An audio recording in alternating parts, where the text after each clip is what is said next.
The Atlanta City Council President, and I'm calling to order this regularly scheduled meeting, Monday, April 17th, 2023 of the Atlanta City Council. Mr. Clerk, please call the roll. President Doug Shipman. Present. Council members, Post 1 at large, Michael Julian Bond. Post 2 at large, Matt Westmoreland. Here. Post 3 at large, Keisha Shawn Waits. Council District 1, Jason Winston. Council My name is Doug Shipman. I'm the Amir Atlanta City Faroqui. Council Here. President, and I'm calling to Council order District this 3, regularly scheduled Byron meeting, Amos. Monday, Present. April 17th, Council District 4, 2023 of the Jason Atlanta Dozier. City Council. Mr. Clerk, Council please call the District roll. 5, Liliana Bakari. President Doug Shipman. Present. Council District 7, Council members, Post Council District 7, Howard Shook. Council District 8, Mary Norwood. Council District 9, Dustin Hillis. Council District 10, Andrea L. Boone. Present. Council District 11, Marcy Colley Overstreet. Council District 12, Antonio Lewis. Present. Quorum present. Duly noted. Next, we'll move to the adoption of the agenda. The agenda was sent out ahead of time. If there are no changes to the agenda, I would entertain a motion to adopt. Moved by Councilmember Wan, seconded by Councilmember Bakhtiari. Any discussion on the motion to adopt? We can do this via unanimous consent without objection. Any objection to the motion to adopt? Mr. Clerk, please sound the count on unanimous consent. Unanimous consent of members present is 13 yeas, 0 nays. 13 yeas, 0 nays. The motion to adopt carries. Next, it's my honor to welcome Reverend Maddie Henderson, who is the Christian chaplain for the Office of Religious Life at Emory University, to come forward and provide our invocation today. Thank you so much for this invitation. I invite you to join me in a posture of prayer that is comfortable for you. Holy One, known by many names and beyond all names, we ask your blessing on the people who have been called to lead the city of Atlanta, the community in which we live, work, and play. Enlighten these leaders now as they meet together so that they each have a clear understanding of the issues they need to discuss. Bring into this room the needs of the people they serve. Give the City Council clarity in their purpose for meeting and the objectives to be accomplished. May these objectives keep the Council on track and bond them together in a common goal. We ask for wisdom as our elected leaders make tough decisions in this meeting. Help them to carefully consider the relevant information that has been gathered and to be innovative as they brainstorm solutions. Help them to wisely evaluate the options and be unified in making the best possible decisions for the people they serve. Help the Council to resolve any disputes gracefully, to be creative problem solvers, and to work for the good of all of our citizens. Help us to all find principles that we can agree on and put these into action. Grant the City Council the wisdom and courage to know and do what is right and good and just. May we speak when it is time to speak and listen when it is time to listen. May they and we always be guided by the spirit of community, justice, and love. This we pray in the name of all that we hold sacred and holy. Amen.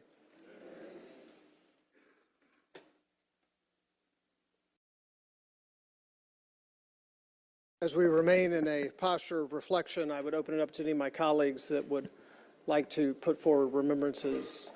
Councilmember Boone. Thank you, Mr. President. I would like to first offer condolences to the family of the Honorable Carolyn Long Banks, who was the first woman to be appointed and elected to this august body. She also was a tremendous civil rights activist, working with the Honorable Julian Bond, the Honorable Lonnie King, and the Honorable Joseph E. Boone, my late father. Her family means so much to this city, and we offer our deepest condolences to Carolyn Long Banks' family. Also, we also lost our colleagues, our late colleague's father. Ivory Lee Young Sr. passed over the weekend. So we offer our condolences to Vanessa Manley, who worked so ably for the Honorable Andre Dickens, and to the entire District 3 family who has lost Ivory Lee Young Sr. Thank you. Thank you. Councilmember Lewis. I want to send the strongest Atlanta condolences to two heroes that we lost in Florida.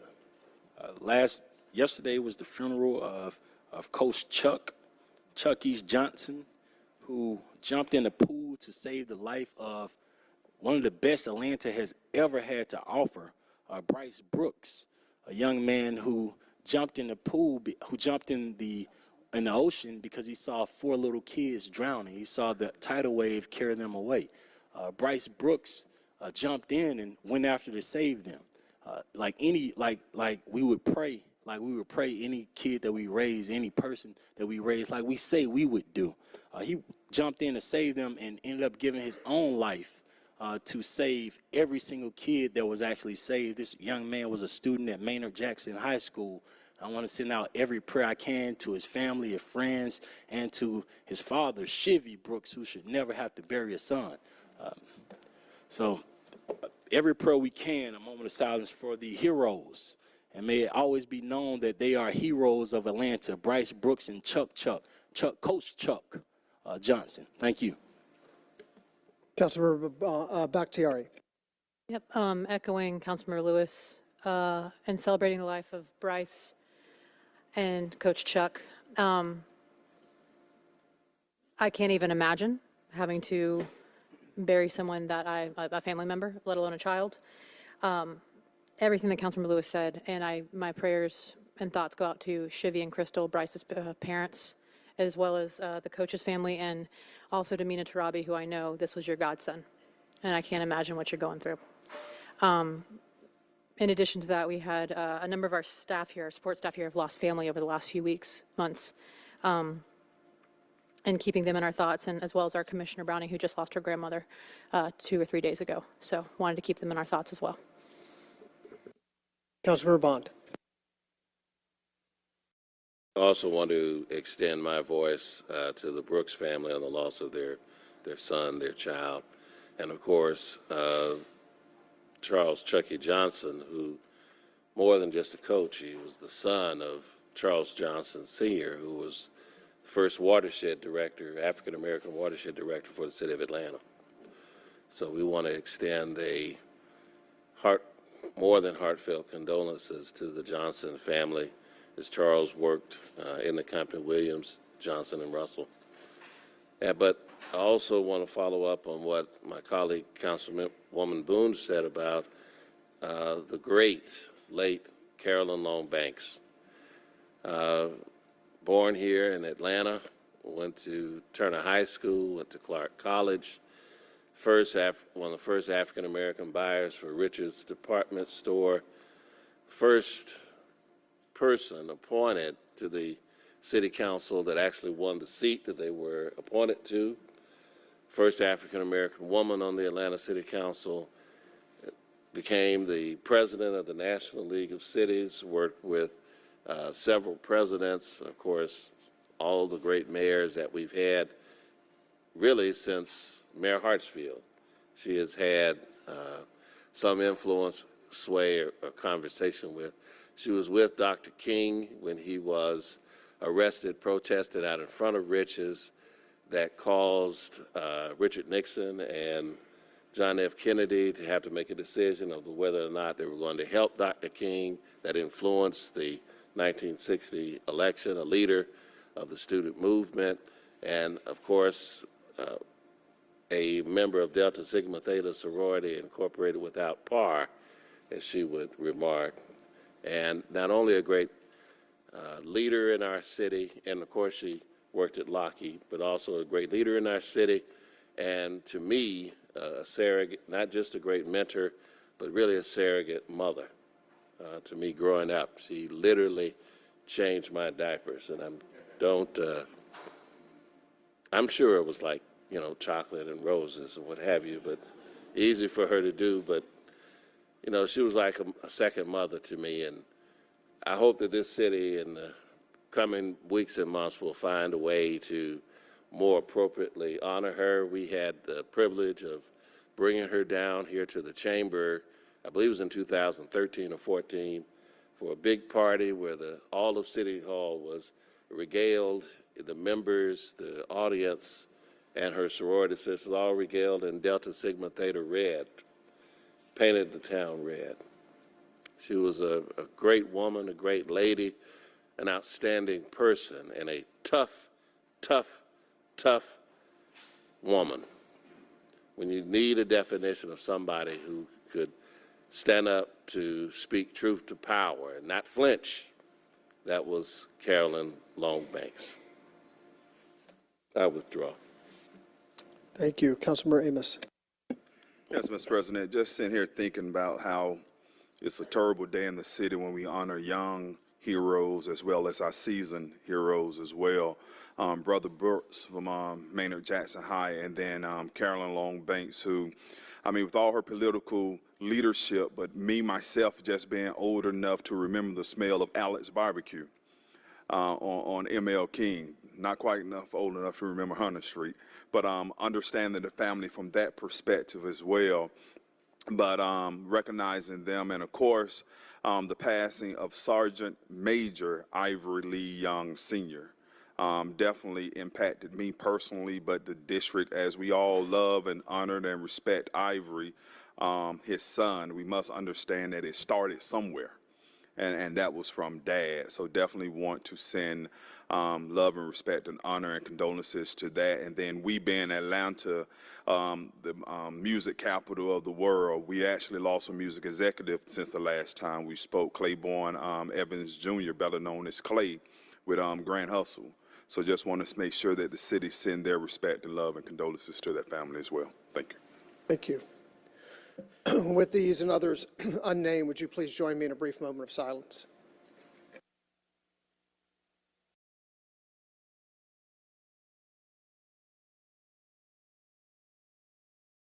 Thank you. Would you please join me in the Pledge of Allegiance?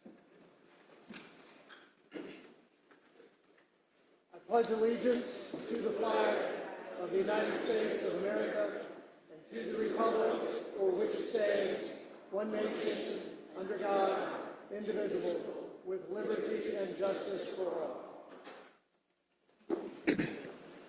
We'll now move to our proclamations, commendations, and special awards. We have a very special one where there are many very important and legendary guests with us today.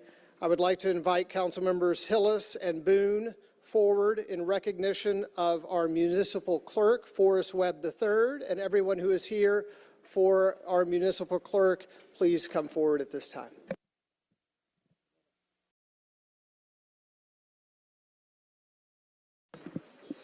Thank you, Mr. President. I also would like to recognize the presence of Mayor Keisha Lance Bottoms, who is here with us as a guest. Thank you, Mayor Bottoms, for being here. Thank you.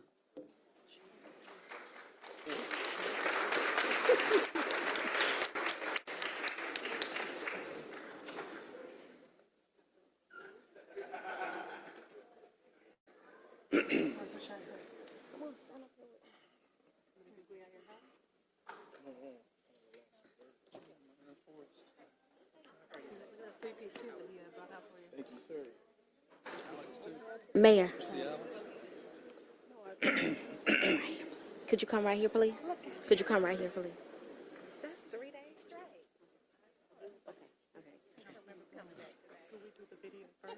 Yes, yes, yes.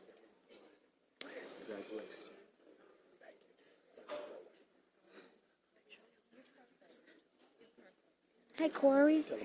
Hey, Corey. Hey, how are you? Congratulations. Thank you, sir. I'm not too busy for you. I ain't too busy for you.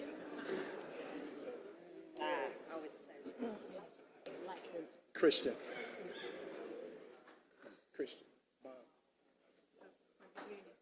My mom, my daughter, mom.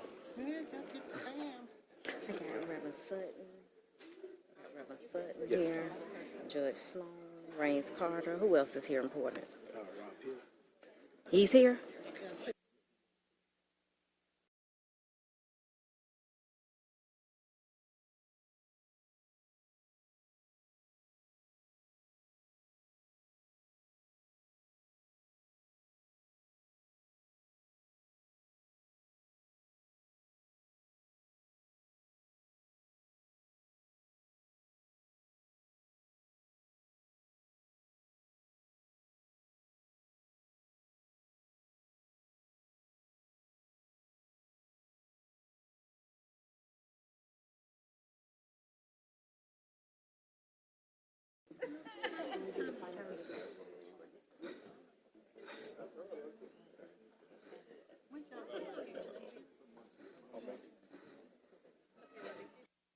It is my great pleasure to honor and recognize, along with this august body, the Atlanta City Council, to honor Mr. Forrest Webb III.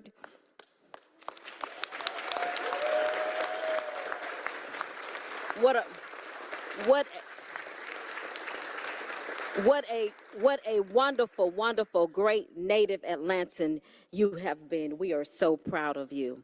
I am joined today by the Honorable Mayor Keisha Lance Bottoms, Sheriff Patrick Labatt, Reverend Dr. Gregory Sutton and Gail Sutton from the Jackson Memorial Baptist Church, former Clerk Olivia Parks Woods, Commissioner Natalie Hall, clerks from Sandy Springs, Corey Adams, Clerk of South Fulton County. You say Judge Herman Sloan? Yes. Judge Herman Sloan, Rains Carter, our solicitor, and none other than the 61st mayor of the city of Atlanta, Mayor Andre Dickens.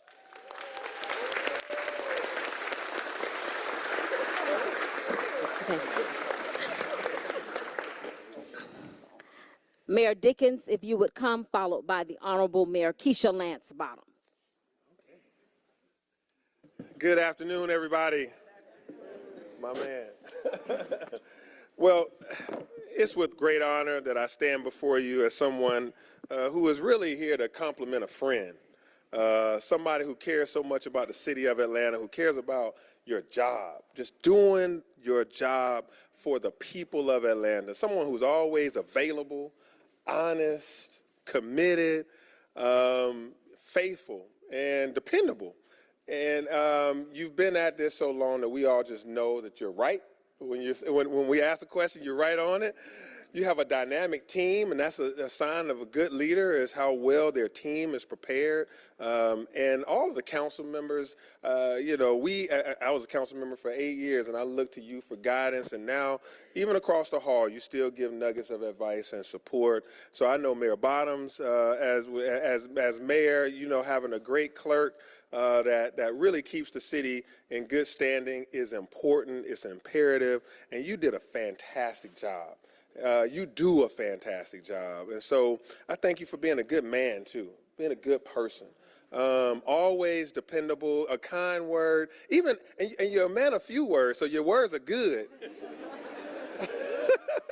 Good few words, which is good because you need it. You have no confusion on where you stand.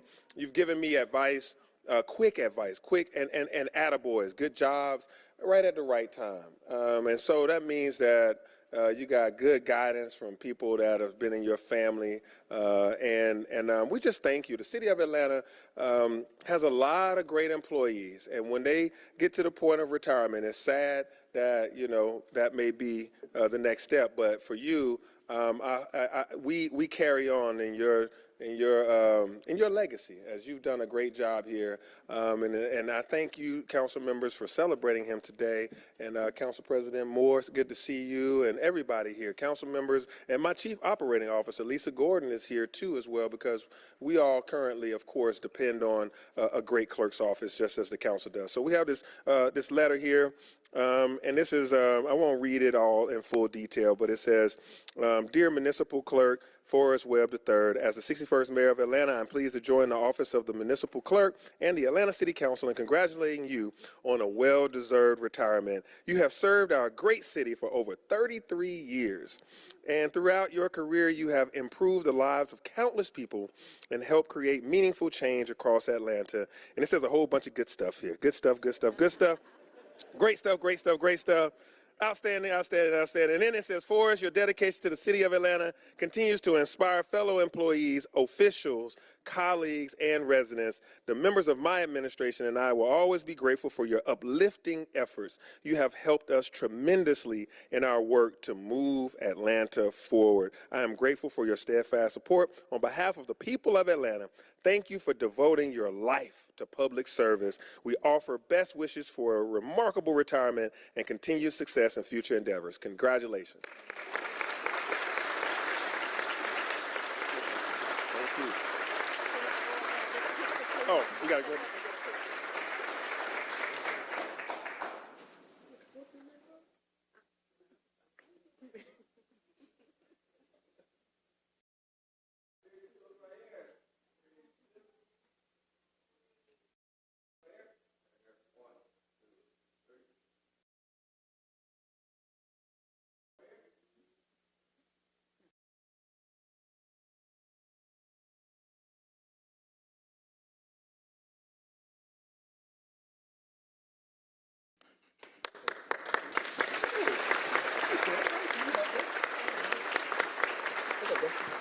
The Honorable Mayor Keisha Lance Bottoms, followed by the Honorable Patrick Labatt, and then our former president, Felicia Moore. Thank you.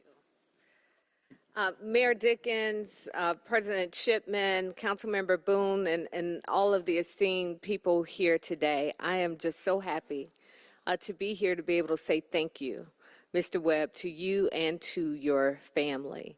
You have accomplished what very few people have been able to do, and that is to be liked by everyone in this building.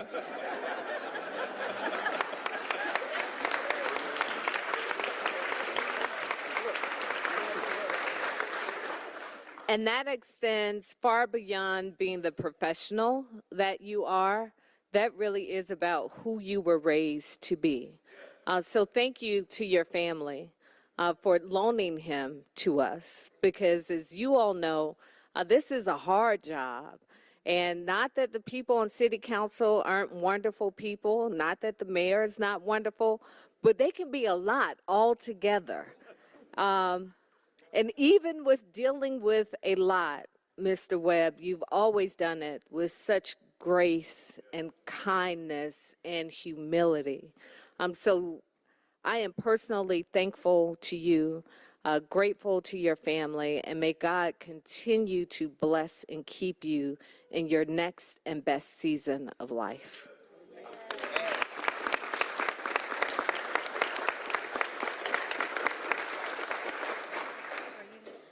The Honorable Patrick Labatt, followed by the former president of the Atlanta City Council, Felicia Moore.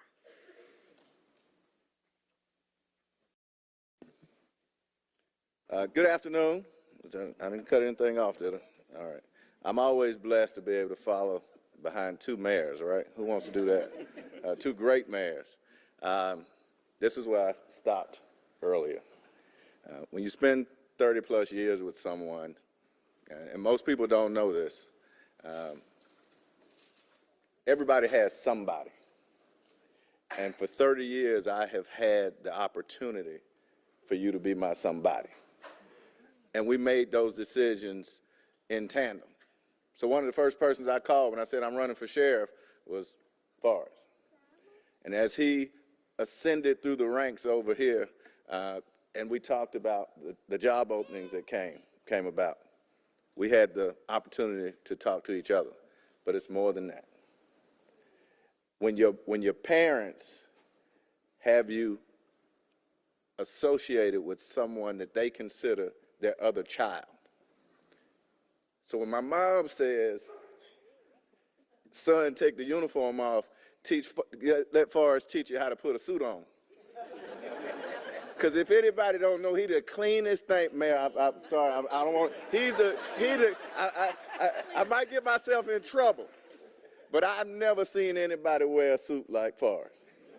And when your mama tell you to do something, you better hurry up and listen. So I said this earlier, and I started crying earlier, so I'm gonna hug you, but wait, there's more, right? So there's more to go along with it. We brought him the letter earlier, but this is the most impressive part, and I will leave you with this. So there was a reception earlier. That means there was another meeting earlier. Then he made an announcement that this meeting needed to be underway. So he's conducting two meetings at the same time. And he assured, by way of COO Gordon, that she'd be back in place, right? Yes. So to watch that kind of leadership, to be a part of that leadership, to be a part of your family, I could not be more proud. We are lucky to have had you, and I look forward to this next chapter. I love you, and nothing you can do about it.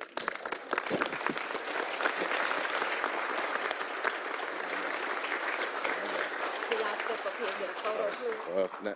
And the other one's giving out orders. Y'all know? Oh, yeah. Oh, yeah. Councilman Boone got two rules. Do what I say. Go back to doing what I say.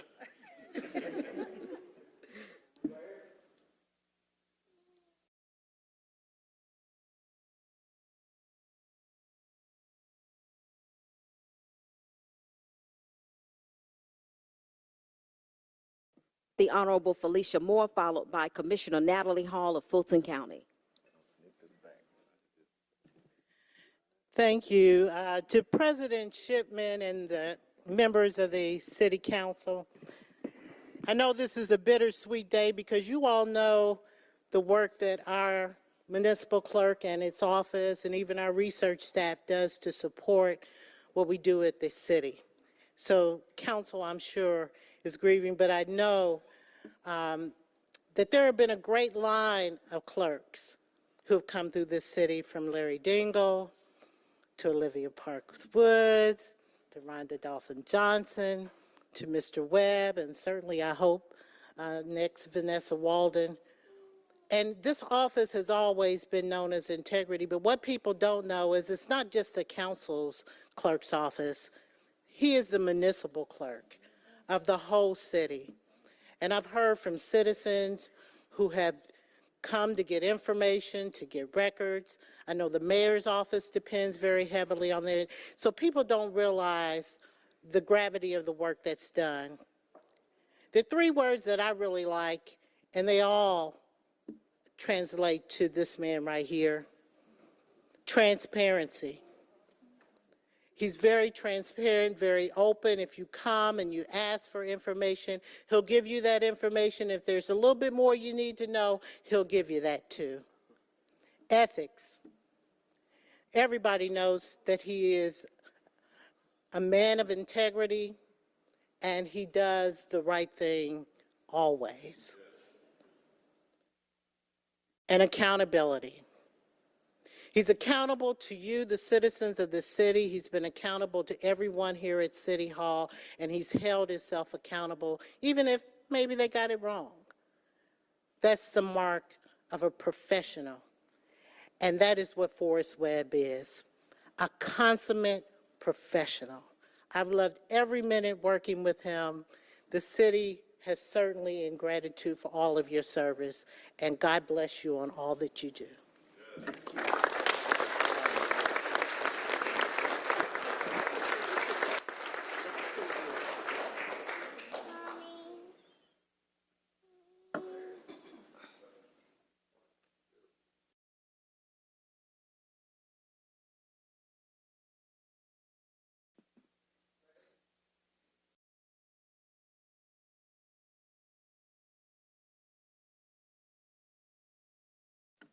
The Honorable Commissioner Natalie Hall, Fulton County. Thank you, Councilmember Boone. You know, everyone has said what I want to say, so I will not repeat that, but what I do want to say is you always know your real friends because they know your nicknames. And before we got over here, we were in the old city council chambers, and Forrest said, "Hey, Nat." And I said, that is truly my friend. Knowing him since I came here to work in the information technology department in 1999 until leaving to go work for my late boss, Fulton County Commissioner Joan Garner, in 2011, but continuing our relationship even after that, having contacted Forrest for advice and information and recommendations about people who wanted to come over here and work. You guys have one of my former team members here named David, and he loves working for the clerk's office.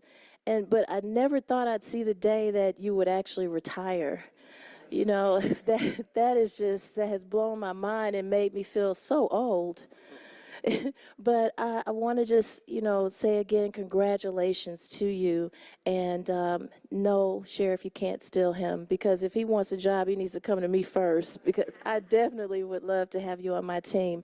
But congratulations, and I'm always here for you if you need anything, and your family, because I have been that family member of an elected official, and I know how it is having to share them and having them committed to serving, and you become a part of that lifestyle, because service really is a lifestyle. It's not a job, and this man is evident of that. Service is something you do 24/7, 7 days a week, 365 days. You don't have holidays and weekends. Everybody expects to be able to hear from you and touch you, and he has done that for 33 years, and that's commendable.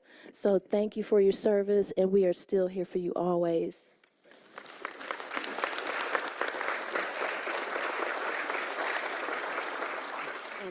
Before our proclamation, our official presentation, we will now see a short video. But before that, I would like to recognize Mr. Alfred Berry Jr., who labored tirelessly in the Atlanta City Council for over 30 years. Thank you, Mr. Berry. Thank you, Ms. Hazel Jacobs. Is Ms. Hazel Jacobs still here? Thank you, Hazel Jacobs, for being here. Hazel taught us so much. So now for our video.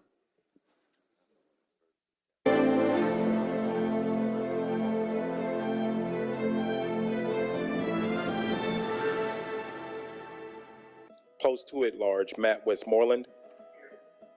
Post 3 at large, Keisha Shawn Waits. Then it goes here. Put your email in. And I put the email in. Forrest Webb is hard at work.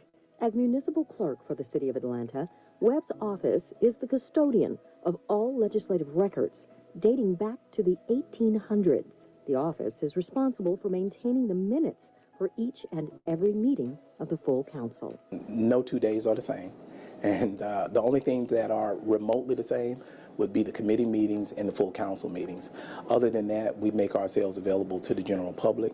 Additionally, the office handles annexations, campaign disclosures for all elected officials, and Webb serves as the election superintendent for the city of Atlanta. He calls and conducts the elections, among other things. He has served 7 council presidents, 10 city councils, and 7 mayors. Throughout his tenure, he embodies a work ethic that is unmatched. Webb does it all with professionalism, humility, and grace. Most would likely consider the job hectic or challenging. But when asked for one word to describe the work, he called it Honorable. Webb dedicated 34 years of his life to the city of Atlanta, from Deputy Director of Pretrial Services to Deputy Municipal Clerk, a role in which he served for 19 years before stepping in as municipal clerk. It wasn't exactly the path he planned. It's been a heck of a ride in that it has been a blessing in disguise. It has actually been my dream job when I thought my dream job was to, be an athlete on Sundays. But in essence, this has been more rewarding than athletics have ever been for me. And although his time in the field of athletics was short, he's still a committed sportsman who loves to capture the spirit of the moment. As for Webb's legacy, I would like people to remember me based on how I made them feel. I don't want to paraphrase, but I will try to paraphrase what Maya Angelou once said. People will forget what you said, and people will also forget what you did, but people will never forget how you made them feel.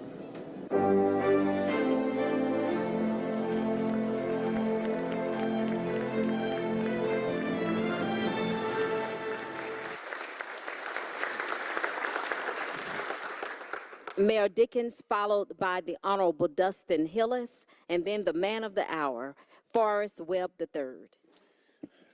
President Shipman and the members of council, so many people are in this audience that works for the city of Atlanta. I want everyone that works for the city of Atlanta to please stand so that Forrest can see all the love that he's got in this room today. Give Forrest a round of applause, y'all. All the members, everyone that works for the city. You see all of them, Forrest? So while everybody here may not get a chance to give their congratulations and honor to you, they're here in presence because of you, and they thank you. And I just wanted you to be able to see them, and they'll be able to see you in the hallway as you go. But they would like to also let you know that they think highly of you as well. Thank you. All right.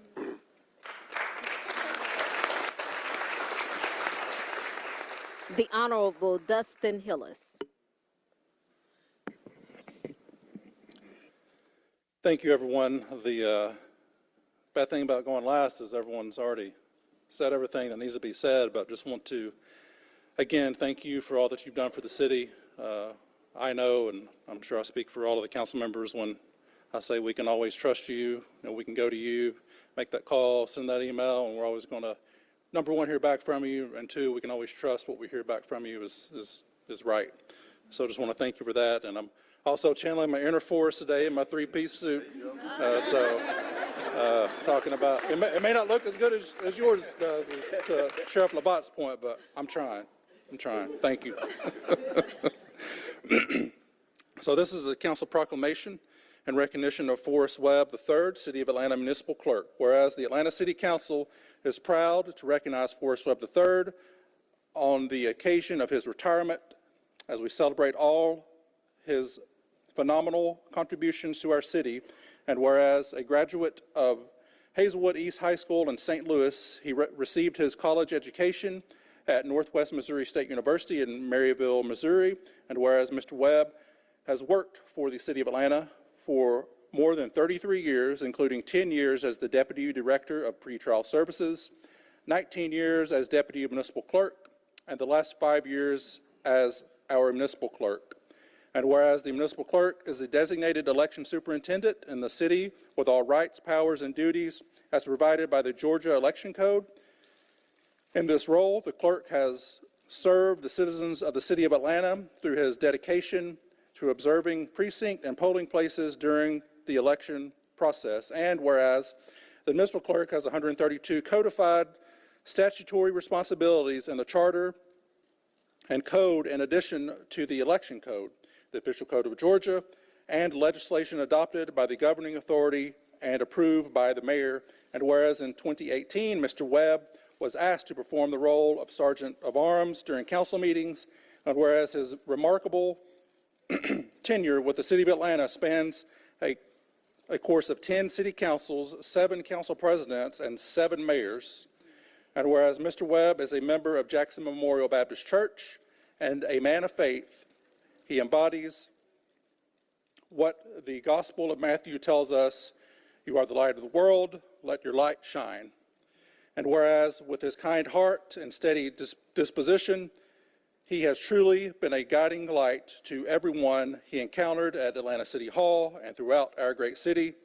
Now, therefore, be it resolved, the members of the Atlanta City Council, on behalf of the citizens of Atlanta, do hereby honor Forrest Webb III on this 17th day of April 2023 as he retires from the City of Atlanta, and thank him for his steadfast dedication as our municipal clerk and for his outstanding public service. And it is stamped with the city seal and signed by the council president and all 15 members of council. Thank you, Mr. Webb.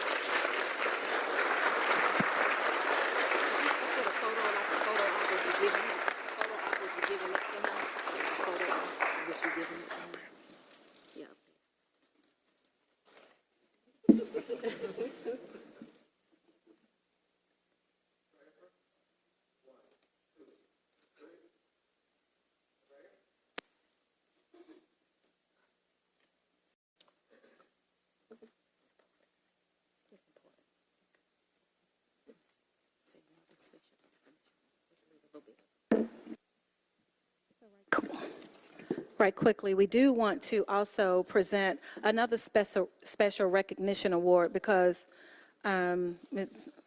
we're here for the best reason ever. And I want to add one more word, sorry, encouragement. This man is so encouraging, and I just want to thank you for that. So I just want to leave you with that. But it says, in recognition of years of service to the City of Atlanta, you have influenced and inspired citizens of Atlanta by going above and beyond the call of duty in responding to and providing exemplary service to the City of Atlanta for decades. We commend you on this April 17, 2023, and this is from Councilmember Boone, as well as the Atlanta City Council. So this, we can't give you enough gifts.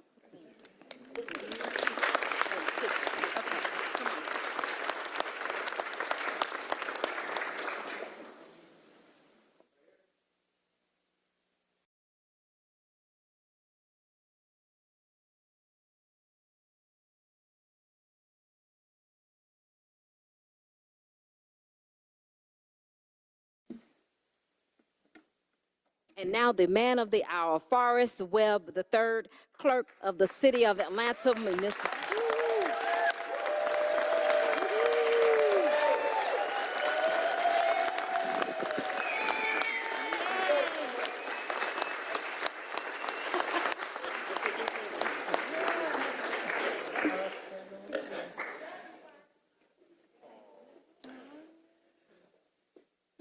Mayor Dickens, Mayor Bottoms, President Shipman, President Moore, Councilmember Boone, Hillis, and all members of council, it has been a pleasure of a lifetime to have served in this capacity. The municipal clerk is the oldest constitutional municipal position in the world. Some know it as the city clerk, some know it as town clerk. In the biblical days, it was known as the rememberer.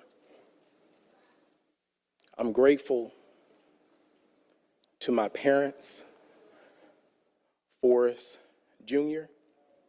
and Scarlett Webb, for equipping me with the tools necessary to navigate city government, to provide services, as well as to matriculate through life as a young man.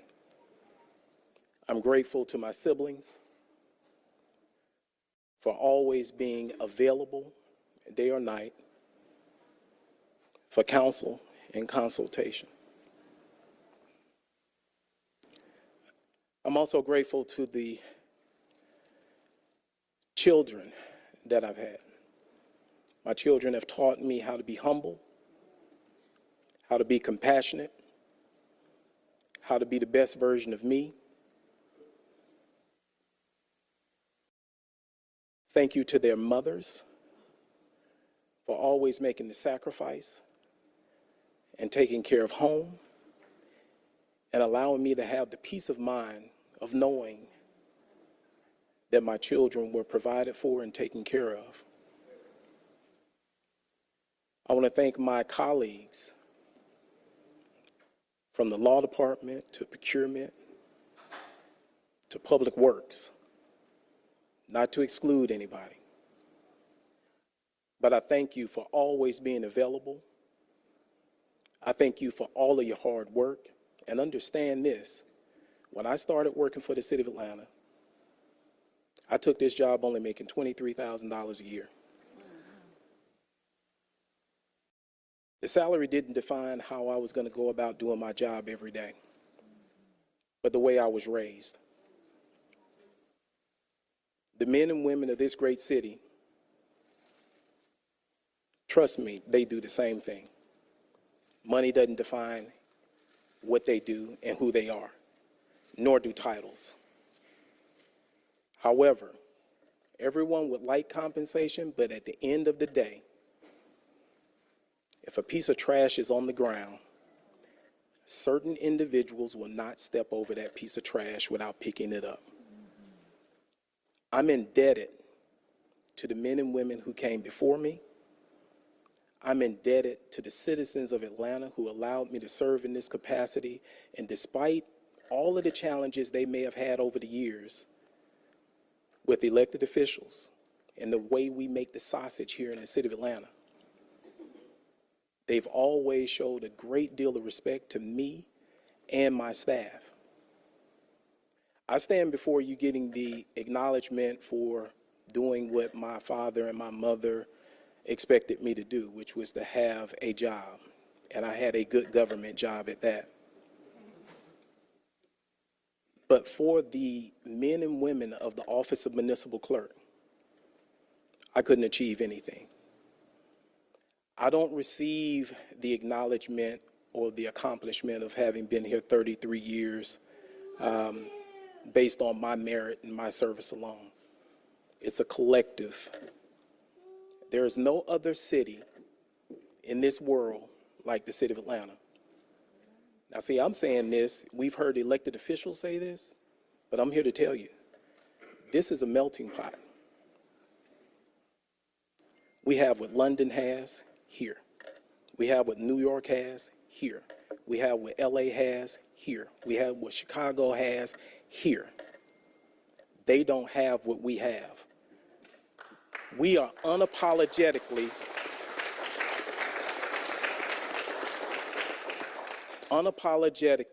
citizens of the city of Atlanta. the council that you have that serves this great city, not to diminish any previous council, but as a parent, you always want your children to be better than what you were. And so I've seen the councils get better and better and better over the years. I've had the pleasure of serving under 10 councils. And I'll say this about this council. You have men and women from all walks of life. You have individuals who are not defined by the titles that you see before you. You have men and women that have differences. And it's not that they resolve their differences. They have differences, they stand on their principles, they make decisions in the best interests of the citizens of Atlanta. But at the end of the day, they're human. They're men and women just like we are. I've seen them. I've broken bread with them. I've fellowshiped with them. You should be very proud of the individuals that you have that represent you, not just as citizens, but as employees of the city. I've sat silent for so many years, just being the custodian of record. But these men and women hear every word that you say. These men and women hear everything that is whispered.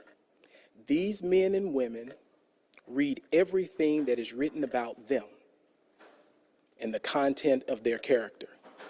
And trust me, oftentimes it is wrong. Again, oftentimes it is wrong. No one is perfect. But these men and women and their families serve this great city day in and day out. They don't get off the clock. And it has been my utmost pleasure to serve them and the citizens of Atlanta. God bless the city of Atlanta.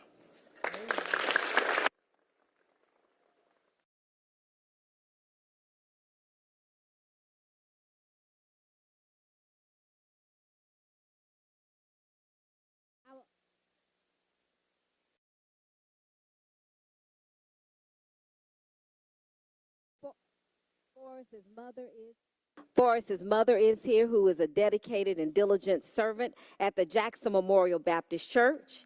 Who else from your family is here? Your family? I apologize. My aunts, my uncles, would all my aunts and uncles raise their hands? All of my cousins. My children. I have a rock star family. And also, everyone is my extended family. I have a personal relationship with a lot of people here. And I would be remiss if I didn't say the individual citizens that have come to me over the last 2 years and said, congratulations, good job, we appreciate what you do. I really appreciate it. I really appreciate it. Thank you.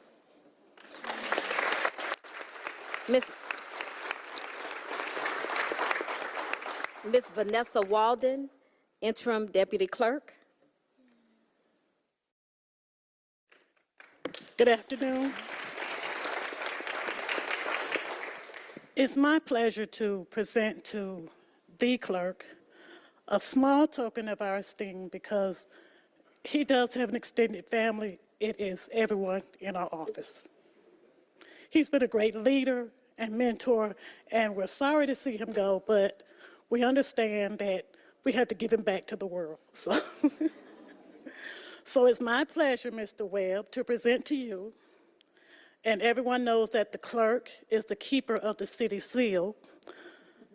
He has a watch, which is embossed with the city seal. Congratulations.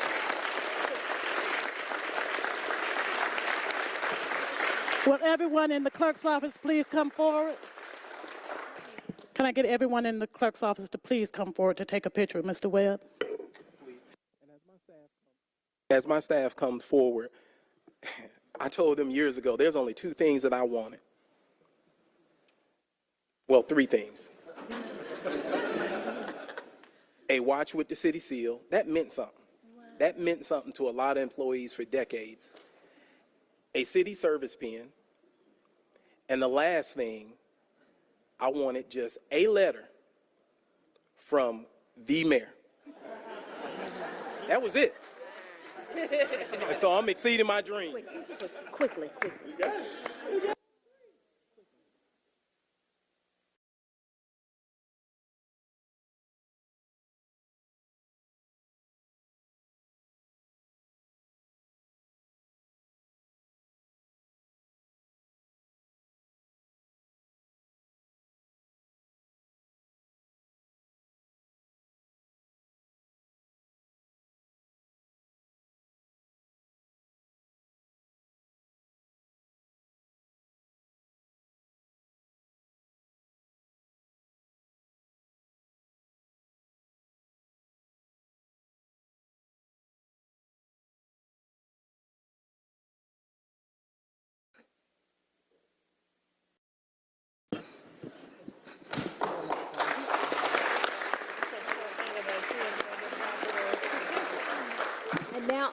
And now for our official group photo, may we have the mayor, members of council, will you please come forward? Thank you.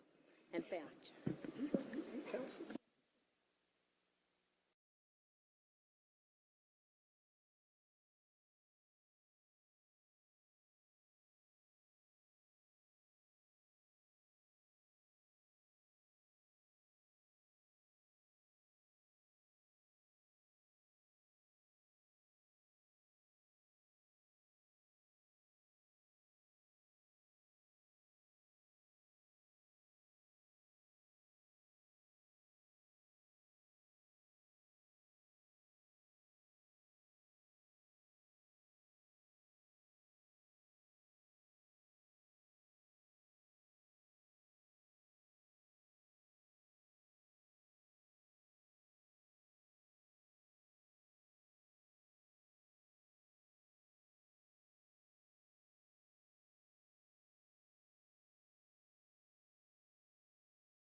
Ladies and gentlemen, there is a reception in the old council chambers for the municipal clerk.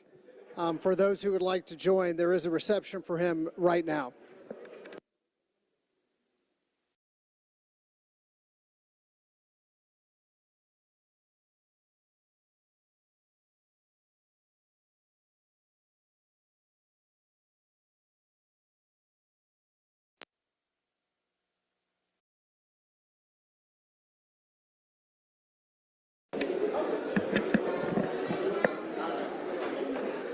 Next, I would. For all those that are here to honor I've got it. Hold Myrna on. White. Yeah. I want to thank you for all you tell the mayor to come. Thank you.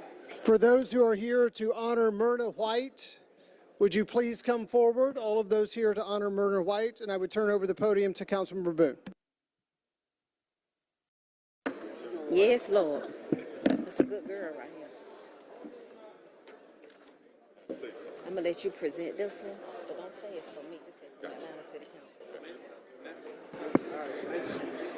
Council. For all those that are here to honor Myrna White.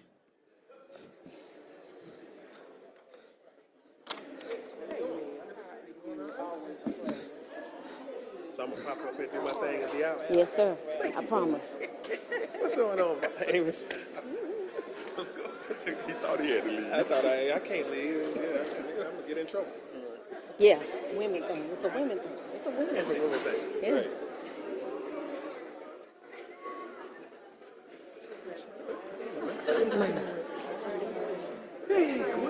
Oh, yeah, they just complain about stuff, but I can answer. They weren't asking. They were just like, God bless you. Thank you, man. Good to see you. Congratulations. Thank you. So I'm going to do my part. A meeting that I'm supposed to be at is already. Yeah, that's what we're going to do. Come on, airport people. The amazing Myrna White.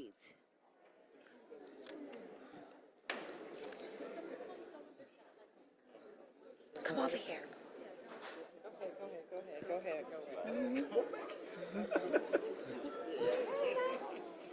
Hey, Joy. Joy. Again, I am joined by the Honorable Mayor Andre Dickens, the Honorable Mayor Keisha Lance Bottoms, and members of the airport. We are here to honor an amazing woman, Myrna White. I met Myrna in 1991, and she is an outstanding Atlantan, and she loves the Atlanta airport. The Honorable Mayor Andre Dickens. All right, President Shipman and members of the Atlanta City Council, we are here to honor a wonderful contributor to our city and to the world's busiest and most efficient airport. A woman that's been here for 32 years for the city of Atlanta, and we're just paying our, hard-earned, our honor for her hard-earned work for our city. Myrna White means so much. She's a very inspirational person and the face of our airport in many cases. People know Myrna because she's always around, always willing to help, and always full of just energy and good cheer. So Myrna, we just thank you as mayor and as a former council member. I remember all the times and all the things that you would do to help us along the way. So I'm going to read part of this letter, and then we're going to take a photo, and I want you to be in it too, Miss Mayor Bottoms. Dear Miss Myrna M. White, as the 61st mayor of Atlanta, I am pleased to join the Atlanta City Council in Hartsfield-Jackson Atlanta International Airport in congratulating you on a well-deserved retirement. After serving our great city for 32 years, Atlanta is better and stronger because of your natural proclivity for perfection and unwavering commitment to ensuring that every project you touched was exceptional. You see, we had the SAT kids write this one. When ATL sought to secure jurisdictional approvals to build Atlanta's 5th runway, you took on the challenge. Since then, you have held several important positions, including the Assistant General Manager for the Office of Public and International Affairs, and fulfilled a variety of responsibilities, all helping to secure our global standard of excellence. Congratulations and thank you for your service. On behalf of the people of Atlanta, I offer best wishes for a remarkable retirement and continued success in future endeavors. Thank you, Myrna. Thank you.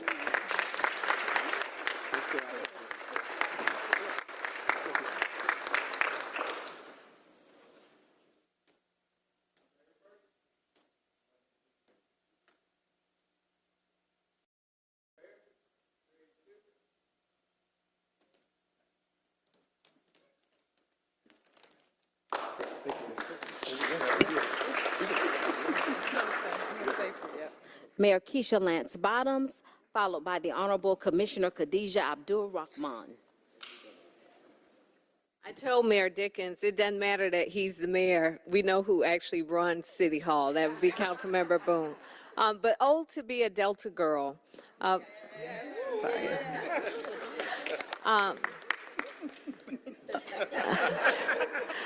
Myrna White is simply joy. If you don't know Myrna, if you have ever been in her presence, she gives off the most amazing positive energy that you could ever come in contact with. And your joy, Myrna, has really been a part of what you do for the city. We know that you do, just like Mr. Webb, you work with such professionalism and you do your job so well, but you do it with joy. And that has meant so much to so many of us who've needed sometimes just to be touched with a little happiness in this building sometimes. So thank you so much for all that you've done and the way that you have ably served our city. I am so grateful to call you my soror, and I cannot wait to see what life holds next for you. Thank you.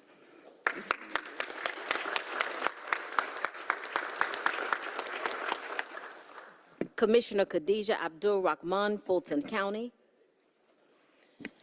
Not much needs to be said after that, but what I do want to let Myrna know, I've never seen someone with so much grace, so much class, but can tell you off, and you would thank her for telling you off. She just did it in such a beautiful and debonair and diva-licious way. I'm going to miss that. But seriously, though, does anyone ever really retire, you all? Y'all know she's still going to be working. We're still going to see her footprint on the city of Atlanta, and we just want her to know we appreciate her, and we would not be what we are today had she not touched us here. Thank you, Myrna. Thank you, Commissioner. We are also joined by so many wonderful, wonderful people from the airport. I would like to first recognize our city attorney, Ms. Nina Hickson. Thank you for being here. Mr. Tyrone Spears, our community leader. Thank you, Mr. Spears, for being here, and so many wonderful, wonderful people. Thank you, Ms. Corliss Davenport, Ms. Anita Williams. Thank you all so much for being here.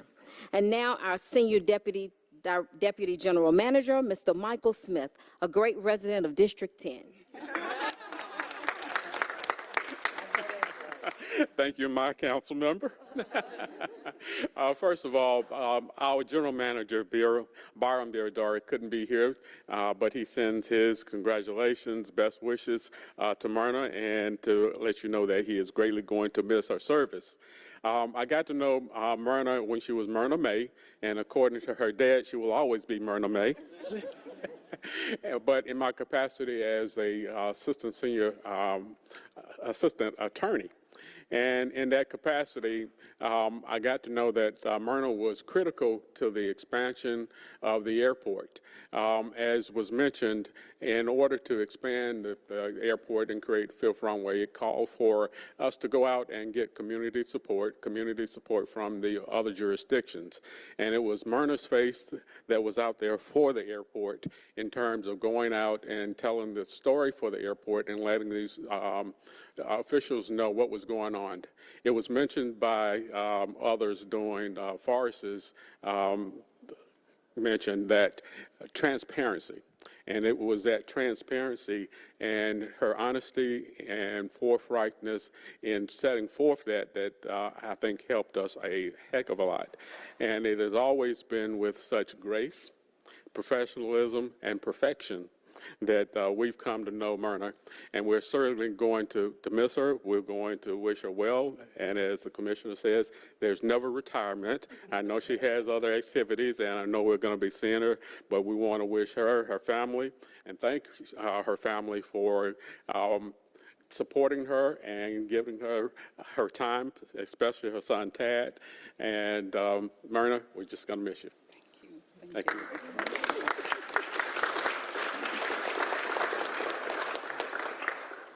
Lisa Gordon, our Chief Operating Officer. Thank you. I want to say, Myrna, on behalf of the mayor's office, you've heard from the mayor how much we appreciate your professionalism, all you do, and your smile, your tenacity. And I met Myrna way back when, in 2004, during the outreach for the airport where we had to go to communities. And at the time, I worked for a community that was opposed, which was, I'm not going to mention any names, but I remember Myrna and I having some conversations and talking about, you know, how do we tell the story that's around economic development and it's around addressing the issues that the community raised, and we were able to do that, and she has been a friend ever since. She's also a colleague, but we've done many other things together, been on panels, been on leadership things, and it's just been a privilege to work with you and to serve with you. And I was so sad when I saw that email, but I knew she had something else coming, and she already told me kind of some of the things she's going to be doing, so she'll continue to serve. But you are just an exemplary person, your character, your integrity, and your smile and your joy that you bring to everything you do. So thank you so much for everything you've done for the City of Atlanta and our larger community. Thank you.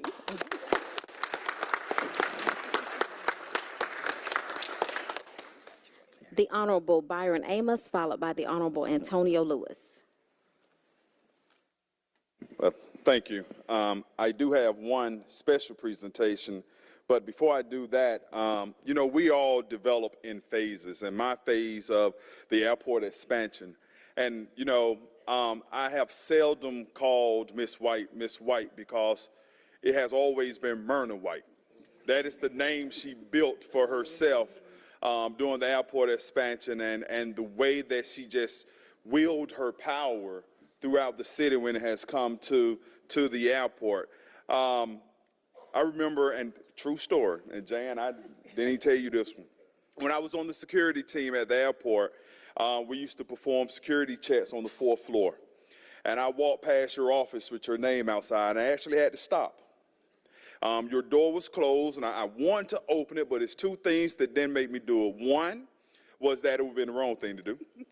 And two, even at night, I figured you would still be in your office working, because that is the dedication and the love you have shown to this city. And even when Ms. Williams and I was talking today, she was saying that this was a retirement thing. I just thought we finally got good sense and was going to recognize you for all your hard work, but she said you was retiring, and I said to her, in all honesty, she can't retire. What we going to do then? So let B know I'll be happy to sponsor the paper to bring her back up on the contract. Because our airport needs to be expanded again, and nobody know how to do it better than you. So Special Recognition Award presents to Myrna M. White in recognition of your years of service for the city of Atlanta. You have influenced and inspired citizens of Atlanta by going above and beyond the call of duty and responding to and providing exemplary service to the city of Atlanta for decades. We commend you on this day, April 17, 2023, and it's from the Atlanta City Council.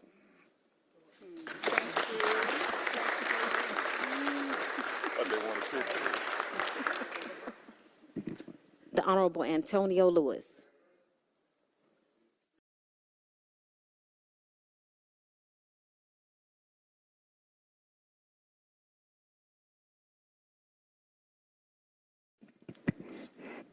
So Myrna White, or Miss White, what I call her, right? When she came up, the first thing I said was, next time you're on Cleveland Avenue on a Saturday morning, driving down and you see me, give me that same call that you gave me last time. What I mean by that is all these great things we heard about her is her spirit that's pouring out of her, right?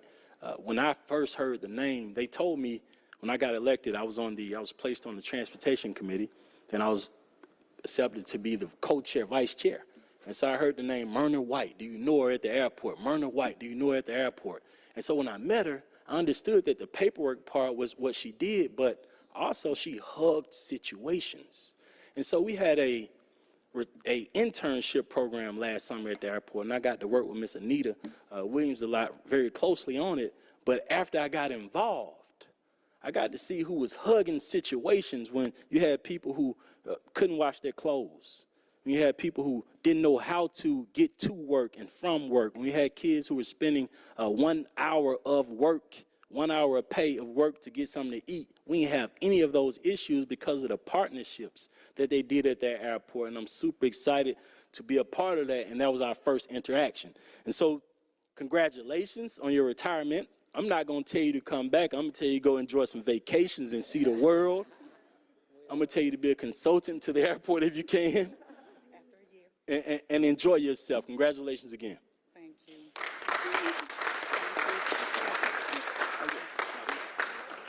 Deputy General Manager Jan Lennon, followed by CFO Brian Benefield, and Deputy General Manager Senior, Mr. Frank Rucker.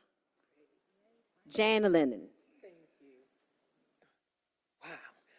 Good afternoon. I stand before you today beside Myrna. It is truly bittersweet.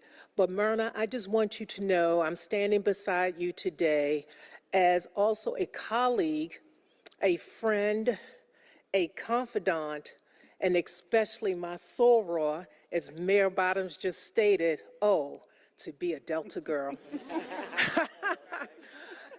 So Myrna, as it's been stated, throughout the day, throughout her years, her face is definitely the brand of the airport. Her face, her confidence, her strategy, and her vision is what compelled the community to trust us. She kept the airport's brand intact, and we cannot thank you enough for that, Myrna. We will truly miss her, but we feel we're going to keep her at some juncture. And this celebration, this proclamation today, really just puts a stamp on all of the things that Myrna has done.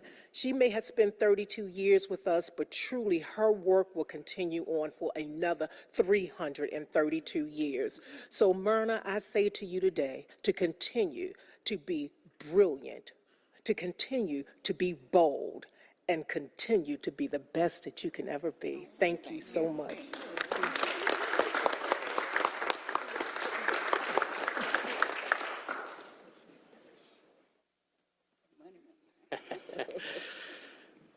Myrna White.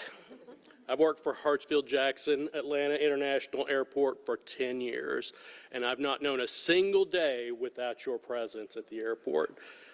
The day after you're gone, we're going to miss that presence. The week after you're gone, we're going to miss that presence. And many years after she's gone, we are going to miss that presence because she is a woman of excellence, of character, integrity. She's funny, she's warm, and she's my friend. And I promise you, I will miss you. And if you ever need help with that budget, you know where to find me. So.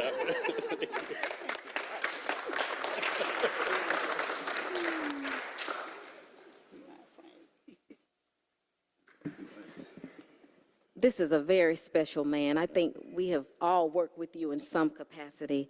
And thank you for what you do, not only at the airport and your other various capacities, but what you do in the community, in the city of Atlanta, and what you mean to people. This is one of the smartest men in show business, Mr. Frank Rucker. Thank you. Great. First of all, my relationship with Myrna goes back to about 2001 when I first came to the airport. And so we talk about everything she's touched, but nobody's actually naming some of the other major projects. So you remember we did open heart surgery on the world's most efficient business airport when we did HBS.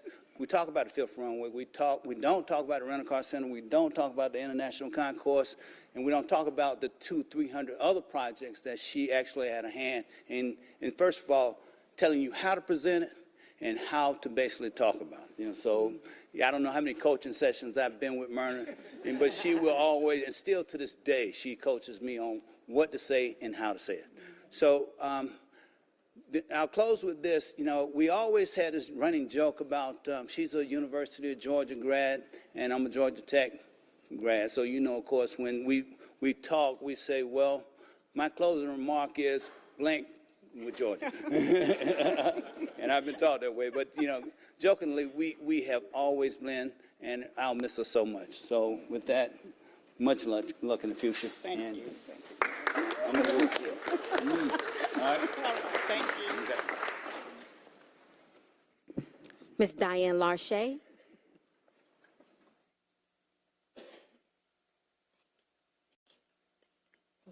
Thank you, Councilwoman Andrea Boone. I didn't know I was going to say anything, but I'm really surprised. But I want to say that Myrna is one of my dearest friends, my Delta soror, and just an awesome, awesome person. Every time I need anything from the airport, she's there. So I just appreciate her. I'll be real brief. But Myrna, all the best in your next endeavors and your retirement. Thank you. Thank you.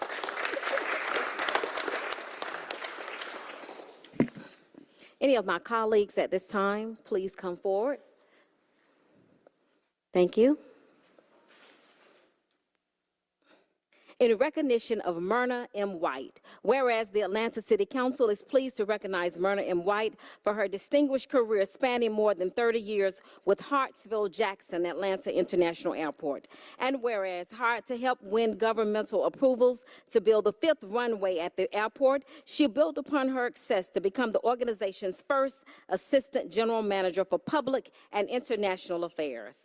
And whereas during the early stages of her career, White oversaw the airport airport's legislative agenda on the local, state, and congressional levels. In this role, she helped facilitate approval for the airport to expand its financing options to meet its operational expenses. This saved the organization significantly over the years when financing important capital projects. And whereas, following by her compassion for youth development, she fashioned the airport's Partners in Education program, which has introduced youth to aviation career possibilities.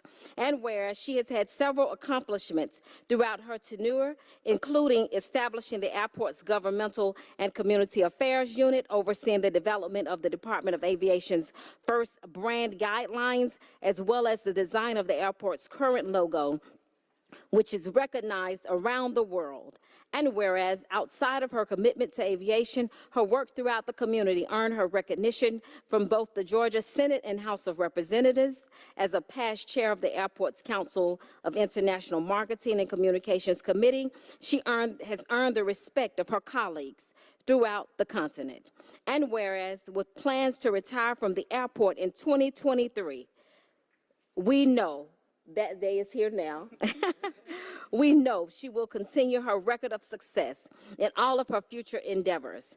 Now, therefore, be it resolved that we, the members of the Atlanta City Council, on behalf of the citizens of the City of Atlanta, do hereby recognize Myrna M. White for her prominent leadership in developing essential programs for Hartsville-Jackson Atlanta International Airport, and for her standing commitment to helping support the citizens of Atlanta. We commend you, Myrna M. White.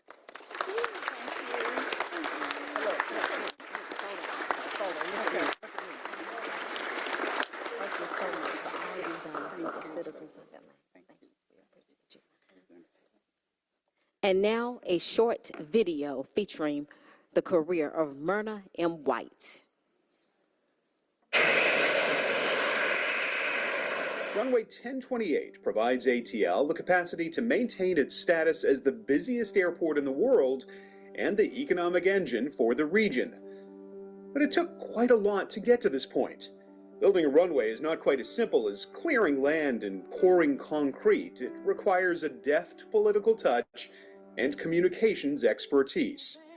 In 1991, that job fell to Myrna White, a native of Dublin, Georgia, a UGA graduate, and a communications expert. It was up to her to help tell the story of the airport and this new vital runway. The fifth runway wouldn't have come to fruition without your dedication and your hard work. Your involvement and your role was so pivotal in helping with the intergovernmental agreement and with the many jurisdictions. The fifth runway was only the beginning. In her more than 30 years at ATL, this dynamic and charismatic leader established the airport's government affairs program. She created ATL's community affairs program and the airport's aviation education program. Myrna did an excellent job over her 32 years career in being the face of the airport, showing her professionalism, her dedication, and Myrna always strived for excellence, and she passed that down to everybody in the department.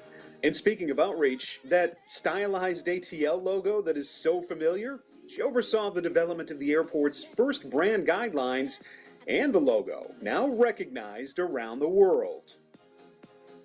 Somehow, Myrna was able to find time to lead the public affairs business unit at ATL while also giving back to the community. She's been recognized for her work by the Georgia House and Senate, Big Brothers Big Sisters, the Atlanta Business League, Women's Work Media Group, Airports Council International, and Delta Sigma Theta Sorority Incorporated, among other notable organizations. Myrna, I tell you, the impact that you have made to the Department of Aviation in this industry globally will live on forever. You are loved and admired by many, but you're respected by all. An Atlanta icon is also quick to praise her. She deserves every honor anybody could bestow on her because she's earned it. Through her years, Myrna has not changed. She was good then, she's good now, She'll be good in the future of anything she does. There are 63,000 employees at Hartsfield-Jackson Atlanta International Airport. Myrna White, quick to deflect attention to others, was responsible for telling the story of those 63,000 employees and the airport that plays such a major role in advancing Atlanta as one of the top cities in the world. It's been quite a trip from small-town Middle Georgia to the top level of the busiest and most efficient airport in the world. And although this aviation executive is now retiring, her next chapter is still to be written.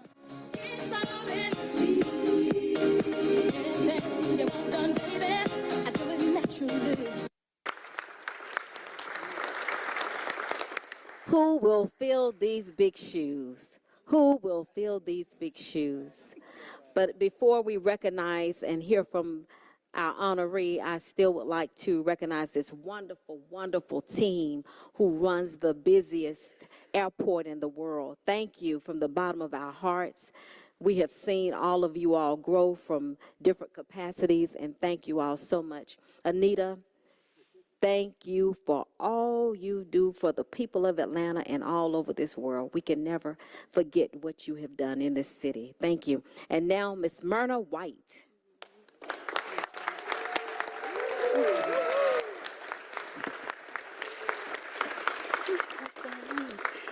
Thank you. Thank you, too. I know Mayor Dickens had to leave, and Mayor Bottoms. I'm just so almost overwhelmed. My staff told me they wanted to see me speechless for the first time in my life. To President Shipman, Councilmember Boone, and all the members of council.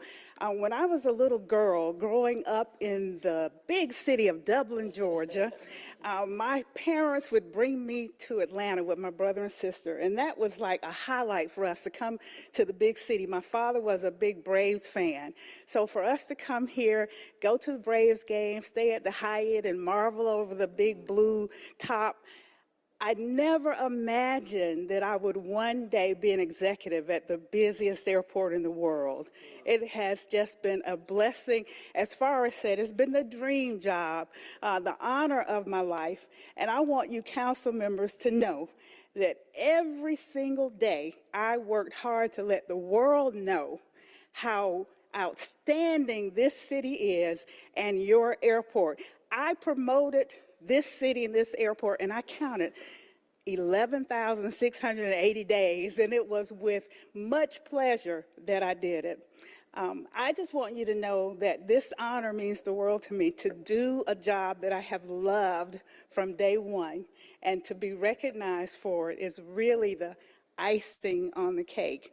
And I want to say once, Councilmember C.T. Martin, the Dean of the Council, after I was promoted to Director of Government Affairs, he said to me, how can you be Director of Government Affairs and we never see you at City Council?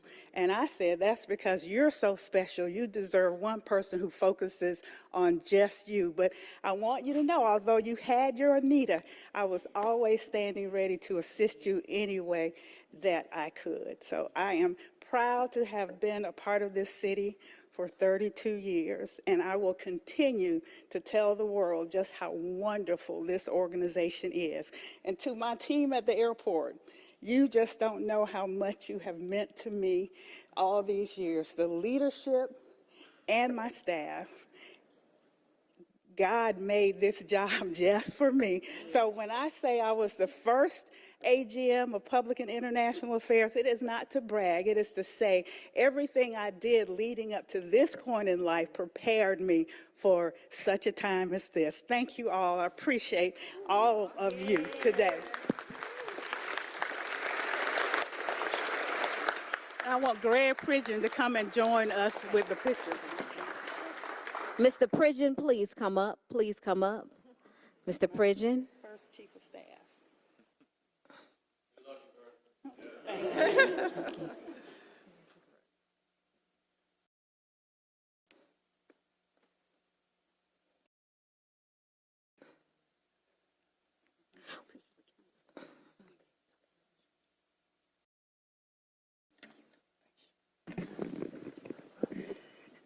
To all those gathered here today in this great facility, to all those who work at our airport, greatest in the whole wide world. To all those who want to work at our airport. I know that's right. To my dear friend, Myrna, I had the great pleasure of joining this city in 1975, when Mayor Jackson was in his first term, when the old airport was still functional, before we got to build this great new fine facility that we have. Myrna and I worked together for many, many years on many projects as I've related to legislation before the City Council. Our partner over here, Anita, and I always tease, but we got along and we did good things for the city. So Myrna, thank you very much for all that you've done. I love you very much, always will, and know that wherever you go, I'll follow. You just call me.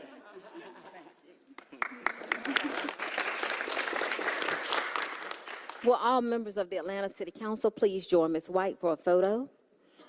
All members.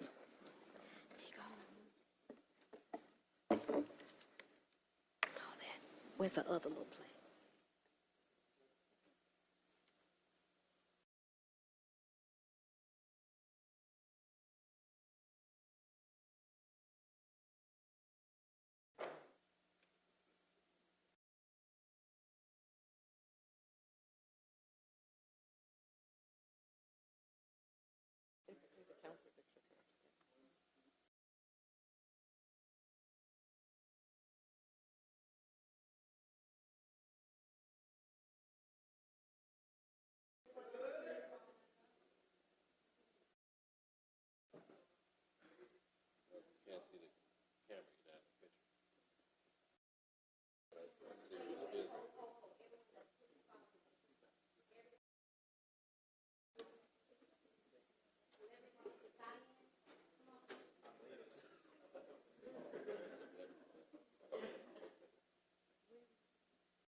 Always a pleasure. Thanks for all you do.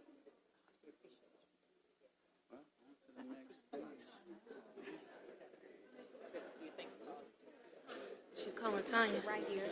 Vincent's trying to catch up with you. I'm not leaving.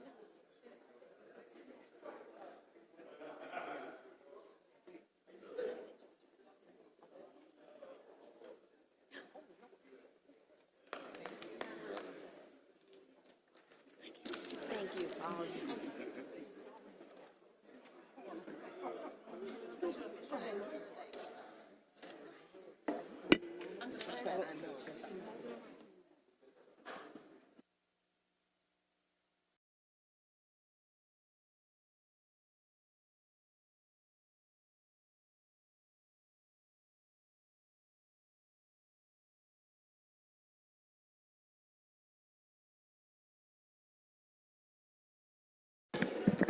Next, I'd like to invite all those who are here for Honoring Crime Victims' Rights Week.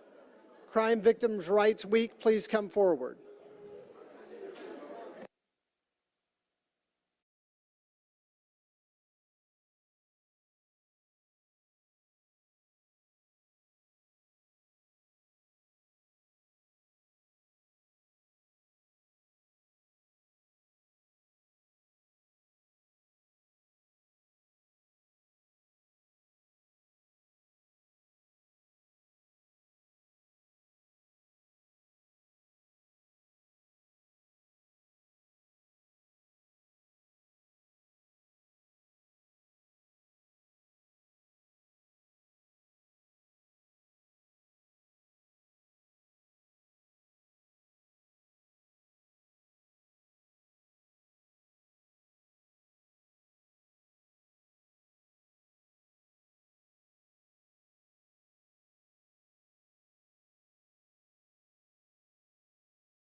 Thank you. It is my pleasure to present this proclamation in recognition of National Crime Victims' Rights Week. And I will read a few pieces. We have folks here from Fulton County Solicitor's Office, as well as from organizations that are working on crime victims' rights. It says, whereas the Atlanta City Council is pleased to join the community to commemorate National Crime Victims' Rights Week 2023. This week was first established in 1981 to provide an opportunity to renew our commitment to serving all victims of crime while recognizing the achievements of the services that protect and assist those that have been victimized by crime. And whereas victim support services help people educate themselves and navigate the impact that crimes have directly on the victims, as a community, we must amplify the voices of survivors and create environments where they have the confidence to be heard, supported. And whereas communities across our city must commit to elevating and engaging survivors to lift their voices. And whereas the success of local and community partners in Atlanta shows that we collaborate together, our impact is greater. We can help prevent crime, support those who have been affected, and aid the ability to recover. Now, therefore, be it resolved that we, the members of the Atlanta City Council, on behalf of the citizens of Atlanta, do hereby recognize April 23rd to the 29th, 2023 as National Crime Victims' Rights Week, and will commit to help carry the message of justice and safety for all. It is signed by myself and all members of council. We are very honored to be joined by Dr. Rita Davis Cannon and Tamika Pugh from the Fulton County Solicitor's Office. I'll first turn it over to Dr. Davis Cannon to give us some remarks. It is certainly an honor and a privilege today on behalf of me being an advisory board member with the Marcy's Law Group of Georgia, being the Director of Victim Services with the Prosecuting Attorneys Council of Georgia, and most importantly, a survivor of a very violent crime. It is our honor to be here to elevate and uplift the voices of all victims and survivors of crime, to share that the importance and the significance of adhering to those crime victims' rights and ensuring that we are not treating victims of crime as pieces of evidence, that we are notifying them and making sure that they are available and know what is going on in these criminal prosecution cases. So again, we are certainly honored and appreciate today the City of Atlanta acknowledging this week and across the world as Crime Victims' Rights Week. Thank you so much. Hi. Good afternoon, everyone. I'm Tamika Pugh, Victim Services Outreach Director for the Fulton County Solicitor's Office, where we focus on smart, fair, and restorative justice. I bring you greetings today on behalf of Solicitor Keith Gamage. He sends his regards. But one of the things that we do make sure that we focus on in our office is making sure that crime victims understand what their rights are. Today I have alongside me two of our victim advocates, and their job is to ensure that all victims of crime in Fulton County are aware of their rights, that they're being notified, that they understand that they have a right to share their voice so that their voice is elevated in the court of law. So to make this a little bit easier, sometimes you need to hear a story to understand why this is so important today. So on July 7th of 2007, I was riding in a car with my abuser up Interstate 85. I told him I was leaving him that day, and he began to beat me and strangle me until I was unconscious. Drug me out of the car and left me on the side, and left me in the middle of the interstate with cars swerving around me. Someone called the police. They saw what happened. When the police arrived on the scene, guess what happened? The defendant, the abuser, he got read his rights. You have the right to remain silent. You have the right to an attorney. Those are Miranda rights. Those are constitutional rights. As a victim, no one read me my rights. I had no idea what my rights were, and I was standing there beaten, confused, didn't know what my next steps were going to be. They hauled him off in a police car, and guess who's just standing there on the side of the road trying to figure out what are my next steps.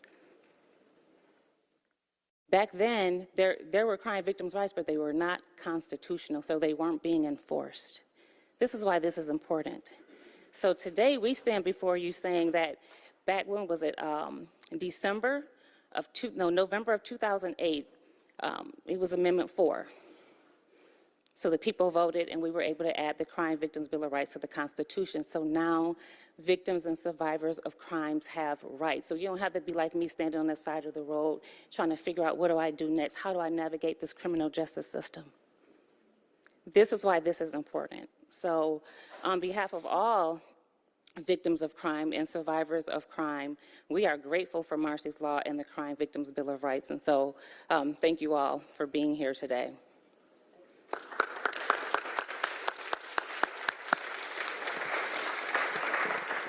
Would any of my colleagues like to make any comments? If not, we will take a picture, please.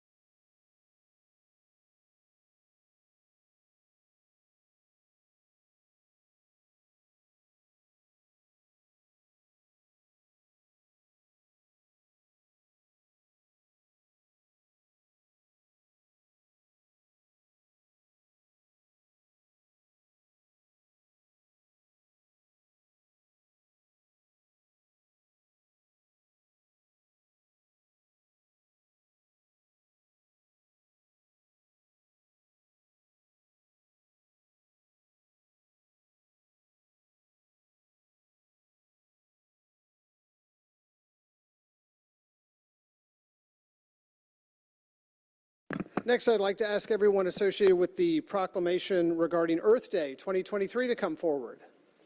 And I'd like to ask Councilmember Wan to present the proclamation.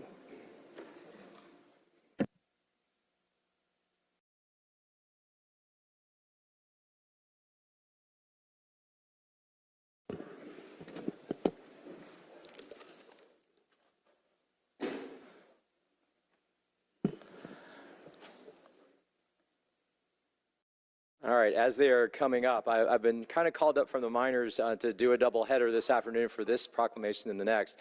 But when I found out what the topic was, it was actually very exciting for me because this is personal. This is something that I've been working on for quite some time now, and it's a personal, like I said, it's a personal passion of mine, stemming from. Come on, it's okay. I remember my first term on council. The news stations tried to do an expose on me because my water bills were so low. They thought I got some special deal from Watershed Department, when it was just that, the water conservation techniques that we were using at home. And then during that term, I was also able to launch the Center for Hard to Recycle Materials. And again, it's just little pieces of this that I hope demonstrate my commitment and passion for the subject. It's also kind of timely because yesterday afternoon, I got to spend about 45 minutes with 20 Girl Scouts, second grade, and we just had a great conversation about city government. They were doing a project kind of as part of their badge ceremony, and they picked water. They picked sustainability as something that they cared about and wanted to do a project on. Interestingly enough, given a presentation two proclamations ago, they wanted to talk about what the conservation measures at the airport were around water and plastic. So I share with you that subject because it gives me so much hope. The fact that second graders are picking this topic as something they want to dive into and work on means that there is awareness, there is engagement, and there is a level of commitment with our young folks to protect the environment. And one of the comments that they made was that, we need to be mindful because they will be the generation that leads us next and get the planet that we leave them. So with that, and while Earth Day is Saturday, April 22nd, I do hope there comes a day when every day is Earth Day, and I think that's the attitude that we should take.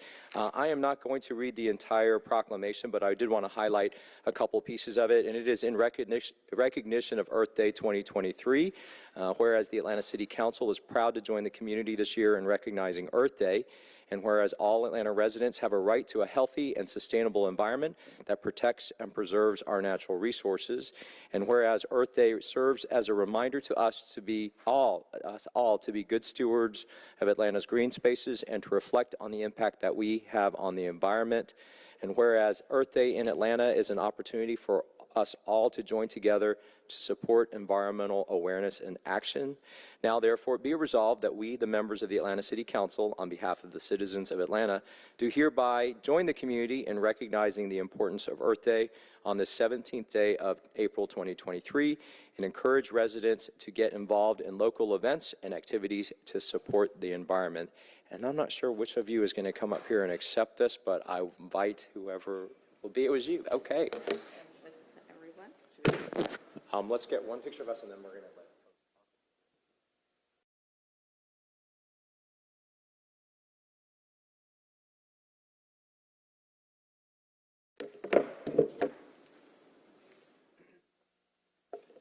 That's okay.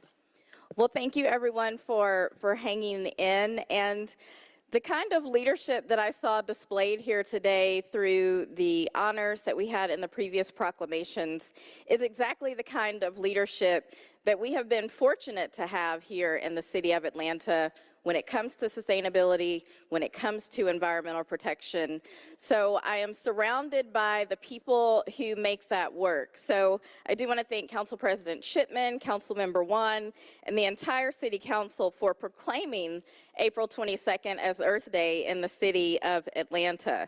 The Mayor's Office of Sustainability and Resilience, and most across the globe, do behave in line with the idea that every day is Earth Day.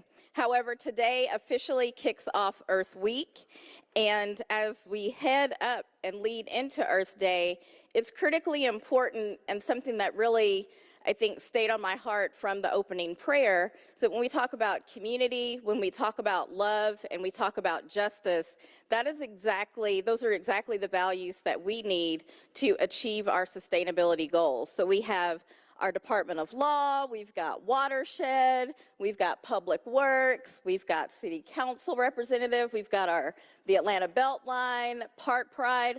All of these partners are what make it possible for us to achieve our goals here in the city of Atlanta and across the globe. So I know that this week, from fashion to food, trees to trails, electronics to electric vehicles, over 1 billion people across the globe have been activated in recognition of Earth Day, and thousands right here in Atlanta will also be moved to act this week. Building awareness of our responsibility to Mother Earth, the home that we all share, is an economic, social, and moral imperative. As Mayor Dickens is known to say, Atlanta is a group project.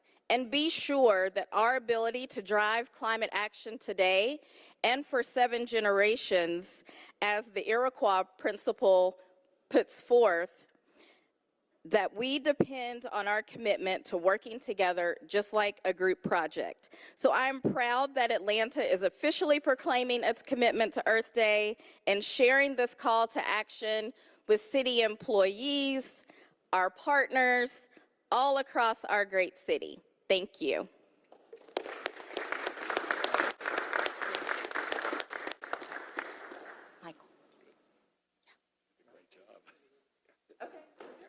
I want to also invite any of my colleagues who'd like to make any comments. I'm seeing Matt in a green Park Pride t-shirt, so you almost have to say something now. No? There. Parks for all, y'all. Did you want to? I just wanted to say that we are very fortunate in Atlanta to have so many groups that work together in so many ways. The environmental climate change that we face is the challenge of our time. It is something that we need to continue to work on every single day. And I'm just grateful for all the people on this stage and all the people that you all represent who are working every day to make sure that Atlanta faces up to this challenge and addresses it with the ferocity and with the urgency that it requires. So thank you for all the work you do.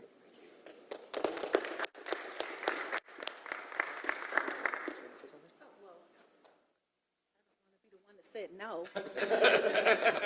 Not when this means so much to me. So quickly, when I first got on council, I had no idea how much I love green spaces. And so this whole notion of Earth Day and anything green has really taken a life of its own in my own life. And I just really appreciate the work that you all put in all the time, not just this month or this week, but all the time, so that we can know how important this space is.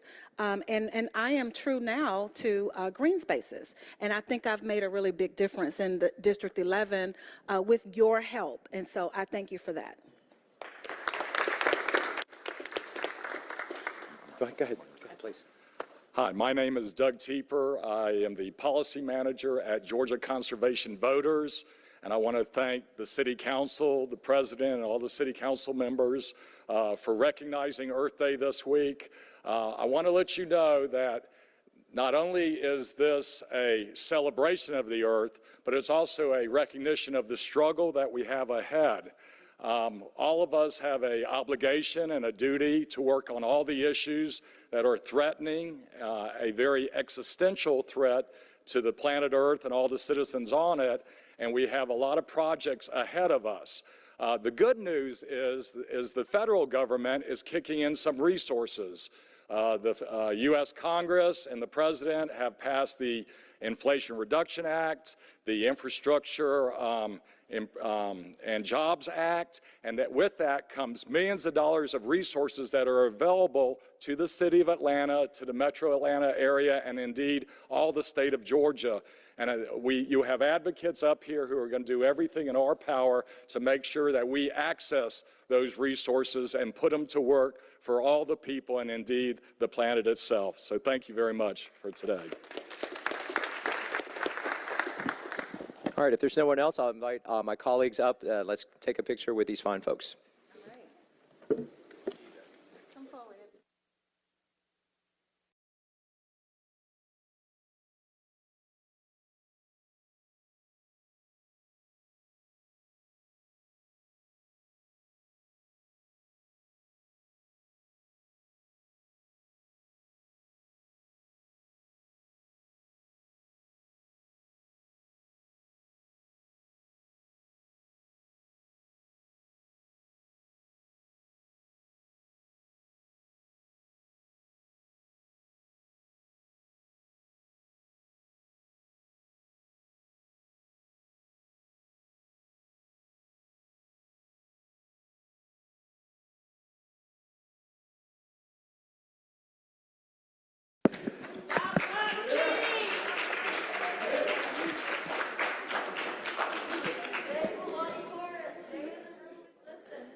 I'll turn over to Mr. Juan again for our final proclamation today. Hi, Rob. All right, so that was the first of the double header. I think we will bank that as a win. We'll go on to the next one, and I'll invite everybody who's here for the recognition of Celebrate Diversity Month to come on up, please.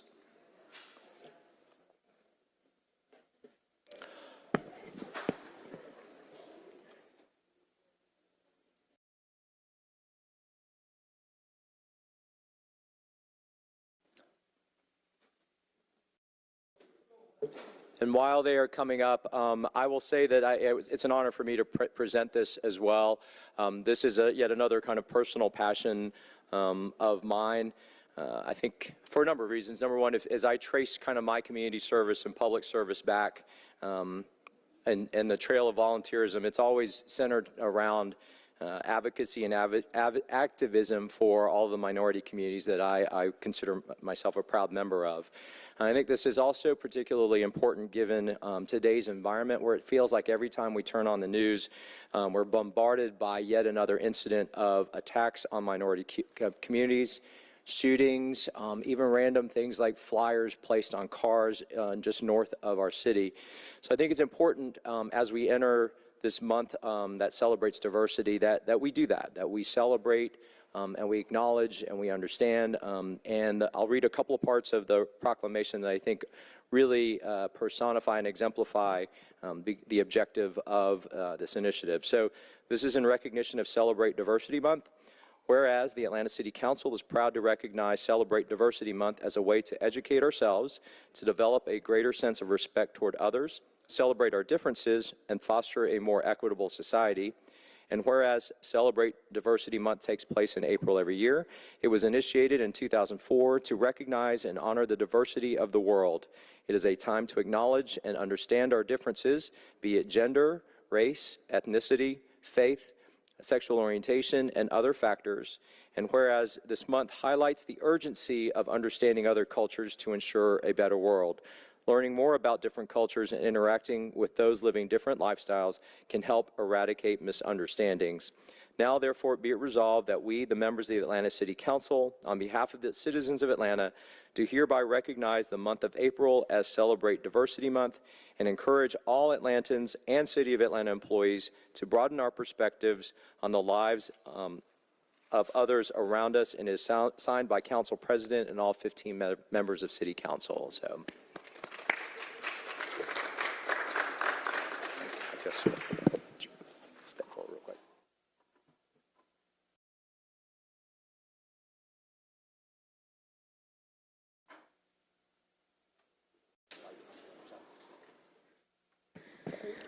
No, perfect. Thank you. Good afternoon. Thank you.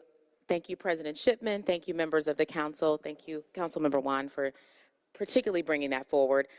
My name is Candace Stansel. I'm the new Chief Equity Officer here at the City of Atlanta in Day 13. It is a gift to have the City Council honor this moment for us, Celebrate Diversity Month. Diversity is a foundational piece of having an inclusive city, and as we do this work together, we are excited to create more equitable outcomes for the City of Atlanta and all those who live, work, play, and serve in this city. Again, thank you all so much for this recognition. We deeply appreciate it. Have a great rest of your day. All right, did any of my colleagues want to add any comments? All right, then I'll invite everybody up to take a photo to commemorate this occasion, please.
Thank you. Next, we'll move to remarks from the public.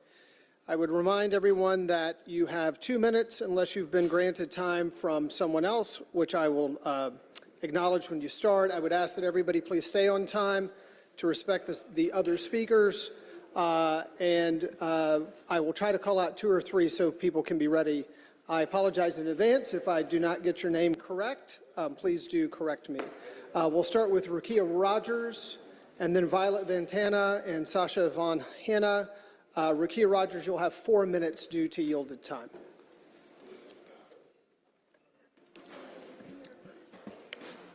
Rukia Rogers.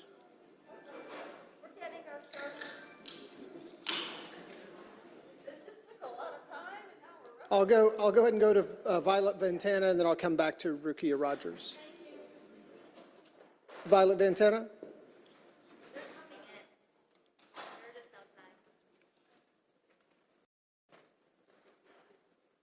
How about Sasha Van Hanna? Okay, we'll come back to them. How about Akri Makram?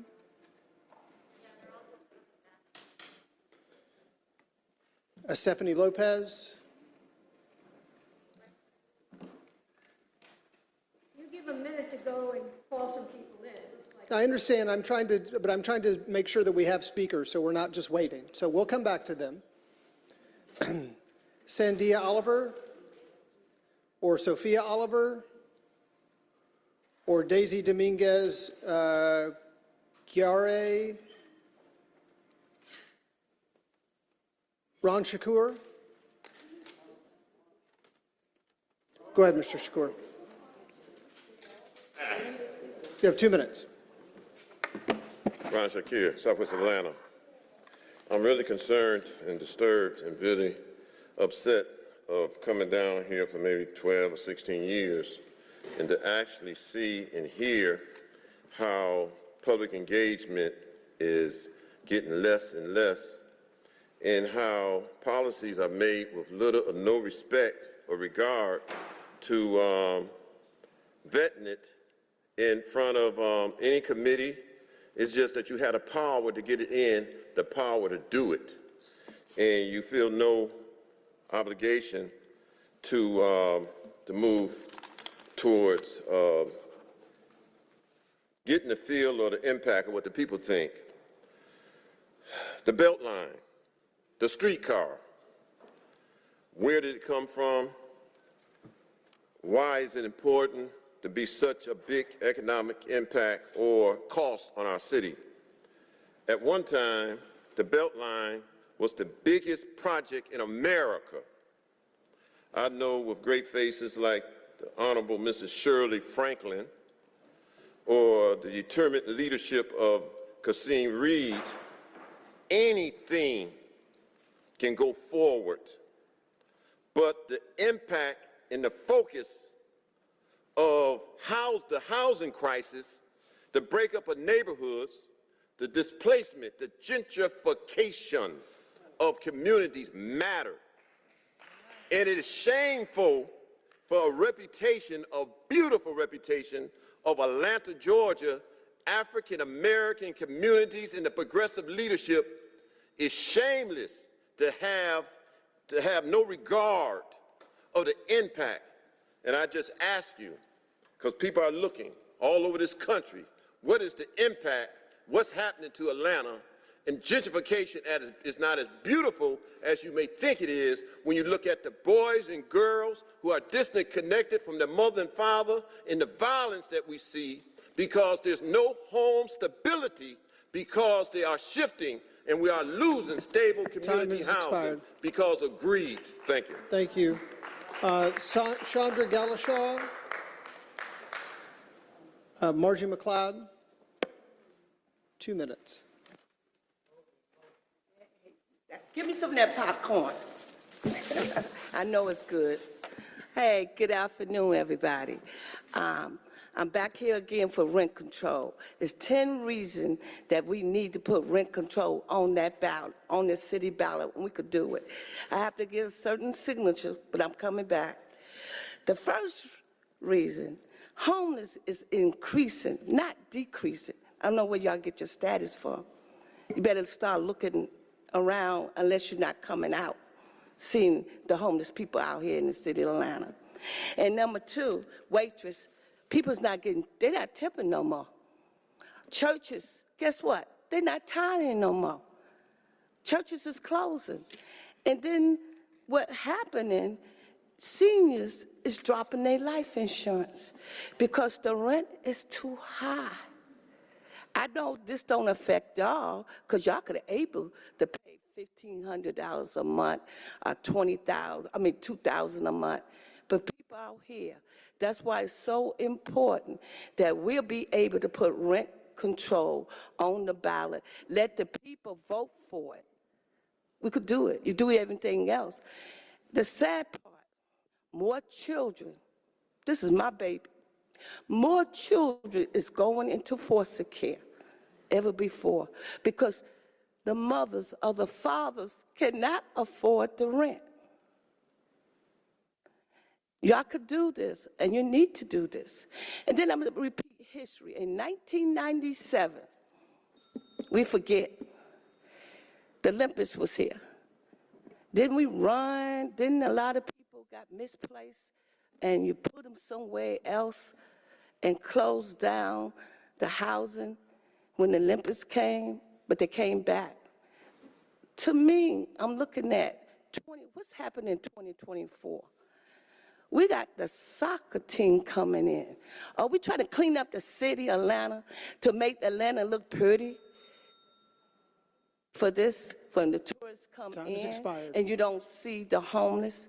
Are you going to bust Time them has out like you expired. did in 1997 when the Olympics came Ms. in? McLeod, time has And I expired. believe this is what's happening. That Bill 404 is not a good bill. It's for Time the has expired. landlord. Thank That you. are giving the landlord the power.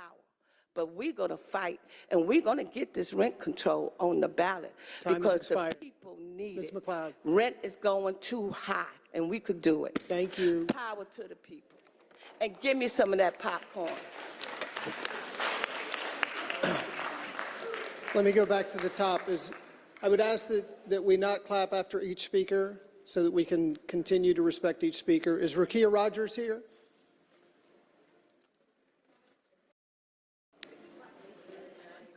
Due to yielded time, you'll have 4 minutes. Oh, thank you.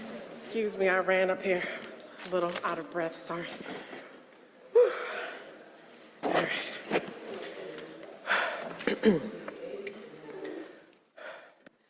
All right. To the members of the Atlanta City Council and all present today, greetings. My name is Rakia Rogers. I'm an early childhood educator, a child advocate, and a member of this community, specifically East Atlanta. I'm here today as part of the Weelaunee Coalition, a group of caregivers, educators, teachers, families, and children to express our deep concern and objection to the City of Atlanta's plan to build the largest police training facility in the country and the lack of community engagement. We have been told that this proposed training facility is needed to keep us safe. We have been conditioned to believe that more guns, police training, and militarization will keep us safe.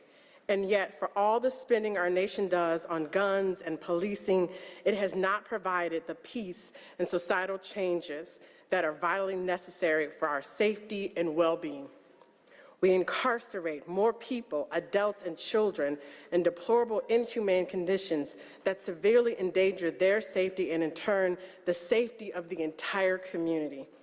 Just last week in the Fulton County Jail, a man, LaShawn Thompson, not yet convicted or tried by any crime, therefore presumed innocent, who could not afford bail, was eaten alive by insects in a filthy cell. The city should feel a deep sense of shame and disgust at how it has neglected the real responsibilities to its people. Where is the evidence to suggest that more police training and the building of a massive police facility is going to keep us safe? The police that murdered Tyree Nichols had extensive police training. So the burden of evidence is upon you. Our work with young children calls us not only to consider the present moment, but to imagine and reimagine the world that they will inherit. We invite you into that vision. We want us to reimagine what it could mean to be safe and cared for by your community, and to be known full well by your community. We are proposing that communities are safe when they have the resources that they rightfully deserve. We propose that they deserve housing, food, access to mental and physical care, opportunities to engage in the decision-making process. Communities are safe when we recognize our interconnections with this earth, that a proposal to harm her, such as the Weelaunee Forest, her waterways, the animals that inhabit the space, cause harm to us all. So we are not only fighting to stop Cop City and save the Weelaunee Forest, we are fighting for the beloved community. This is a question of morality. What stories do you want folks to tell of your work here at the city? This is an opportunity for the City Council to take brave leadership. The city theoretically holds the power to stop this project. The previous City Council abdicated their power to cancel the lease, and this council could reinstate that power. Our appeal to you, our demand, is to cease all funding of this proposed training facility, which is already millions over its budget. Instead, we ask that you engage with community members who may not have the monetary wealth of the Atlanta Police Foundation and their corporate backers, but by their sheer presence on this earth have the right to be a part of the decision-making process. Engage with the community and create a culture of care that keeps us all safe. Stop Cop City and save the Weelaunee Forest. Thank you. Next will be Violet Ventana. Violet Ventana's followed by Sasha Von Hanna. Violet.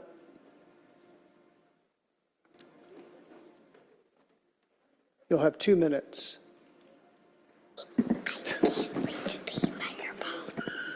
Can you hear her?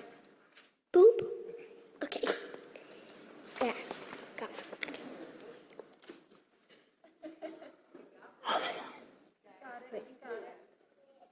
Hi, my name is Violet. I am 7 years old and any pronouns are fine. I'm going to read a poem I wrote with my mama. There is a magical forest. It has magic swirling all around, with plants and mushrooms to learn about. Animals, bugs, and discoveries abound. The police don't like this forest. They want more power. They want to make us cower. Said no more playing here, so we can clear the trees and pioneer a city of fear. Friends of the forest said no. They came in droves. We gathered, played, and planted. Some friends even made the forest their home. This made the police angry. They attacked the forest time and time again. Then a loved one was killed. Manuel Tortuguita Paez Terren. We've occupied, called in, and marched. Wrote letters and shouted in the streets. Don't cut down the trees. Mayor Diggins, listen to what we really need. Solidarity and awareness growing. More friends coming and going. To defend the Atlanta forest, no Cop City here or anywhere. Please save Weelaunee.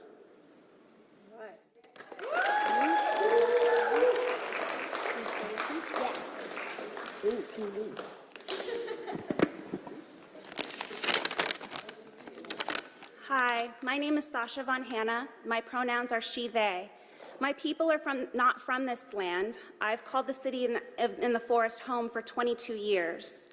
Forest defending is a family tradition. My mother and Tia work to protect the Ecuadorian Amazon rainforest. I'm a mother standing up for Mother Earth and against our systemic commodification, exploitation, and extraction. I've been listening to Atlanta's Year of the Youth promises confused. Why then are choices being made that cause greater harm to the children in all our futures? But I have hope, and I'm here to urge you to permanently protect Atlanta's South River Weelaunee Forest and to rescind all support of its development. We met the land for the first time in November 2021 when Muskogee community members living in Oklahoma visited their ancestral homeland for a stomp dance and cultural exchange. Meko Shaban Colonel introduced us to Weelaunee, and I felt called in and connected. My family continued to visit Weelaunee Forest through the seasons, visiting to clean up, plant trees, and to enjoy the wonder that comes with being in wild spaces. This land has experienced a history of continuous violence since the Muskogee Creek were forcibly removed. It was a plantation where enslaved people are likely buried in unmarked graves. Then it became a prison farm, perpetuating enslavement under another name. The land needs to heal. Once upon a time, the City of Atlanta recommended the permanent protection of Atlanta's largest urban tree canopy, the Lungs of Atlanta, in its city charter. Today, the City of Atlanta actively destroys it, ignoring overwhelming community outcries to protect it and violating environmental laws in the process.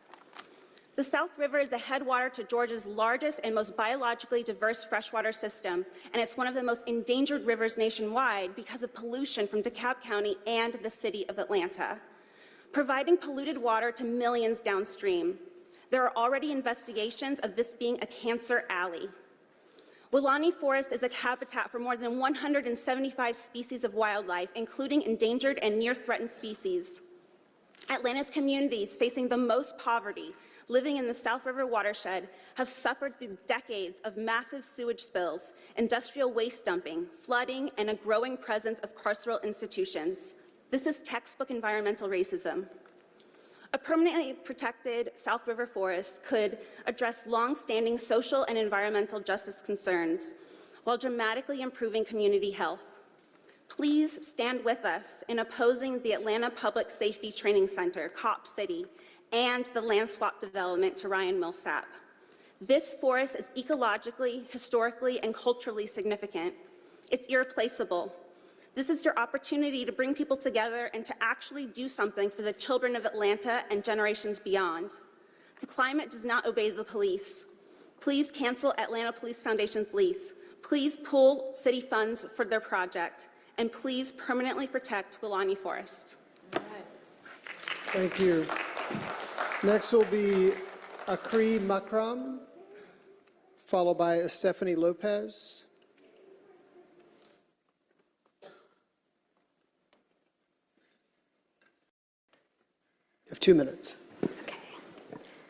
Hi, my name is Akri Makram. I'm a mother of 2 living in District 5. I moved to the city in 2009 because I really believe that Atlanta has the potential to lead other cities into a better South and a better world. And with the issue known as Cop City, I see that there's been a lot of focus on the protesters themselves, whether they're violent or nonviolent. And while I believe that it is largely a nonviolent movement, I also think that that's beside the point, and that this project shouldn't be judged based on the actions of the protesters, but on the impact that it's going to have on the city. For me, this project is really where the rubber hits the road in terms of several key issues that are really important to me. One is climate change. As a city, are we leading the state of Georgia and actually doing something to combat climate change? Or are we continuing to put greed and corporate interest ahead of people? When it comes to Black Lives Matter, 2 years ago we saw people flying flags and signs in their yards for Black Lives Matter. Are we really making our city safer for Black and brown people with real policy changes? Or are we just paying lip service to this mantra as we continue to commit state-sanctioned murder and incarcerate our own people in the name of public safety? And don't get me wrong, I absolutely believe we should be investing in public safety. This is something that's really important to me. But public safety to me means putting sensible gun laws in place so that I can send my children to school without fear. It means housing for the homeless so that moms like me aren't fending for themselves on the streets. It means upholding the rights and dignity of trans children so that we stop losing so many of them to violence and suicide. Public safety means building sidewalks and traffic patterns so that we can go outside and enjoy this beautiful weather without getting worried that we're going to get hit by a car. Time has expired. I know your job is hard. I know that you're under a lot of pressure. And I just hope that you will invest in public safety and not fund Cop City. Thank you. Stephanie Lopez, then followed by Cenidia Oliver and Sophia Oliver.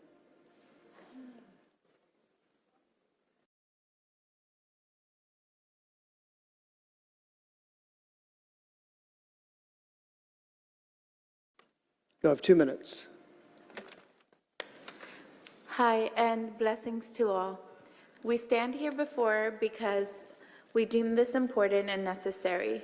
We're educators and we are mothers and we are humans. Over the past months, we have conversed with young children about the city's intentions to destroy Wilani Forest, to build one of the largest police militarization facilities.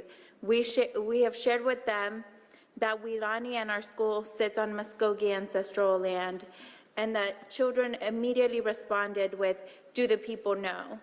So we stand here and we speak up and we shout because we want to let everyone know that we do not want the destruction of Wilani Forest, nor do we want the construction of Cop City here or anywhere. We have observed the children in our space welcome new trees, express gratitude for our mother tree with gifts like acorns and shades, and we have observed how children's relationships with humans and the more than human is not guided by self-interest, but rather by a reciprocal way of being with all that is around them. The children at our school have made gifts for the Wilani Forest. In their play, you can hear them shout, don't cut down the trees. Stop Cop City. They have offered land blessings as ways of expressing gratitude to all that earth Mother gives to us. Education in many parts of the country have failed us and continue to fail our children by teaching them how to destroy this earth rather than how to care for her. We hold the perspective of children and sing with them daily, leave the trees with peace. Instead of Cap City, instead of teaching our children how to destroy the land we inhabit, let's reimagine what the future for our children could be. We do not want Cap City here or anywhere. We demand a just and balanced world for all of our children. Thank you. Next will be Sinidia Oliver, followed by Sophia Oliver, followed by Daisy Dominguez Grare.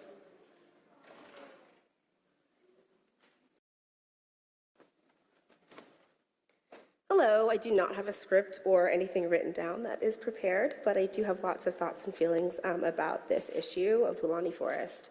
You're all here because we voted for you, right? We are the people, and we're here amassed with a bunch of other things we'd prefer to do than to make time in our day, in our busy lives, to come here down to City Hall to have a conversation with you because y'all aren't listening to what we need and want in this community. This is Atlanta. You all are representatives of constituents in your neighborhoods, and it's been critically and specifically clear that we don't want this development. I'm the head and founder of the Morgan Oliver School in Kirkwood, and we have property that would be directly across the street on Boulder Crest from this police training center. And I don't like it. I don't like the idea of pieces of land that were historically specifically for enslaved people now being a hub for creating more police officers that are going to go and potentially kill more of our people, right? Like, this is pretty intense right now. We're all feeling triggered. I don't feel safe by cops. I just don't. They're not peacemakers. They don't help. They don't make me feel safe. When I see a police officer, I tell my kids to turn the other way, right? Like, this is just the society that we live in. And so the kids that you see, most of them are from the Morgan Oliver School. We empower kids to be activists because the mess that we all make right now as adults is the mess that these kids are gonna have to clean up, and your kids.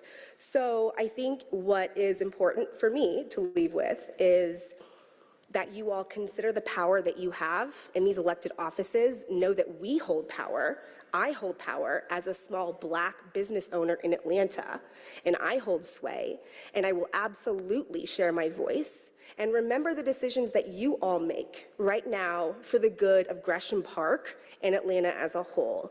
And in saying that, I'll go ahead and let my daughter share a poem that she wrote today that I'm very proud of. Go ahead. Hello, my name is Sophia Oliver. I am 12 years old and I go to the Morgan Oliver School. I made this poem today because I'm angry about Cop City. It's called Open Your Eyes. The forest, the trees, they all speak. Let their beings intertwine with yours. Let them show you the language of the wind. Open your eyes and you'll see the trees' memories. Flashes of moments in history we're all too ashamed to remember. Let them sing the everlasting song of life to you, lives from today and time gone by. Let them whisper the secrets of wisdom and of the forest in your ear. Let them open your heart, open your mind. Let them open your mind and you will hear the euphonious music and the redolent smell of pine. The effervescent laughter echoing throughout the forest we all find joy in. A city too fast for its own good. Bring forth from the darkness in your heart the evocative feeling that the trees have shared with you. Expel the hatred of your forefathers or embrace the strong whisperings of your ancestors who worked and toiled in sweat on that land. Use your positions of power to repair. Use your positions of power to allow for healing and peace. The Weelaunee Forest needs you. And we do not need another safe space for guns and bombs to practice in our darkest areas. The Weelaunee Forest needs us. I am a forest defender. Hear my voice. For me and my friends will be tasked with the consequences of your apathy. I am the voice of a child.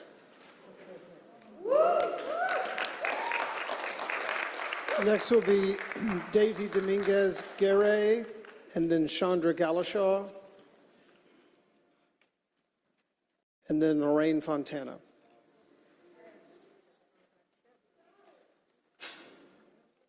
You'll have 4 minutes due to yielded time. Thank you. Saludos y bendiciones para todos. Estamos aquí porque lo consideramos importante y necesario. Somos educadores, somos madres y somos humanos.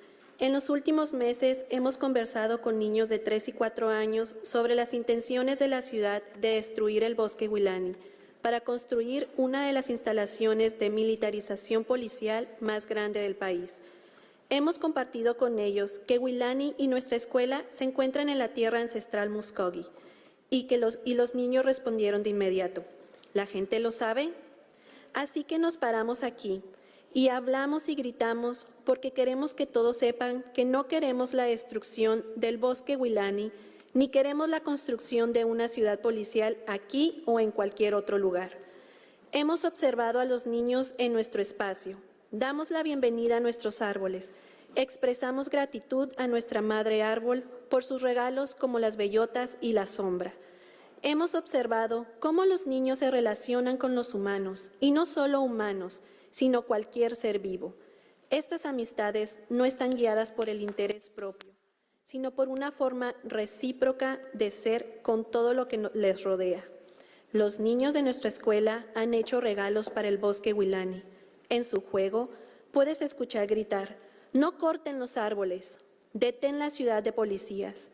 Han ofrecido bendiciones a la tierra como una forma de expresar gratitud y amor a todo lo que la Madre Tierra nos da. La educación en muchas partes del país nos ha fallado y continúa fallando a nuestros hijos, enseñándoles cómo destruir esta tierra en lugar de cuidarla.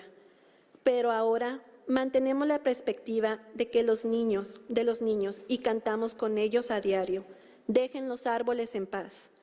En lugar de una ciudad policial, en lugar de enseñar a nuestros hijos cómo destruir la tierra que habitan, reimaginemos cuál sería el futuro para nuestros hijos.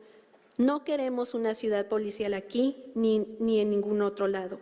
Exigimos un mundo justo y equilibrado para nuestros hijos. Gracias.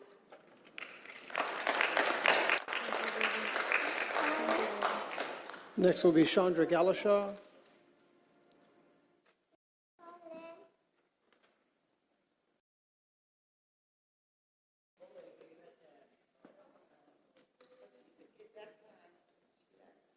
No, okay. Lorraine Fontana.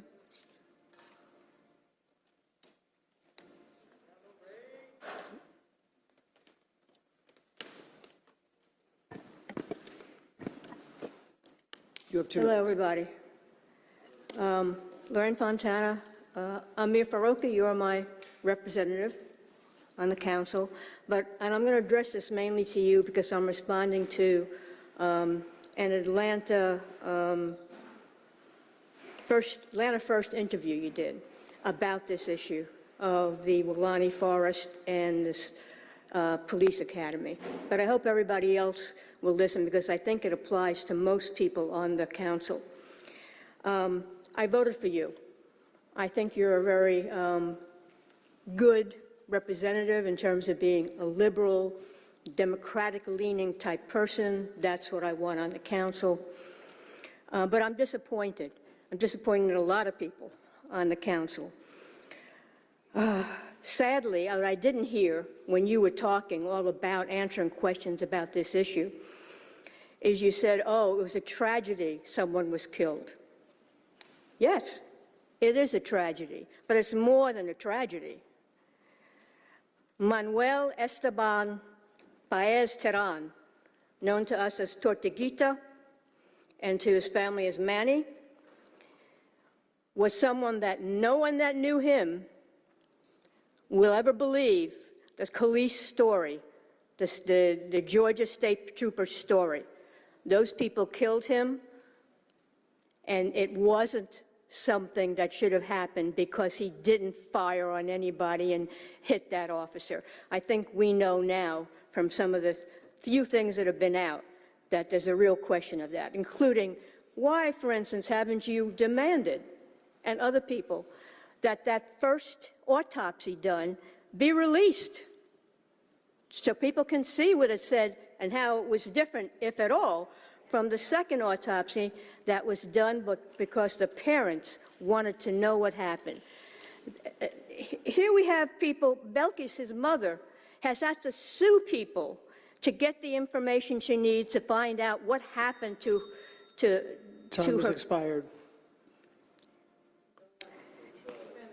There's been no denouncement by anybody that I know of the... Time has expired. Thank you. You're saying time is up? Yes. Next, we'll have Henry Jordan, followed by Tracy Thornhill, and then Emerson Sola.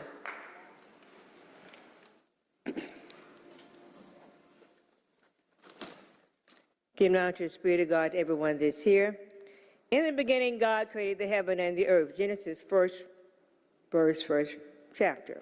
In the beginning, creation marks the absolute beginning of the temporal and material world. James Griff or any other person did not create the heaven or the earth. All things were made by him, and without him was not anything made that was made. St. John 1st chapter 3rd verse. He, Jesus, did not become deity.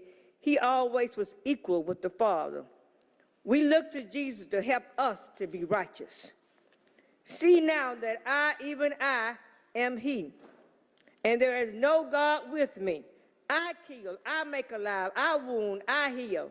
Neither is there any that can deliver out of my hand. And that's Deuteronomy 32nd chapter 39th verse. The false gods are impotent only. Yahweh can kill and make alive, wound and heal. God let us know his power that we need him. But it's written, be ye holy, for I am holy. 1 Peter 1st chapter 16 verse. Ye shall be holy, for the Lord your God am holy. This certainly could be termed the motive of Leviticus. Since God created us, this is his goal for us.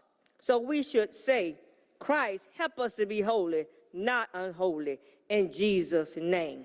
We living on God's time, and we owe it to Christ to live holy, to love one another as thyself, not to love the way your flesh said love. The devil got a place for you also when you do his deed. Next will be Tracy Thornhill, followed by Emerson Sola and Kiana Jones. You have 2 minutes. Good afternoon, Council. First off, I want to congratulate Forrest on his retirement after 30-some odd years. But I'm here to talk the same thing I've said before. I know in a couple of weeks we're going to open up budget. And I want the city employees to make enough money to live in the city in which they work. We have a big problem with that. We have to move on the outskirts of the city because we can no longer afford to live in the city of Atlanta. We've watched police, fire get 30% increase over the last 4 years. Public works, sanitation, watershed have not gotten that kind of increase. When you start voting on increases, we want you to give them something meaningful. We want you to give them something respectful. We want you to give them something that they can say, well, my city council, the ones that we helped vote for, the ones that we went out and walked for, looked out for us this time. So I don't want to say much. I just want to keep your ears open because we'll be back on the first Monday of the month, and then I'll be back on the second. Thank you so much. Next will be Emerson Sola, then Kiana Jones and DeJuan Robinson. You'll have 4 minutes due to yielded time.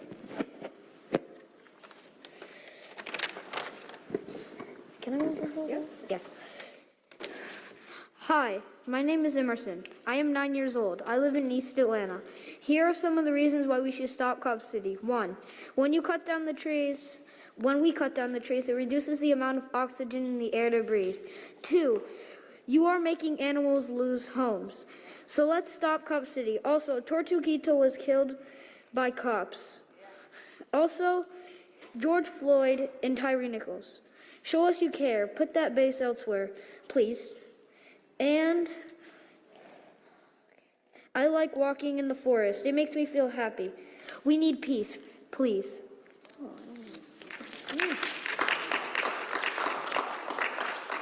Next will be Kiana Jones. You'll have 4 minutes due to yielded time. Good afternoon to this council, to everybody that's here. I find it extremely hypocritical that you did a proclamation for Earth Day, talking about you want to have healthy and sustainable environments that protect our natural resources when you are going to cut down 381 acres of forest land. You talked about things that are taxing on minority communities. Councilman Juan, you ain't no member of my community. You have never come out to ask people what they want when it comes down to our environment. When have you showed up in East Atlanta, unless you did one of those propaganda walks with Andre Dickens to get supporters to say they wanted Cop City? Cop City is literally in my backyard, in less than a mile from the home where I was born and raised, where my granny still lives. And I keep telling you suckers, we don't want it. Our neighbors don't want it. Time after time, people come and remind you that you, number one, can cancel the lease. You can vote against any further funding for Cop City. You can do the things that you claim you want to do. But you sit up here uninterested, Mary Norwood, Dustin Hillis, Andrea Boone, Marcy Collier Overstreet, Antonio Lewis, Michael Julian Bond, Matt Westmoreland, Keisha Sean Waits, Howard Shook, Alice Wan, Liliana Bakhtiari, Jason Dozier, Byron Amos, Amir Faroki, and Jason Winston left for the time being. But you sit up here uninterested in what we have to say, but got the nerve to knock on somebody's door and ask for a vote? Who raised you? Tell me where you come from that you think it's okay to keep pissing in my face and telling me that it's raining. I'm sorry, but I'm not buying it. Because yes, I'm one of those Negroes. One of those Negroes who you didn't think was smart enough to look into you and what you've done before I cast a vote. One of those Negroes who cares about the environment despite what some of you think. One of those Negroes who understands that because of the history and trauma of slavery that runs through my blood, I was disconnected from the land when I was born because that represented strife, turmoil, and it represented beatings for my people when we didn't produce on that land what the master wanted. But I also am one of those Negroes who has been reconnected to the land and understanding what it does, how it nourishes us, how it nurtures our children, what this land means to our environment in East Atlanta. And we had a comrade. His name was Manuel Esteban Paez Terán, and we called him Tortuguito. And he was murdered in defense of that land.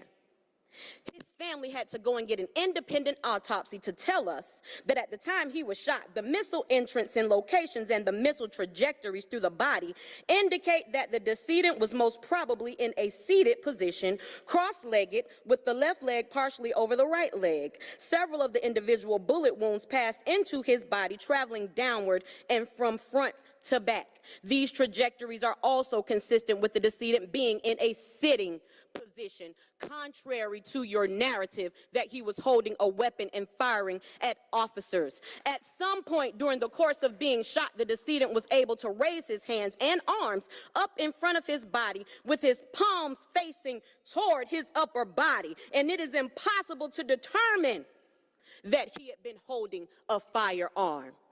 But that's the narrative that's been put out. Y'all talked about transparency when you honored the municipal clerk. I wish that all of you would be as transparent. I also wish that you would urge Mayor Andre Dickens to stop lying and come and knock on the doors of some real people from East Atlanta. 1743 Weekirk is where I live, and he can knock on my door at any time, and I'll tell him exactly what I think about Cop City. Next will be DeJuan Robinson. Following DeJuan Robinson will be Chef Dr. Kenneth Wilhoit and Lauren Kearns. Mr. Robbins, you have 10 minutes due to yielded time. First off, I would like to thank the mayor and his staff on the purchase of 2 Peachtree. I just found out that we purchased that as a city for affordable housing. I want to thank the mayor's office for that piece. Antonio Lewis, I read something you spoke about a week or two ago that I agree with, and I wanted to say I stand with you, and I urge council to also speak into that. We have police officers on duty that is being transported over to the area to protect the area, and I think that need to be a extra duty job as opposed to pulling someone from their post of protection and sending them there. So I'm in agreement with that. So I do want to thank you for your leadership on that. Mr. Shipman, I come here today because I thought long and hard about this while you guys was on recess, and I have an issue with this when it comes to leadership. It's the president's job to put people over committees as you see fit for leadership. We have a lack of leadership when it comes to public safety as your chairperson. And, you know, not only with the young man that just died in the jail, but there was a young black woman that was killed. There was a transgender woman that was killed all within a week or two. And your public safety chairperson, Dustin Hillis, has not shown up, have never showed up. And, sir, I'm tired of speaking to it to Dustin Hillis. We have to hold you accountable for that because you're the leader and you appoint these people as you see fit. We have a soldier that served in our military, Jason Dozier, probably could have served in that role. We have Mr. Byron Amos, born and raised here, and some would call it the ghetto over in Vine City. That would have been a tremendous choice. You got Mr. Julian Bond, been in the jails working as a correction officer all the time. Ms. Waits, born and raised here, Antonio Lewis, Ms. Boone, Ms. Overstreet. I would have loved to see Mary Norwood. I know she probably wouldn't have wanted that. But we have a divisive, uninterested, in my opinion, racist chairperson who don't give a damn about black people, but get up there and want to give out proclamation. It has been shown that he don't care. He have not showed up not one time, even when he was working in code enforcement with Felicia Moore. And we've brought people up here, Mr. President, that have showed you he wouldn't even look little black kids in their eyes and speak to them when they was up here. We have showed you that he is working hand in hand with code enforcement and NREM, and his wife and other people are taking the properties of black people in District 9 in the city of Atlanta, and you still have yet to move on it or to look into it. That's a problem with the leadership, Mr. President. We know Dustin is going to be who he is. He's not going to change. He's going to fake it all the way through. But it's your responsibility to get rid of him from that seat. He is showing inhumane care for black, gay, white, or whatever, poor. He don't care. He don't care. Mr. Faroki, your father, I've known him for years and speak with him. He care about black folks, man. I'm not saying you don't, but I dang sure don't see it, Mr. Faroki. And that's a problem for me because your father, he cares. He's around black folks every day, man. The apple gotta fall from the tree, man. It has to. Like, that's my issue, man. Gay, black, white, like everybody here expressing their concern. I would love to just see that same energy when it comes to gays, poor blacks, poor whites, whomever. Like, we just can't pick that's one thing to stick with. Martin Luther said, an injustice anywhere is an injustice everywhere. And that's the straight up truth. And we have, public safety is the #1 concern in Atlanta.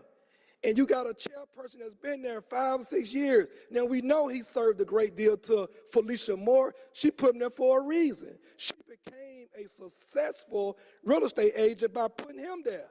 She didn't get her real estate license until he got over there. You think I don't know that? I'm born and raised in 9. I know it. I've seen it.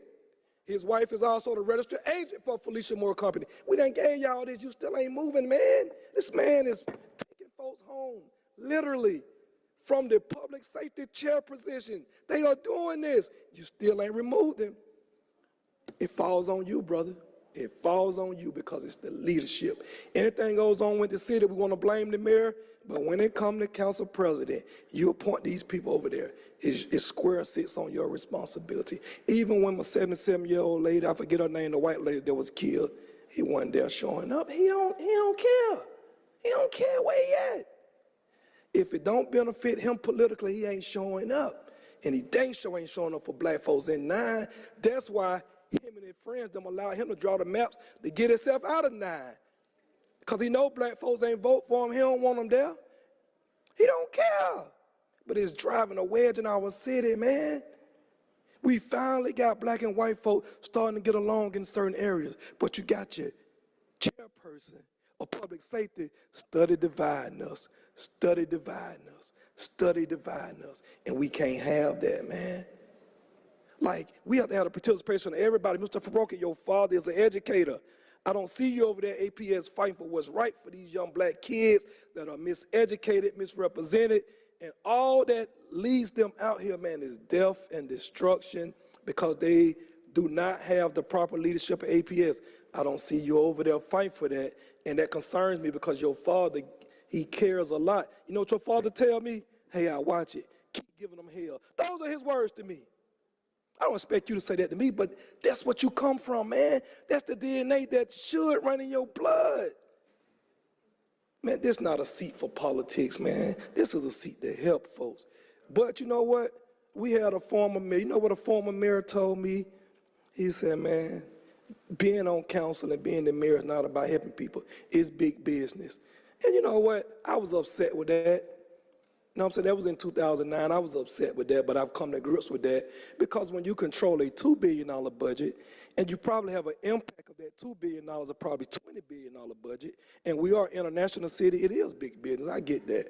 But you have to have, you know what I'm saying, the heart for people, and you have to have the business mindset to do business because it is both, though. But you got to be chosen to be able to walk that line to handle both because it is business and it is about helping folk. But it takes a special person to be able to do both. We have to do both. Like, we have to do both. Mr. Wetmans Moreland, you was on the board of the school board and you over here. You understand that when you bring these young kids in here in Carver, and I know we can't save them all, y'all, but we have to care enough to at least try. We owe that. Because what we're going to have is a city full of uneducated people who are heartless, who are killing people with no remorse. They uneducated, and they're going to get 100 years in jail, but they taking good people off the streets in the process. Nobody had given a darn about them. We take the pictures with them, but when it's developed, they are not in that picture. And we just have to just stop this. I just found out last week that MARTA is planning on cutting routes over there off a county line. I went to Bunch Middle School. My mother made me go from Bowen Home to Bunch every day because she wanted a good education. I deal with seniors every day that have to catch that MARTA bus from the park and ride over there in the Greenbrier Park and Ride. And MARTA is talking about cutting it off, talking about it's unsafe. Ain't nothing unsafe about county line over there. That old money over there on Niskey Lake, ain't nothing going on over there, man. We can pull the data for crime. Ain't nobody killing and robbing over there on Niskey Lake over there around that bunch with that. Ain't no. You right. You one red light from Enon. $700,000 house. Ain't nobody. No, man. Like, we got to stand up for stuff like that. I don't care if we got friends at MARTA, people got contracts at MARTA. When they wrong, they wrong. I stand up for what's wrong and right, not for who in the seat or what's going on. Man, what's wrong is wrong, man, and what's right is right. And Mr. Shipman, I believe you are dead wrong if you have not spoken with your chairperson of choice for 2 straight terms. I believe you are wrong if you have not looked into that and have checked him on that and removed him from that. I believe you are wrong. But if you have, I stand corrected. Mr. Faroki, I expect more, sir. that's knowing your father and speaking to him, man, I expect more, man. Come on, man. My grandparents born in 1914, man. Can you imagine what they instilled in me? Can you imagine where they come from? They are not rolling over in their grave when they see their grandson today. They are probably wishing that they could come stand and come back in the physical body and walk with me. Thank you. You don't have to say my time is up. I respect it. Thank you. Next will be Chef Dr. Kenneth Wilhoit, followed by Lauren Kearns and Devin Franklin.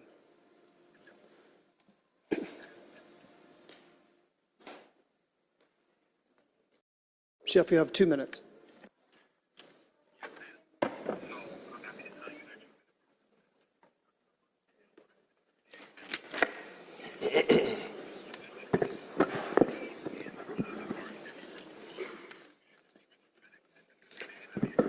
Good afternoon, Council.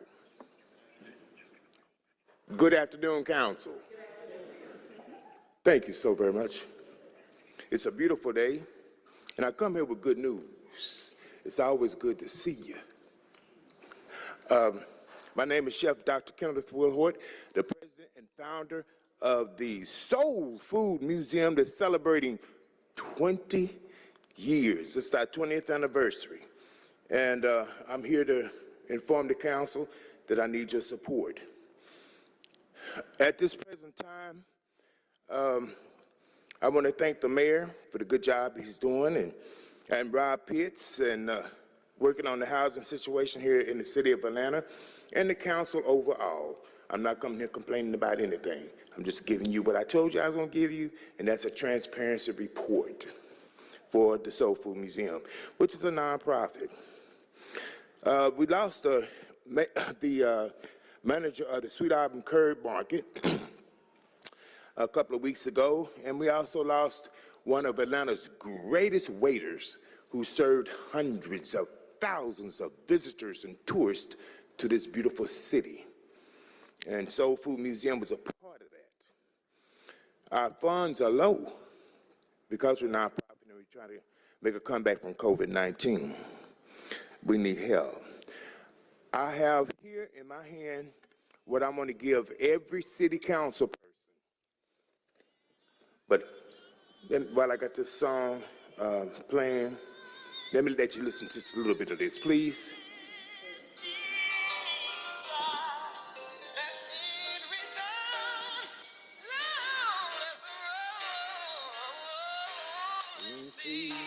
Yeah. Let's see the man. Love this song. Let's see the man.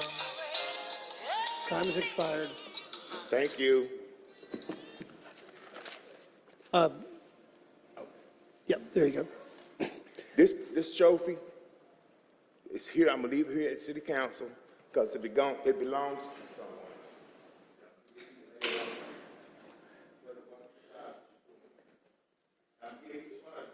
He can take him right there. He's going to take him for you. And this is urgent. And next will be Lauren Kearns, followed by Devin Franklin and Matthew Johnson. If You have it's 2 all minutes. right, she missed her turn, and I'd like to let her go ahead. Oh, who is this? It's Kristen Lindner. An Otto.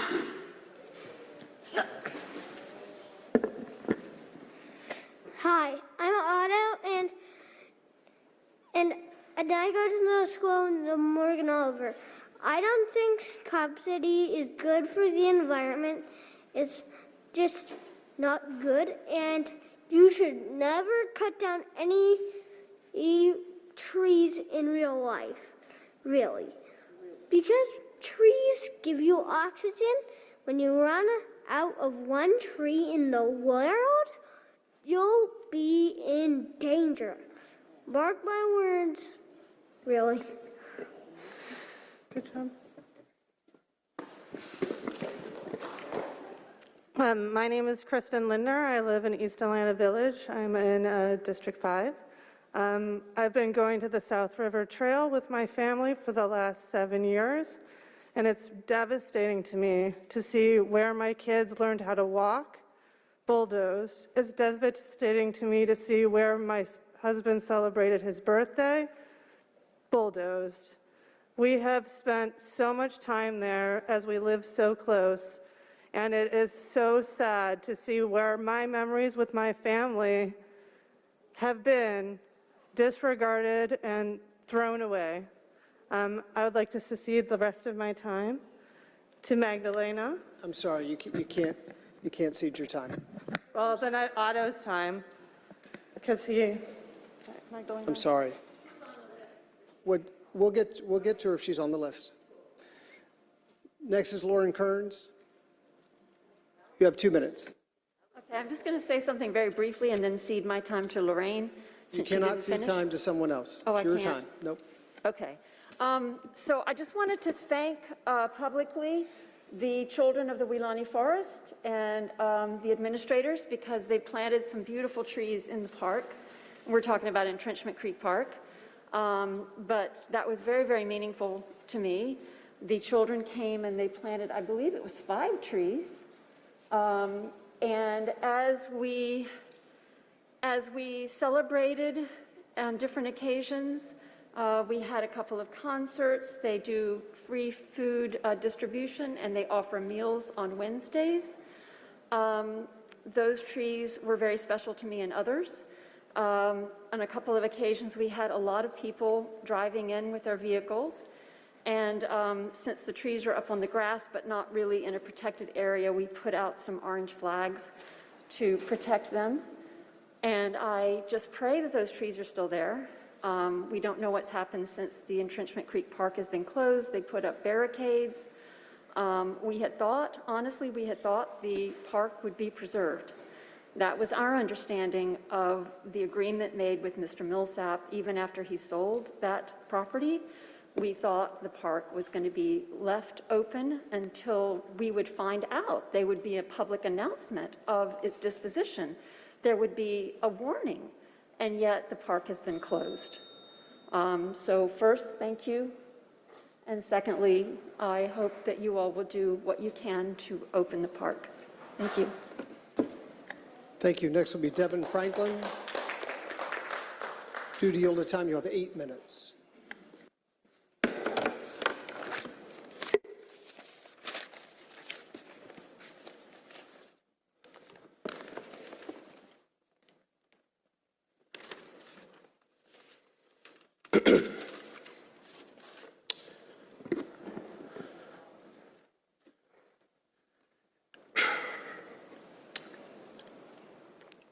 City council meetings start at 1 o'clock. I believe we had just over 2 hours of proclamations today as the people waited to share their thoughts. I think it's very important for us to acknowledge that we are able to see what our leaders are doing for their friends. And I want to talk to you all today about what we're doing for your people. You all know me, but for those who don't, my name is Devin Franklin. There was a news report involving the Fulton County Jail that was published about a week ago, and I was referenced as a citizen jail monitor. I'd like to correct that representation. I am an attorney. I am Movement Policy Counsel for the Southern Center for Human Rights. As it pertains to matters of jail conditions and citizens in custody in Fulton counties, I am an expert. As a public defender, I was one of the people that chose not to go to the booth. I would always go to the floor to visit my clients. I know what those halls smell like at the jail. I know what those doors sound like when they close behind you. I know what it's like to be on the zone floors. So I never took you all up on your visitation opportunities to come tour jails because I've been there. As we are talking about the poor policy involved with the way in which Cop City was brought to its current state, whether the harms are intended or unintended, it reminds me of what I'm here to speak to you all today about, which is past harms that the process very early follows the process of how Cop City came to be. There was a lot of public outcry regarding the city's lease of ACDC to Fulton County Jail. The reasons were not just emotional. There was data and facts and narratives and stories that went along with it. And nevertheless, though the body that approved Cop City was different than this august body, this body just the same chose to go forward with a lease that me and mine told you all would be harmful and ineffective in achieving the goal that it was set out to achieve, which was to get men off of the floor at the Fulton County Jail, right? So in the past week, the city of Atlanta has found itself centered in the eyes of the nation. And I am not referring to the city being denied yet another opportunity to bring thousands of visitors and dollars to the city. I am not referring to the continuous policy and PR missteps of the mayor's office in relation to the Cop City scandal. The news which I am talking about is actually not new at all. It's a matter for which we have come to this council and to public safety and told you about in vivid detail. It is the information which you all are already familiar, and that is, of course, the horrific details of the death of LaShawn Thompson in Fulton County Jail. For those of you who are not familiar with him by name, LaShawn Thompson is the person that, by headline, we know as the person that was essentially eaten alive by bed bugs at Fulton County Jail.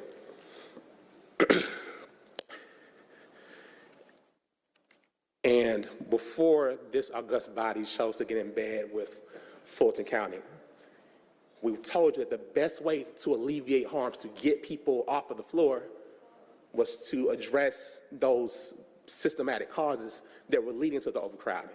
The overly slow indictment process. I know it's overly slow because it did not always be that, it was not always that slow when I was a public defender.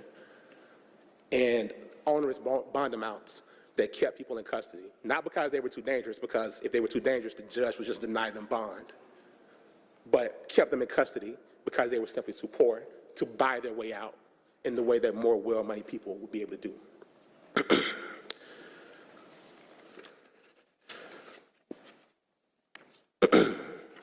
Over the past month or so, beginning on March 6th, I began coming to this council as well as public safety and informing everyone about the status of the lease, because you all told me and mine and other experts that we were wrong, and that no, this will actually get people off of the floor. We told you that no, because of the terms of the lease, the women from ACDs, from South Fulton Regional Jail, Union City, will be brought first, and then the men, and that they don't have enough staffing to bring the men in numbers that would affect safety. And since that point in time, you've had about 60 men, depending on the day, who have been transferred from Fulton County Jail to ACDC. There are still hundreds of men sleeping on the floor in horrid conditions because of staffing and being put in danger, not just because of how many people are staffed, but who is staffed. Because the reason I was on the news last week was because deputies were arrested for opening doors and allowing other persons in custody to go and attack additional people in custody. Anybody care? And I asked you all a few council meetings ago for you all to take action to make, per the agreement that you all entered, to make weekly requests of the conditions that people were living in, the number of staff, the harm that people were facing. Have any of you all done that? I'm sure not. More importantly, what I want to get to, when this body entered into contract with Fulton County was already under a settlement agreement with several people who had sued the county because of conditions that the women in South Fulton Jail had been placed in. Conditions that existed since 2018. The lawsuit was filed in 2019. The settlement agreement was entered into in April of last year. It involved women with severe mental illness being subjected to prolonged solitary confinement, confining them to their cells for 23 to 24 hours per day, at times denying them even the opportunity to bathe. Under these conditions, the mental health of women with severe mental illness significantly deteriorated, with women exhibiting symptoms of mental health crisis such as feces smearing, head banging, and repeated suicidal behavior. This is what was going on in Fulton County Jail when you got in bed with them, and we told you well, they were not good stewards of the city jail. But you chose to proceed nonetheless. And now a motion for contempt has been filed. You all will have your own personal copies today that you all can read. Because the sheriff has not been following the agreements under which he agreed. And I'm not talking about the former sheriff, I'm talking about your friend, Patrick Sheriff Labatt, who we saw here today celebrating with folks. And we warned you all about the harms that were occurring at South Fulton Jail being brought to ACDC. We told y'all. There's an individual housed in ACDC who was previously taken to the main jail, Rice Street, for medical issues. There she encountered and observed that they were experiencing a mental health crisis and was covered in feces. Although she was covered in feces, the staff refused her request to leave her cell to bathe. The staff then waited 6 days before finally agreeing to her request to allow her to take a bath and to wash the shower and feces off her hair and body. The man that was eaten alive by lice, his cell was smeared with feces. Time is and it's not new. It's been going on for a long time. I would like for you all to take action. I would like for you all to act like you care. Not because we're friends, not because we're allies, but because it's just the right thing to do. Next will be Matthew Johnson. Matthew Johnson, followed by Jimmy Hill. You'll have 4 minutes due to yielded time. I'll try to keep it brief. I would like to begin by just going through the line, at least addressing the council people that are before us. I lived in Councilperson Winston's district. I came to Councilman Faroki's house when we were initially having this vote on the militarized police training facility in the South River Forest. Councilman Dozier, I was at your house canvassing on your behalf when you were running for this office through a union that has come out against Cop City. Councilperson Bakhtiari, I counseled on your behalf of a union that has come out against Cop City. I do not know Councilperson Juan well.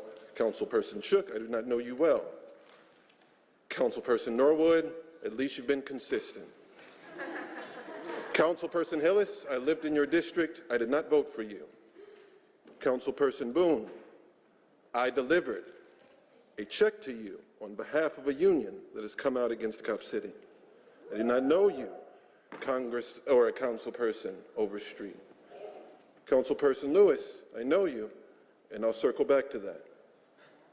Councilperson Bond, we've met. I've made it very clear my feelings about Cop City. That same union that I canvassed for you for and supported you has come out against Cop City. That union, by the way, is IUPAT, the International Union of Painters and Allied Trades. Councilperson Westmoreland, we do not know each other, but I coached the debate team at your school for 5 years when I was at Morehouse College, Grady High School. We have many associates in common.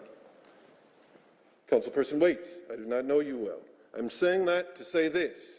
It is not just outside agitators that have a problem with this project. There are many of us that have been deeply involved in our community, done everything right, and have warned you from the very beginning that this was a problem. For every $1 that the average black household makes in median income in Atlanta, $3 to the average white household. Okay, so what that means in raw numbers, when we're calculating annual median income for the city, that's $69,900, okay? Now I want you to follow me. The average median income for black households in Atlanta is $35,000.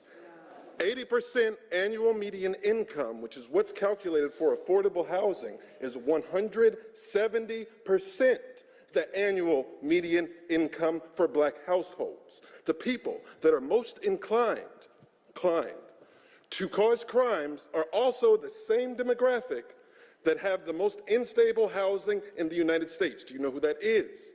Black males 18 to 25. But let me tell you what's going to happen when you build the police training facility.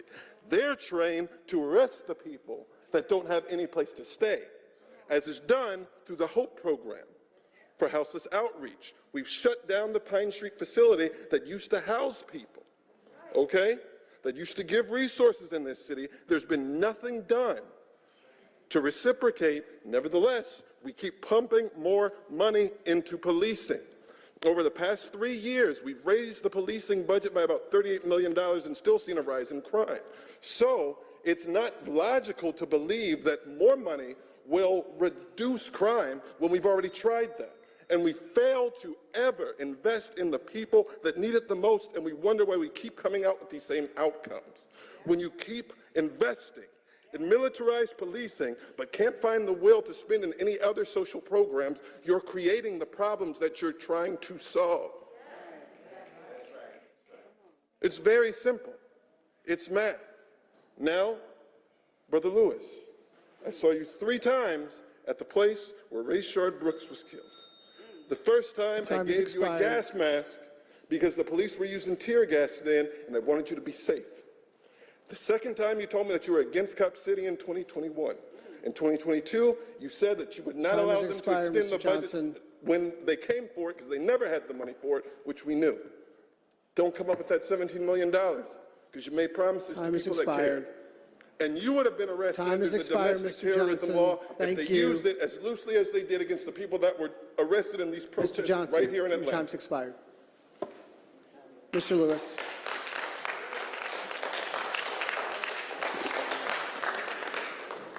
He gave me a gas mask because I wasn't with that stuff. He gave me a gas mask because, and also gave me a gas mask because I don't protest at the CNN Center. I protest on Cleveland Avenue. None of us have a gas mask. Nobody people in my area had never been to a protest in their life.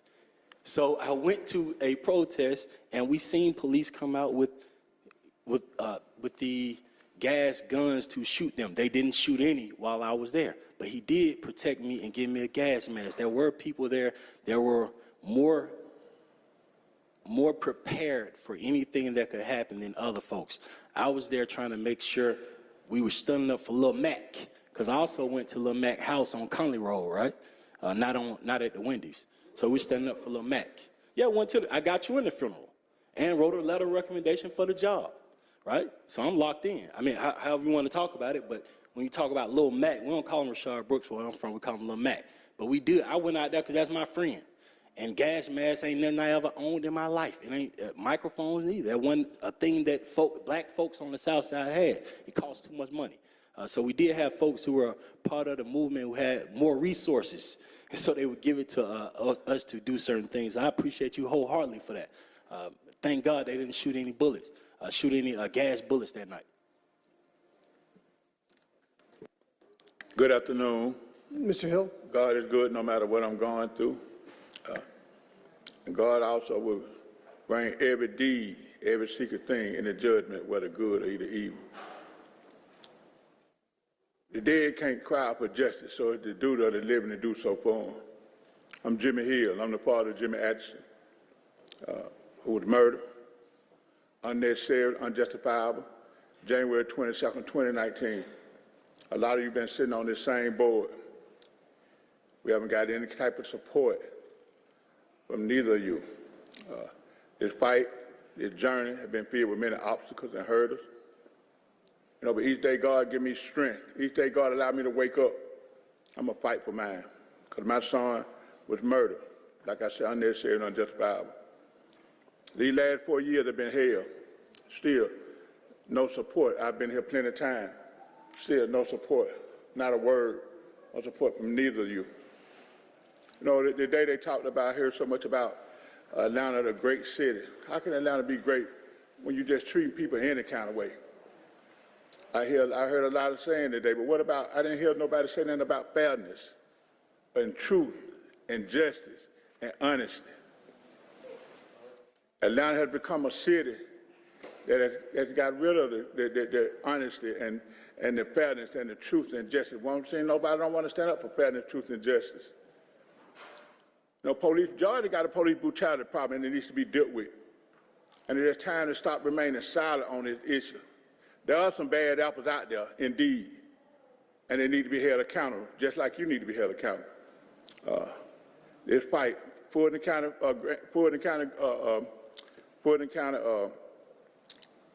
I can't even think of it.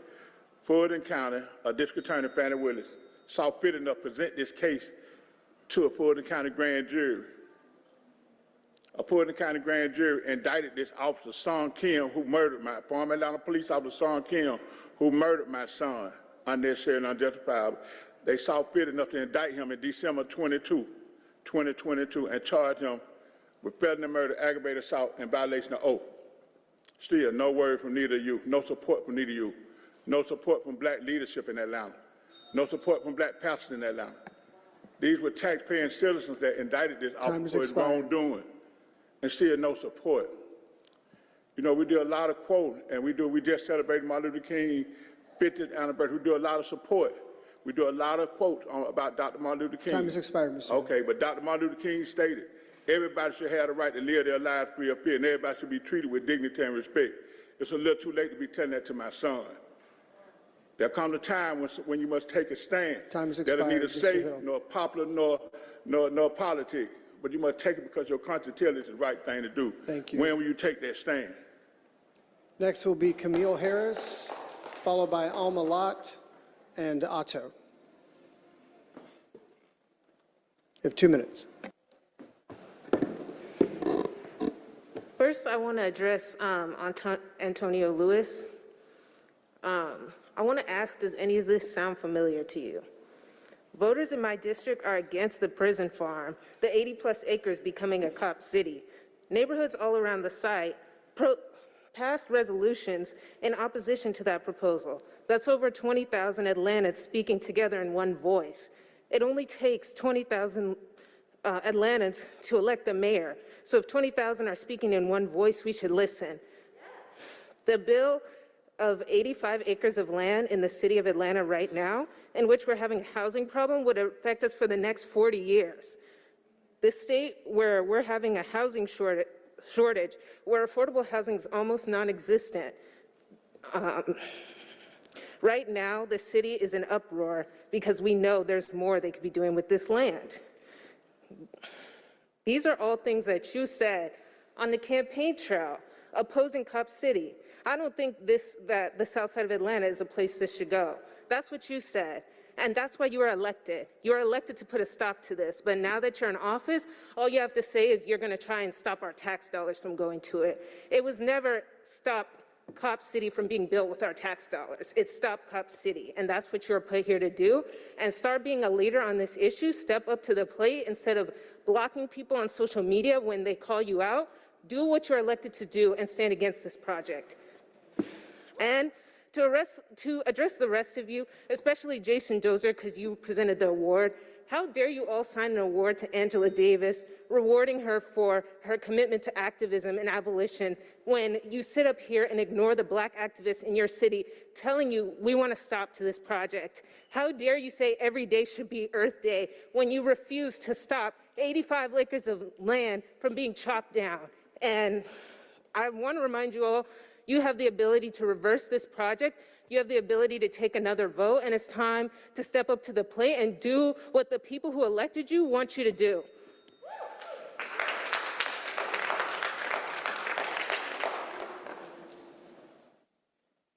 I still agree with everything I said. And if you look at the paper review, I'm also not anti-police, also not abolish police. And so the current police training facility sits in District 12.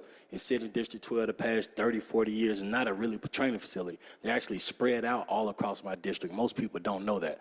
And so it's actually been in the blackest part of my district forever. And so I can't wait to, and similar, I know they're gonna cut up 3 more seconds of this. I can't wait until the police that are supposed to be in District 12 are in District 12 during their assigned hours. I can't wait until the Atlanta Police Foundation starts paying for extra jobs for police officers to do that job. I can't wait till I get my police officers back over there to do their job during their assigned shift. Anybody who doesn't support, to me, anybody who doesn't support taxpayer dollars being spent during taxpayer time frame and who want to see taxpayer dollars being spent to guard the training facility, but you don't want to see taxpayer dollars being spent to do midnight basketball. You don't want to see taxpayer dollars being spent for Little League football games, Little League basketball games, because we got to pay the city has to literally pay for police to do midnight basketball, little league football games. But at the APF training facility, they're doing it under the City of Atlanta dollar amount. So to see a organization, a progressive organization, cut up 3 words, cut up a 3-second clip of that, man, that's so much Bill White and Donald Trump that I've ever seen. And so to see the culture vultures, who ain't even a part of this culture, ain't a part of my culture, try to call me a sellout, to see the culture vultures is a different thing. So I appreciate you, and I couldn't wait till we came here and had this conversation. Next will be Alma Lott. You have 2 minutes. Thank you, Antonio Lewis, for your speech. And we do want our officers back home. I live in Vine City, been there over 30 years. And usually these children were coming out 12 and 1 o'clock shooting fireworks. Last night they were shooting firearms. One, we really need housing back in our community. So we got leaders that need to come with the community, and let's see how we can fix this. Because HUD money, I think, is being misused. We need to start sticking together. And when I have these little small events, I know they don't get recognized.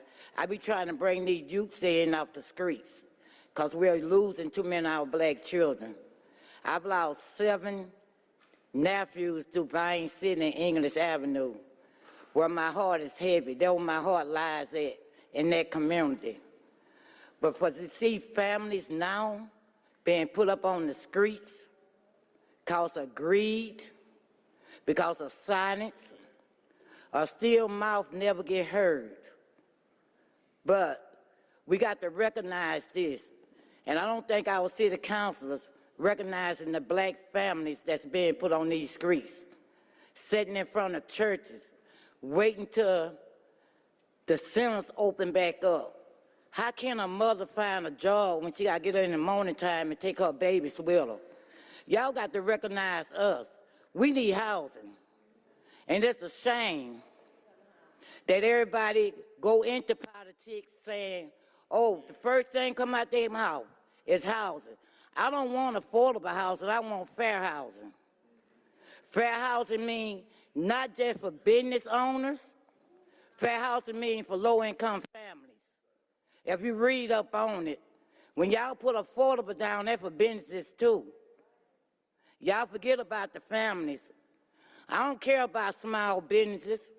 I don't care about none of this. The only thing I care about is these babies being put on the street and committing crimes because they have nowhere to go. We have youth still on the streets that became homeless. It's time to wake up, Atlanta, and stop putting out fake news.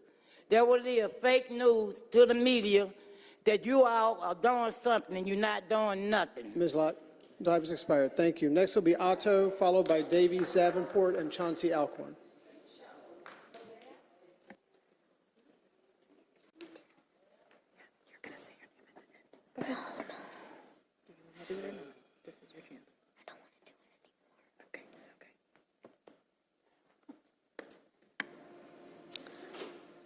Next will be Davies Davenport. Chauncey Alcorn. Nope. That completes our public speakers for today. Thank you all to everyone who has come out, especially the young people who have come out today for public comment. Next, we will turn to the report of the Journal. Madam Deputy Clerk. Thank you. Good afternoon. I, Vanessa Walden, Deputy Municipal Clerk of the City of Atlanta, hereby certify that the action minutes of the March 20th, 2023 regular meeting of the Atlanta City Council are true and correct. If there are no changes or amendments to the minutes, I would welcome a motion to adopt. A motion to adopt moved by Councilmember Juan, seconded by Councilmember Bakhtiari. Is there any discussion on the motion to adopt the minutes? We can do this via unanimous consent without any objection. Any objection to the motion to adopt the minutes? Madam Deputy Clerk, please sound the count on unanimous consent.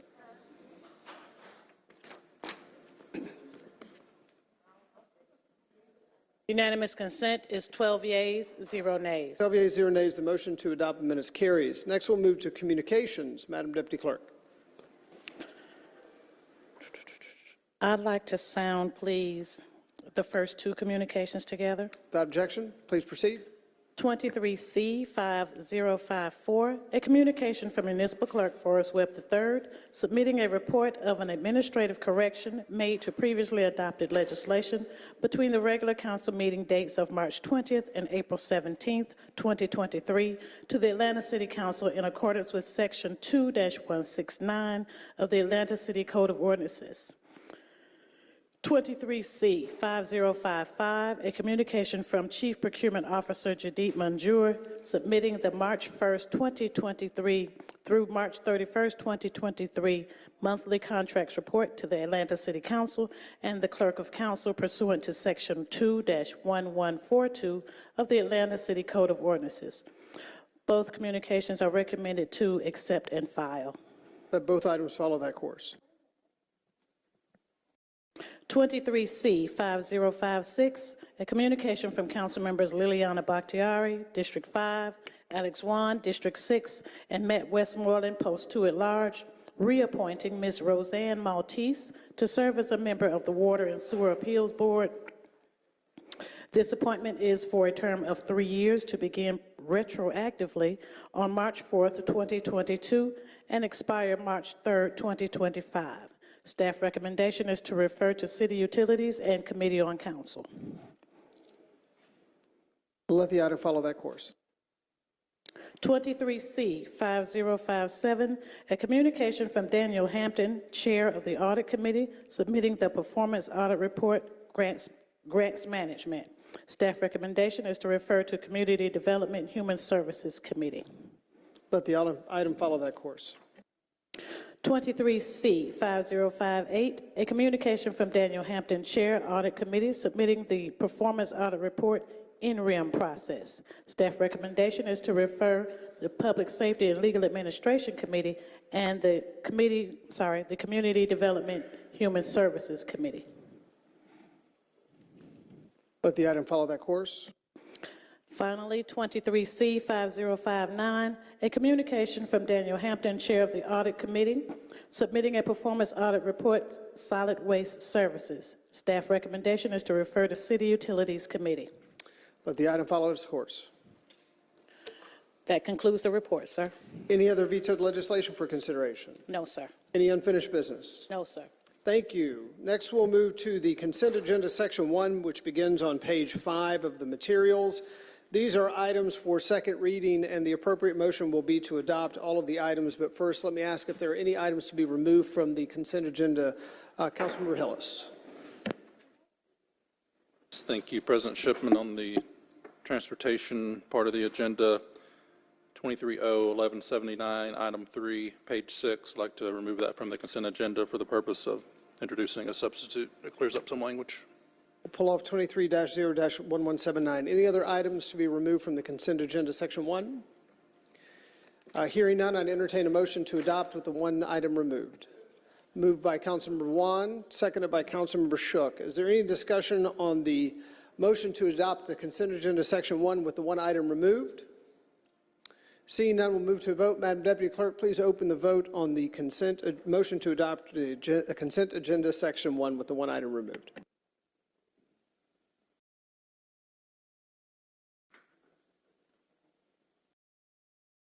The vote is open.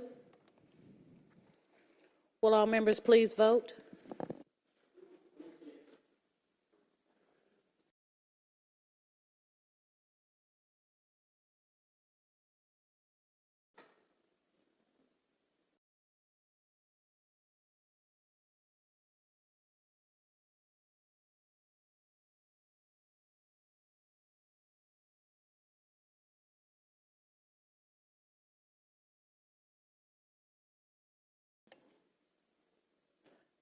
The vote is closed. 13 yeas, 0 nays.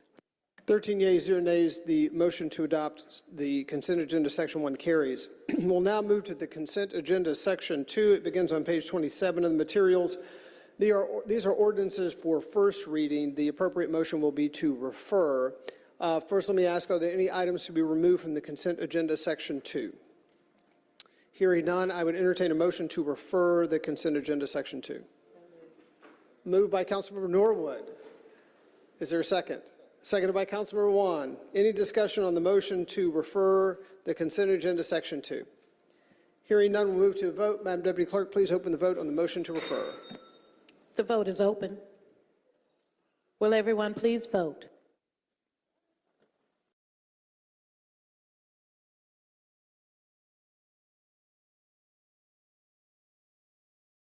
The vote is closed. 13 yeas, 0 nays. 13 yeas, 0 nays. The motion to refer the consent agenda, section 2 carries. We'll now move to the report of standing committees. First up today will be the Transportation Committee. The report will be given by Vice Chair Councilmember Lewis.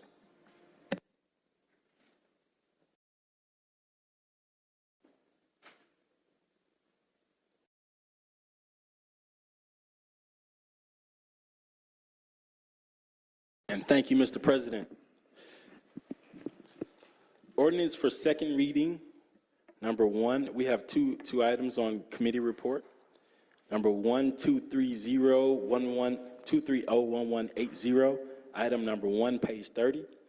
An ordinance by council members Destin Hillis and Matt Westmoreland is substituted by the Transportation Committee, authorizing the Chief Financial Officer to accept proceeds from the Northwest Atlanta Perry Bolton Tax Allocation District Fund on behalf of the Atlanta Department of Transportation, and to anticipate and appropriate the Northwest Atlanta Perry Bolton Tax Allocation Fund proceeds in the amount of $1,705,000.00 into the Atlanta Department of Transportation 2023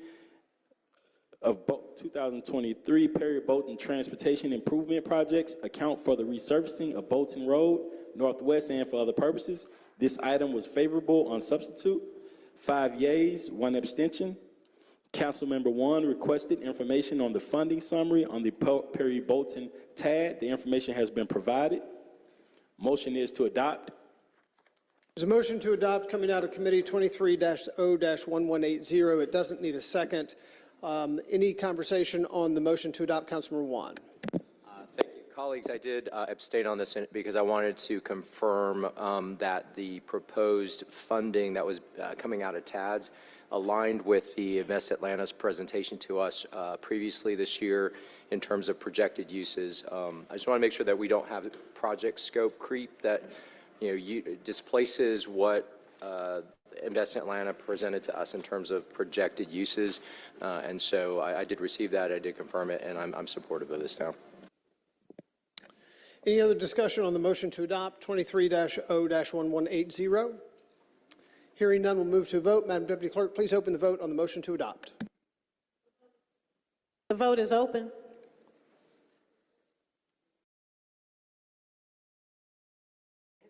The vote is closed. 14 yeas, 0 nays. 14 yeas, 0 nays. The motion to adopt carries. Number 2, Council President, 230-1179. An ordinance by Councilmember Antonio, favorable on substitute.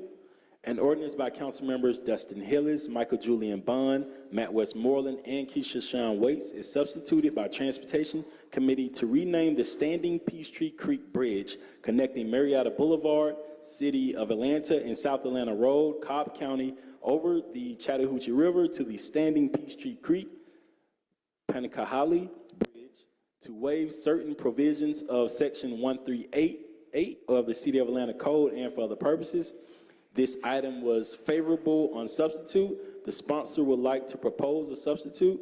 The substitute changes the wording throughout the legislation to reflect an unnamed bridge being named. And I'll read the substitute if need be. First, I'd entertain a motion to adopt, and then if coming out of committee. Motion to bring forth the substitute. There's a motion to adopt coming out of committee 23-0-1179. That doesn't need a second. Then there's a motion to bring forth the substitute by Councilmember Lewis. Is there a second on the motion? Seconded by Councilmember Bond. Is there any discussion on the motion to bring forth the substitute? Hearing none, we'll move to a vote. Madam Deputy Clerk, please open the vote on the motion to bring forth the substitute. The vote is open. Will all members please vote? The vote is closed. 14 yeas, 0 nays. 14 yeas, 0 nays. The motion to bring forth the substitute carries. We're now back to the main motion to adopt as substituted 23-0-1179. Is there any discussion on the motion to adopt per the substitute? Hearing none, we'll move to a vote. Madam Deputy Clerk, please open the vote on the motion to adopt 23-0-1179 as substituted. The vote is open. Well, Council President, that completes my, not yet. Got you. The vote is closed. 14 yeas, 0 nays. 14 yeas, 0 nays. The motion to adopt as substituted carries. Council President, that completes my report. Thank you, Vice Chair Lewis. Next, we'll move to Finance Exec Committee, Chair Wan.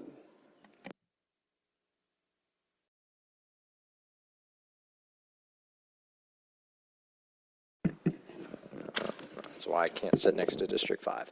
Okay, colleagues, we're on page 34 in your hymnals. We have one paper today, 23-0-1175. This is an ordinance by Councilmember Andrea L. Boone to amend the Oracle accounting structure for the Mayor's Office of Equity, Diversity and Inclusion so as to align fund department organization accounts under the Mayor's Chief of Staff, to authorize the Chief Financial Officer to create the appropriate department organizations and to anticipate and appropriate the necessary funding in connection with the Office of Equity, Diversity, and Inclusion, to authorize the Chief Financial Officer and the Commissioner of the Department of Human Resources to transfer any positions currently assigned to any officer or department under the executive branch to the appropriate department organization number under the executive branch to the Mayor's Office of Equity, Diversity, and Inclusion, and for other purposes. Mr. President, this came out favorable on condition from committee, the condition being that there be a substitute. We do have a substitute that has been shared with council, so I'll make a motion to bring that forward. There's a motion coming out of committee to adopt 23-0-1175. There's been a motion to substitute from Councilmember Wan, seconded by Councilmember Shook. Is there any discussion on the motion to bring forth the substitute?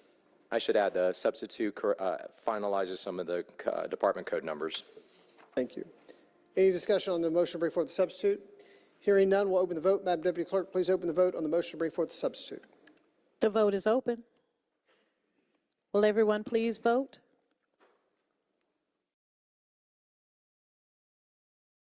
The vote is closed. 14 yeas, 0 nays. 14 yeas, 0 nays. The motion to bring forth the substitute carries. We're now back to the main motion to adopt as substituted. That is the committee's motion. Any discussion on the motion to adopt 23-0-1175 as substituted? Hearing none, we'll move to a vote. Madam Deputy Clerk, please open the vote on the motion to adopt as substituted. The vote is open.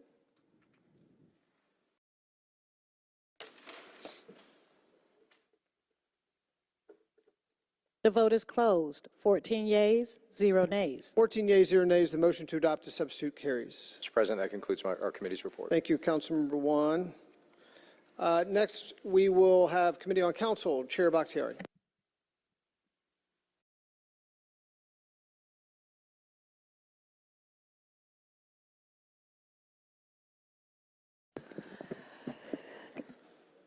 Thank you, Mr. Chair. Today, we had items 1 through 4 and items 6 through 11 that were voted on favorable out of COC this morning. Go ahead and give those a read. Item number 1, a communication from Ann Phillips, President, Atlanta Planning Advisory Board, submitting the appointment of Mr. Bob Morris to serve as a member of the Atlanta Beltline Tax Allocation District Advisory Committee. This appointment is for a term of 2 years. Item number 2, the 23-C-5037, a communication from Ann Phillips, President of Atlanta, of Mr. Ronald Grunwald to serve as a member of the Atlanta Beltline Tax Allocation District Advisory Committee. This appointment is for a term of 2 years. Item 3, 23-C-5038, a communication from Tanya Greer, County Clerk, to the Fulton County Board of Commissioners, submitting the appointment of Mr. Lamar Willis to the Atlanta Beltline Tax Allocation District Advisory Committee. This appointment is for a term of 2 years. Item number 4, 23-C-5040, a communication from Councilmember Marcy Collier Overstreet, District 11, appointing Ms. Shay Embry to serve as a member of the Stakeholder Oversight Committee. This appointment is for a term of 2 years.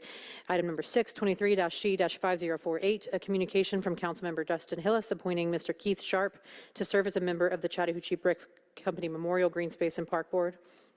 Item number 7, 23-C-5049, a communication from Councilmember Dustin Hillis appointing Ms. Ola Reynolds to serve as a member of the Chattahoochee Brick Company Memorial Green Space and Park Board. Item number 8, 23-C-5050, a communication from Mayor Andre Dickens appointing Mr. David Gauchi Smith, Sr. to serve as a member of the Chattahoochee Brick Company Memorial Green Space and Park Board. And item number 9, 23-C-5051, a communication from Mayor Andre Dickens reappointing Ms. Janice Ware to serve on the Fulton County City of Atlanta Land Bank Authority. This appointment is for a term of 4 years to begin retroactively on March 18th, 2023 and expire March 17th, 2027. And then we have also, well, I want to say if we want to go ahead and move to adopt. Want to move all of those as a block to adopt? Yes, please. Without objection, on a motion to adopt, all of those. Okay, there's a motion to adopt the 8 items, communications as read, coming out of committee. It doesn't need a second. Is there any discussion on the motion to adopt these items? These are communications, so we can do these via unanimous consent. Is there any objection to the motion to adopt? Hearing none, Madam Deputy Clerk, please sound the count on unanimous consent on the motion to adopt. Adopt both of them separately? Okay. I'm sorry, sir. Are we voting on 9 items or 8? We're voting on 8 items. The Councilmember read in 8 items. We're voting on items 1 through 4 and 6 and 11. Yeah, item 5 is excluded. Yes.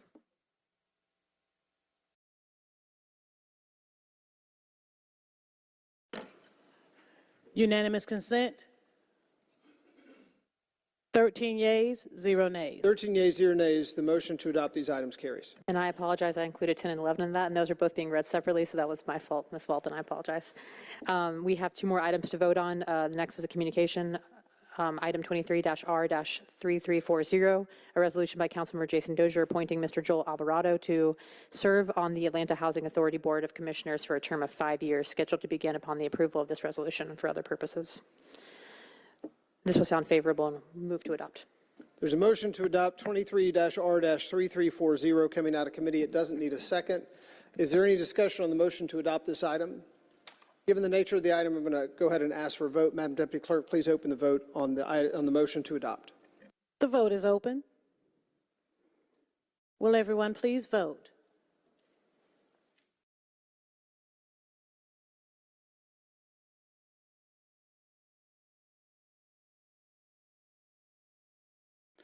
The vote is closed. 13 yeas, 0 nays. 13 yeas, 0 nays. The motion to adopt carries. And our last item, item number 11, 22-0-1823, an ordinance by Councilmembers Andre L. Boone, Jason Winston, Amir Faroki, Byron D. Amos, Jason Dozier, Liliana Bakhtiari, Dustin Hillis, and Michael Julian Bond, as substituted by Finance Exec Committee to amend the charter of the City of Atlanta, Georgia, 1996 Georgia laws, adopted under and by OCGA Section 36-35-1, as amended by amending Part 1, Subpart A, Article 8, Office of the Inspector General, to restore the full independence of the Ethics Officer and of the Ethics Office by removing the Ethics Officer and the function and duties by the Ethics Division from the Office of the Inspector General and establishing a separate Ethics Office to provide for the selection of a majority of the 7 colleges/universities within the City of Atlanta to serve as their nominee to serve on the governing board of the Office of the Inspector General and the Ethics Office, to clarify that the Office of the Inspector General shall be authorized to investigate or review certain matters concerning waste, fraud, abuse, and corruption, to require city officials or employees and employees of the city, outside contractors, vendors, and agencies to cooperate with the Office of the Inspector General or the Ethics Office regarding any investigation or review duly initiated thereby, to establish a process for the reporting and investigation of allegations of retaliation against individuals for reporting matters to the Office of the Inspector General or the Ethics Office, to amend Chapter 2, Article 7, Division 2, to reflect the actions of this charter amendment and for other purposes. This was found favorable in Finance Exec, and I move to approve. There's a motion to adopt 22-0-1823 coming out of committee. We have seen this before since it's a charter amendment. Is there any discussion on the motion to adopt? Hearing none, we'll move to a vote. Madam Deputy Clerk, please open the vote on the motion to adopt 22-0-1823. And thank you to whatever poor soul had to write this legislation. The vote is open. Will everyone please vote?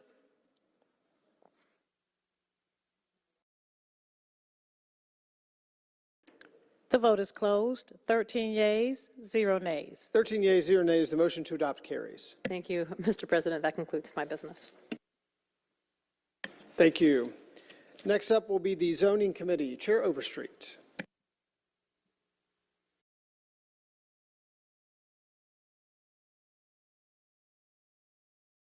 Okay, let's get started on our zoning committee report. Everyone, please turn your agendas to page 41.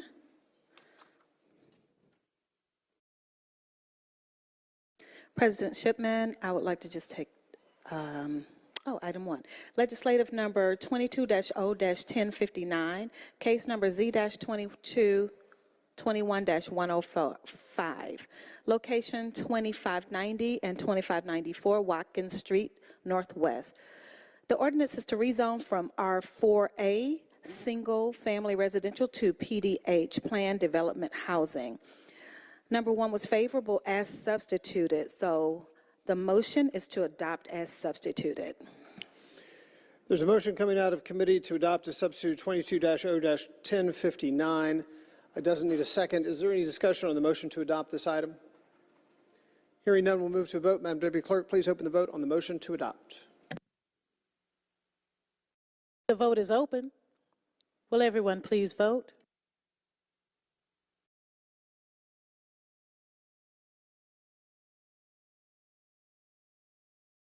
The vote is closed. 13 yeas, 0 nays. 13 yeas, 0 nays. The motion to adopt carries. Thank you. So items number 2 through 6, may I please take those as a block? Without objection, please proceed. Thank you. Number 2, legislative item 22-0-1742, case number Z-22-73, location Upper West Side. The ordinance is to amend the zoning ordinance so as to create a Chapter 44 under West Side overlay. Number 3, 22-0-1789, Z-22-68 is the case number, located at 950 West Marietta Street Northwest and 0 West Marietta Street Northwest. The ordinance is to rezone from I-2BL Heavy Industrial Beltline Overlay to MRC3 CBL Mixed Residential Commercial Conditional Beltline Overlay. Number 4, legislative number 22-0-1826, case number Z-22-85, location Grove Park Community. The ordinance is to rezone certain properties in the Grove Park community from R4A, single family residential, to R5C, 2 family residential conditional.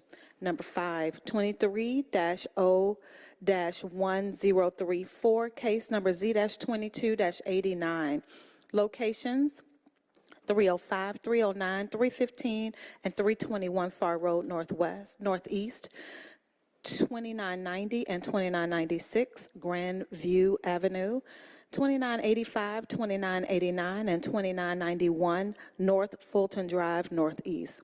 The ordinance is to rezone from SPI 9 SA1 Buckhead Village Special Public Interest District Sub Area 1 to SPI 9C SA1 Buckhead Village Special Public Interest District Conditional Sub Area 1 to change the base floor area ratio.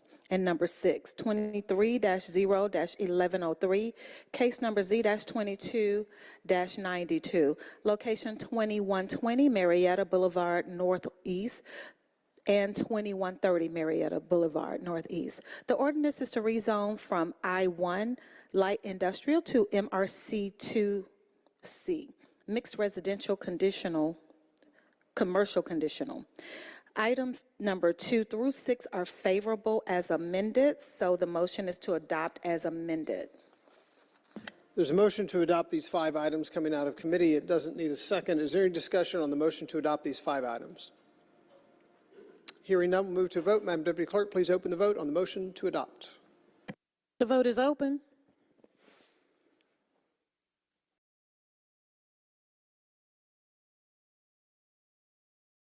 Will everyone please vote?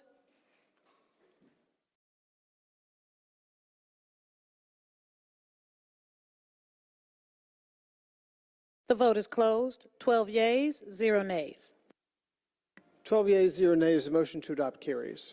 Thank you. Last item for zoning committee, number 7, legislative number 23-0-1035, case number Z-22-90, located at 385 Joseph E. Lowry Boulevard Northwest. The ordinance is to rezone from SPI 3 SA2 English Avenue Special Public Interest District Sub-Area 2 to SPI 3 SA3 English Avenue Special Public Interest District Sub-Area 3.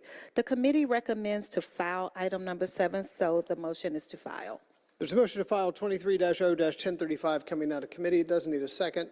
Is there any discussion on the motion to file this item? Hearing none, we'll move to a vote. Madam Deputy Clerk, please open the vote on the motion to file. The vote is open.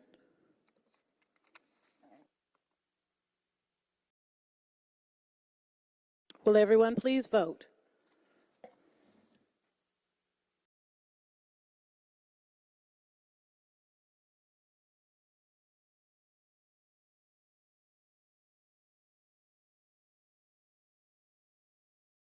The vote is closed. 13 yeas, 0 nays. 13 yeas, 0 nays. The motion to file carries. Thank you, Mr. President. That concludes my report. Thank you. Next up will be Public Safety and Legal Administration. Chair Hillis. Committee has no report this cycle, Mr. President. Thank you. Next up is the City Utilities Committee. Chair Winston, but I believe there is no report for City Utilities this week. Yes, no report correct, Vice Chair for Boone? city utilities, Mr. President. Thank you. Thank you. Next up will be CDHS. Chair Dozier. Thank you, Council President Shipman. I have 2 items. The first is ordinance 23-0-1114. This is a CDP amendment, CDP-23-002, an ordinance by the Community Development and Human Services Committee to amend the land use element of the 2021 Atlanta Comprehensive Development Plan so as to redesignate property located at 2120 and 2130 Marietta Boulevard Northwest and parcel ID 17-0222-LL092 from the industrial land use designation to the mixed-use medium-density land use designation and for other purposes. This item was favorable out of committee. There's a motion to adopt 23-0-1114 coming out of committee. It does not need a second. Is there any discussion on the motion to adopt this item? Hearing none, we'll move to a vote. Madam Deputy Clerk, please open the vote on the motion to adopt. The vote is open.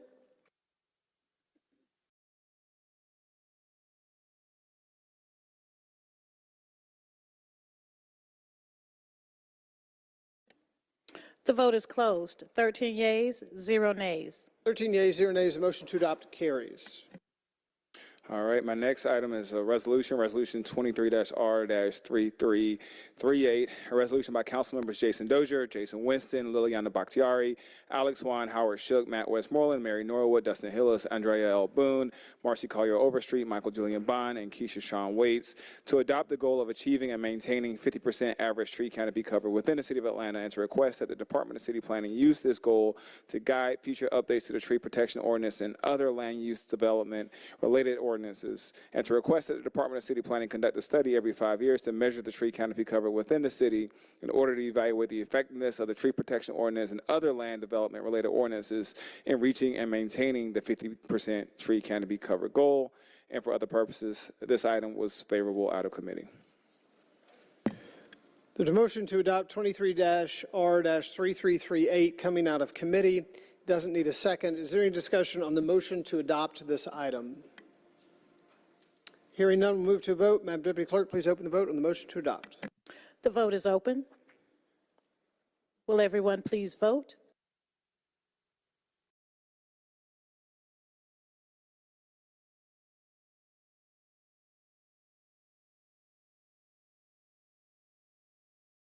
The vote is closed. 11 yeas, 1 nay. 11 yeas, 1 nay. The motion to adopt carries. Thank you, Council President. That concludes my report. Thank you, Chair Dozier.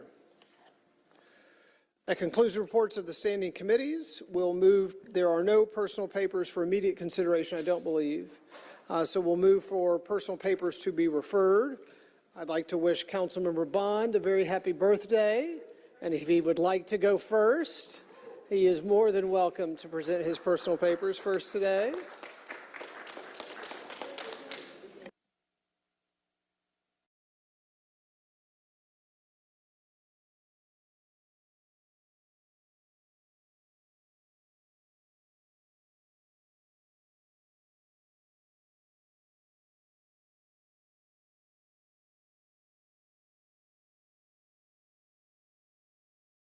Thank you, Mr. President. Thank you for the birthday wishes. My staff tried to surprise me today with cake, so I asked them to take it to the back. And I hope I didn't offend them or hurt their feelings. But we do celebrate all month. So, and I have a paper, and if anyone else would like to sign on, please feel free to do so. A resolution by Council members Marcy Collier Overstreet, Matt Westmoreland, Michael Jugan Bond, a resolution pursuant to Section 6-306 of the City of Atlanta Charter authorizing the City of Atlanta to donate $80,000 to Second Helpings Atlanta to support initiatives to provide free meals to the City of Atlanta residences facing food insecurities, authorizing the mayor, his designee, to enter into a donation agreement with Second Helpings Atlanta, authorizing the Chief Financial Officer to take all payments from the account numbers listed therein and for other purposes. Helms ID number 32470. Helms ID 32470 will be referred to the Finance Exec Committee. Thank you, Mr. Pond. Councilmember Farokhi. I've been waiting to go early for months now, but I need to defer to the end of the queue. Yeah. Thank you. Councilmember Amos.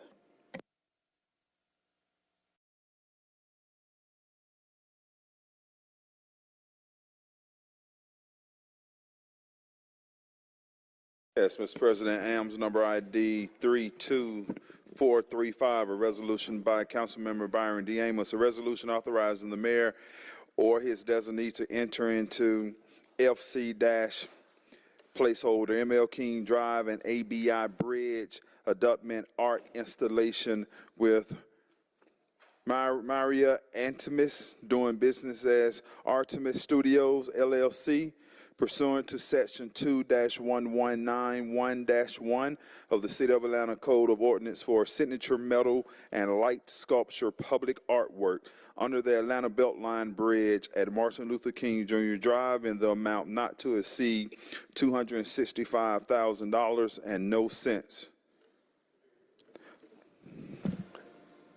Helms ID 3243. I'm not finished reading, but there's a correction here. The Ms. Clerk, the title, the word is reading 265, but the actual print is saying 270.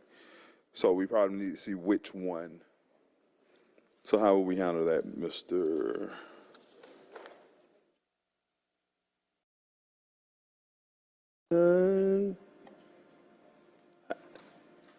I would say to go ahead and make the, you could either set it aside and talk to finance, or you can make the change and amend it in committee if you need to. There we go. We'll make the change and amend it when it gets to, so picking up drive in the amount not to exceed $270,000.00 to be charged to and paid from the fund, department, organization, and account numbers listed herein and for other purposes. Helms ID 32435 will be referred to the CDHS committee. AMS number ID 32458, an ordinance by Councilmember Byron D. Amos to require that all city departments responsible for the administering of state or federal grants awarded to the City of Atlanta shall prepare a 90-day accounting report for grants where at least 10% of the awarded funds are undistributed, and to include a plan of action for dispersing the funds prior to the expiration of the grant award period and for other purposes. Elms ID 32458 will be referred to the Finance Exec Committee. And final, AMS number 32459, a resolution. A resolution by Byron D. Amos requesting the Chief Financial Officer divert interest yield from the $3 million Council District 3 Infrastructure Bond Discretionary Fund to support additional services for District 3 and for other purposes. Elms ID 32459 will be referred to the Finance Exec Committee. Councilmember Dozier.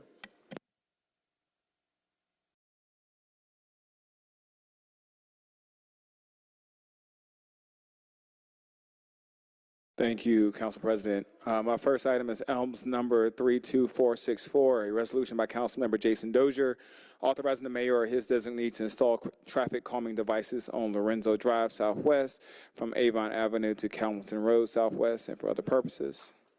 ELMS ID 32464 will be referred to the Transportation Committee.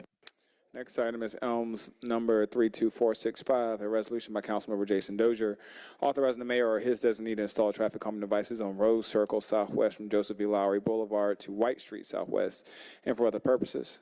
ELMS ID 32465 will be referred to the Transportation Committee. Our next item is ELMS number 32466, a resolution by Councilmember Jason Dozier authorizing the mayor or his designee to install traffic calming devices on Oakland Drive Southwest from Donnelly Avenue to Campbellton Road Southwest and for other purposes. ELMS ID 32466 will be referred to the Transportation Committee. My last item is ELMS number 32468, an ordinance by Councilmember Jason Dozier to amend section 16-18A.0195 of the zoning ordinance of the City of Atlanta regulating bridges and tunnels in the downtown special public interest district, also known as SPI 1, so as to provide an exemption for a tunnel crossing over Lucky Street between Baker Street and Ivan Allen Jr. Boulevard, connecting buildings making up the Georgia Aquarium and for other purposes. ELMS ID 32468 will be jointly referred to the Zoning and ZRB committees. That concludes my items for introduction. Thank you. Councilmember Juan.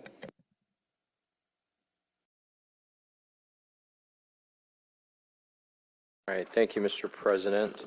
First one is ELMS ID 32460, a resolution by Councilmember Alex Juan authorizing the Chief Financial Officer to refund customers for overpayments to water and sewer accounts in amount of blank, all funds to be charged to and paid from fund, department, organization, and account numbers listed and for other purposes. ELMS ID 32460 will be referred to the Finance Exec Committee. All right, ELMS 32485, an ordinance by Councilmember Alex Juan authorizing a donation in amount of blank, in an amount not to exceed blank from the District 6 carry forward account to Morningside Lennox Park Association and for other purposes. ELMS ID 32485 will be referred to the Finance Exec Committee. ELMS 32493, an ordinance by Councilmember Alex Juan authorizing the transfer of $5,000.00 from the Council President carry forward account to the Council President distribution account to continue serving the Atlanta community for the public good and for other purposes. ELMS ID 32493 will be referred to the Finance Exec Committee. And my last one is ELMS ID 32447, an ordinance by Councilmember Alex Juan authorizing the mayor or his designee to execute professional services agreement number listed, insurance, brokerage, and consulting services at Hartsfield-Jackson Atlanta International Airport, pursuant to Section 2-1163 of the City of Atlanta Code of Ordinances, with Southeast Series of Lockton Companies, LLC, to ratify certain actions taken from March 14, 2023, to provide insurance, brokerage, and risk management consulting services specific to the Department of Aviation, including the owner-controlled insurance program for initial term of 3 years with 2 one-year renewal options in an amount not to exceed blank for the entire initial term, payable on an annual basis in an amount not to exceed blank during the initial term, and blank for each optional renewal term, all services to be charged to and paid from funding numbers listed herein and for other purposes. ELMS ID 32447 will be referred to the Finance Exec Committee. Thank you, Mr. President. Thank you.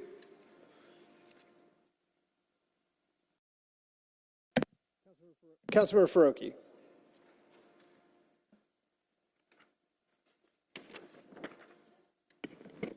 Thank you. Two papers, ELMS number 32489, an ordinance by Councilmember Amir Farokhi authorizing the Atlanta Department of Transportation to commence the appraisal process for a portion of an abandoned section of West Ashland Avenue Northeast between Krog Street Northeast and Lake Avenue Northeast, more specifically described in the attached Exhibit A with appraisal costs being paid from the fund department organization and account number listed herein and for other purposes. Elms ID 32489 will be referred to the Finance Exec Committee. And Elms number 32471, an ordinance by Councilmember Amir Faroki to amend ordinance 220-1751 adopted by the Atlanta City Council on October 17, 2022, and approved by the mayor on October 24, 2022, to correct the fiscal year 2023 intergovernmental grant fund for which raised grant funds will be anticipated and appropriated and for other purposes. Elms ID 32471 will be referred to the Transportation Committee. Councilmember Shook.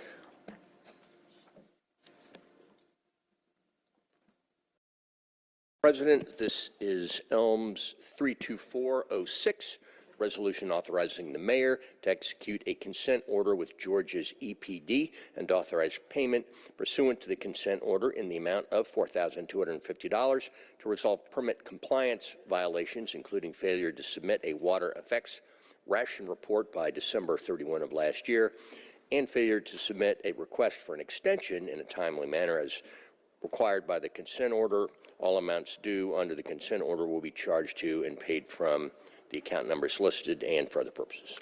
Elms ID 32406 will be referred to the City Utilities Committee. Thank you. Councilmember Norwood.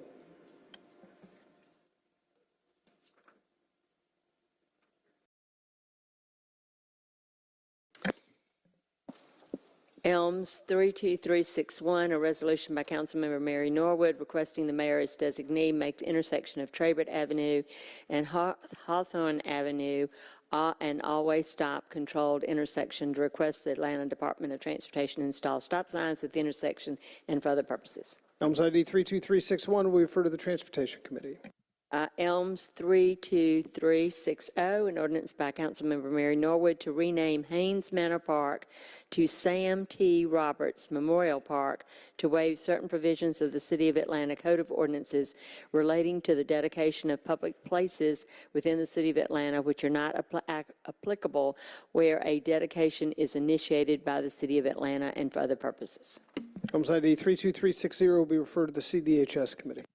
Elms 32362, a resolution by Councilmember Mary Norwood requesting the mayor, his designee, make the intersection of Trabert Avenue and Brooklyn Avenue an all-way controlled intersection to request the Atlanta Department of Transportation install stop signs at the intersection and for other purposes. Elms ID 32362 will be referred to the Transportation Committee. Elms 32473, a resolution by Councilmember Mary Norwood requesting the mayor, his designee to install traffic calming devices on West Park Court between Powers Ferry Road and the dead end and for other purposes. Elms ID 32473 will be referred to the Transportation Committee. Elms 32439, a resolution by Councilmember Mary Norwood authorizing the mayor, his designee, on behalf of the City of Atlanta to execute an encroachment agreement with the American Traffic Solutions, Inc., DBA Vera Mobility, for the purpose of installing and maintaining automated traffic enforcement safety devices in the Howell Mill Road right-of-way for the purpose of administering the school zone speed camera enforcement program and for other purposes. Elms ID 32439 will be referred to the Transportation Committee. Elms 32442, a resolution by Councilmember Mary Norwood authorizing the mayor or his designee on behalf of the City of Atlanta to execute an encroachment agreement with American Traffic Solutions, Inc., DBA Vera Mobility, for the purpose of installing and maintaining automated traffic enforcement safety devices in the Peachtree Battle Avenue right-of-way for the purpose of administering the school zone speed camera enforcement program and for other purposes. Elms ID 32442 will be referred to the Transportation Committee. And that's it. Thank you. Thank you. Councilmember Hillis.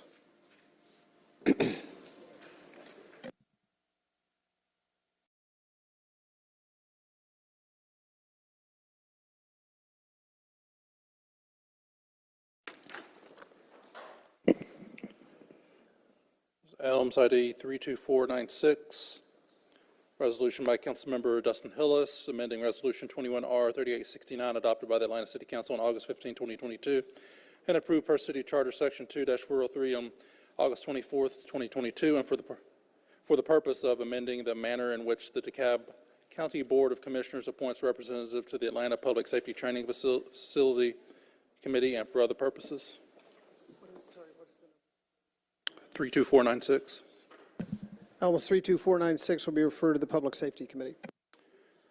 Elms 32461, an ordinance by Councilmember Dustin Hillis to waive the provisions of Chapter 10, Article 2, Section 10-209C and D of the Code of Ordinances for the City of Atlanta, Georgia, so as to modify the hours of operation on Monday, May 29, 2023, Memorial Day only, for all licensed establishments authorized to sell alcoholic beverages for on-premises consumption and for other purposes. Elms ID 32461 will be referred to the Public Safety Committee.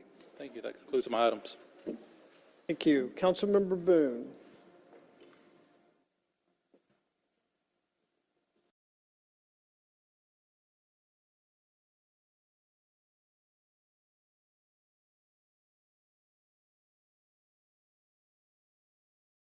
Thank you, Mr. President. Elms number ID 32436, a resolution by Councilmember Andrea Boone, a resolution authorizing the City of Atlanta to donate as a sub-recipient American Rescue Plan Act funds to Health Resources in Action pursuant to Section 6-306 of the City of Atlanta's Charter in an amount not to exceed $1,375,392.00 for the purpose of administering grants to youth serving nonprofit organizations for the provision of outreach and life coaching services to city youth disproportionately impacted by the COVID-19 pandemic that are at high risk of violent injury and death and for other purposes.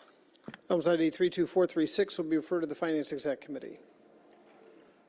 Elms number 32463, an ordinance by Councilmember Andrea L. Boone, an ordinance to provide that all eligible employees of the Atlanta Fire Rescue Department shall be entitled to all of those workers' compensation benefits, no more or no less, as provided under state law at Title 34, Chapter 9 of the Official Code of Georgia, the Georgia Workers' Compensation Act, the Act, and that all such employees who suffer an injury by an accident within the period of employment at a place where the employee may reasonably be in the performance of their duties, and while they are fulfilling those duties or engaged in something incidental thereto, shall be entitled to all of those workers' compensation benefits, no more or no less, as those provided in accordance with the Act and for other purposes. Elms ID 32463 will be jointly referred to the Public Safety and Finance Exec Committees. A resolution authorizing the mayor or his designee on behalf of the City of Atlanta to execute an encroachment agreement with American Traffic Solutions, Inc., DBA Variable Mobility, for the purpose of installing and maintaining automated traffic enforcement safety devices in the Bakers Ferry Road right-of-way for the purpose of administering the school zone speed camera enforcement program and for other purposes. Elms ID 32445 will be referred to the Transportation Committee. An ordinance correcting ordinance 23-1087 adopted by the Atlanta City Council on February 20th and approved as per City Charter 2-403 on March 1st, 2023 by deleting the incorrect funding source and replacing it with the correct funding source and for other purposes. Elms ID 32483 will be referred to the Finance Exec Committee. Elms number ID 32368, an ordinance by Councilmember Andrea Boone, Dustin Hillis, and Matt Westmoreland to rezone property Zone C, Community Business District, Conditional C2, Commercial Service District, and C3, Commercial Residential District to MRC3, Mixed Residential Commercial, to encourage transit-oriented development and provide increased ridership and create a mixed-use, mixed-income development in proximity to the Hamilton E. Holmes MARTA Transit Station and for other purposes. Elms ID 32368 will be jointly referred to the Zoning and ZRB Committees.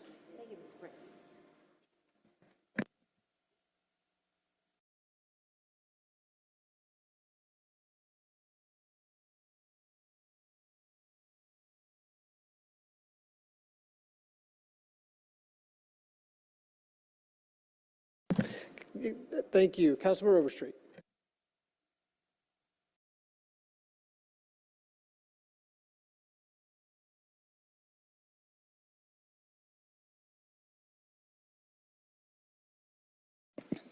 Okay, Elms ID number 32329, a resolution by Councilmember Marcy Collier Overstreet and Dustin Hillis, authorizing the mayor or his designee to issue task order number 6 for contract RFPS-1210025C, citywide architectural planning, design, engineering, and construction phase services with Harris Smith LLC for design services for the construction of Fire Station 31 on behalf of the Department of Enterprise Asset Management in an amount not to exceed $637,346.00, all work to be charged to and paid from accounts listed and for other purposes. Elms ID 32329 will be referred to the Finance Exec Committee. All right, Elms ID 32441, a resolution by Councilmember Marcy Collier Overstreet, and a resolution authorizing the mayor or his designee on behalf of the City of Atlanta to execute an encroachment agreement with American Traffic Solutions Incorporated, doing business as Vera Mobility, for the purpose of installing and maintaining automated traffic enforcement safety devices in the Continental Colony Parkway and Stone Hogan Connector rights of way for the purpose of administering the school zone speed camera encroachment program and for other purposes. Elms ID 32441 will be referred to the Transportation Committee. Thank you.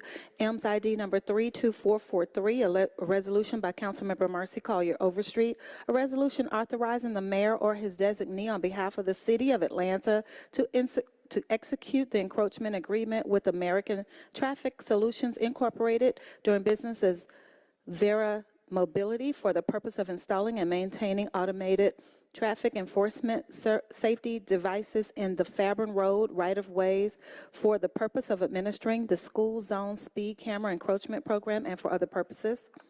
Elms ID 32443 will be referred to the Transportation Committee. Okay.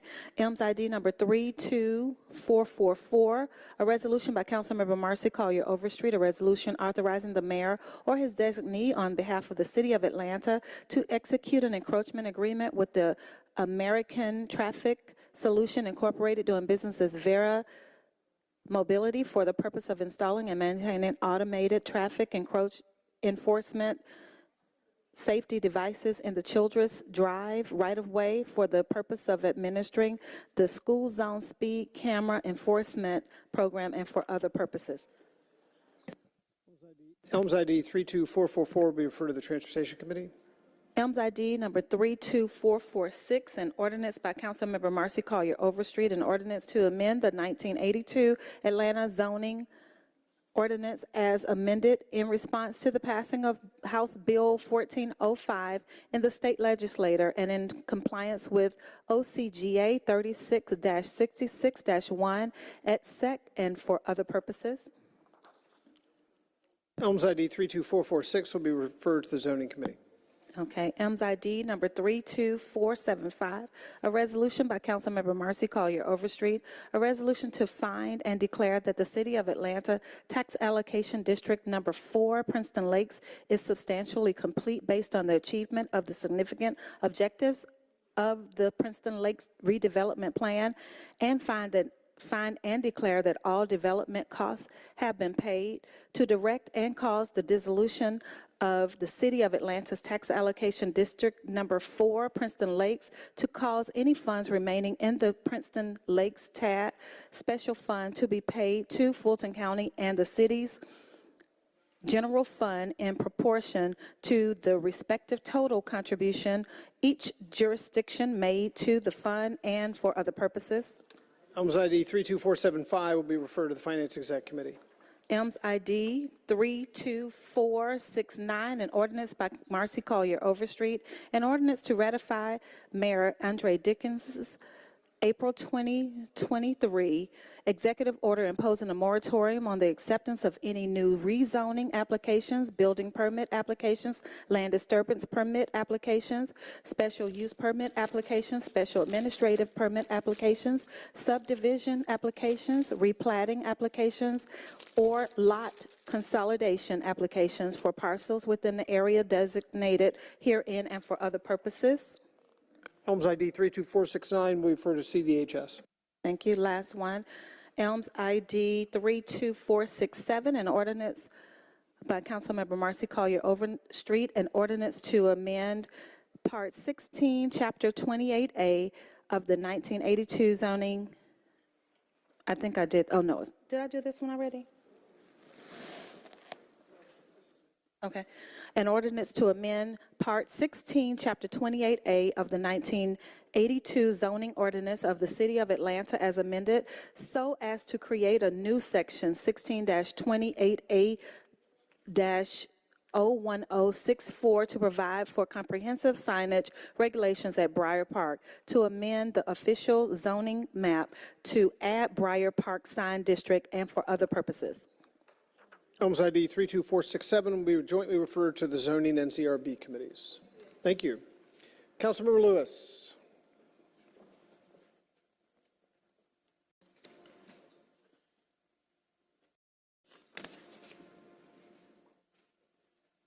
Thank you, President.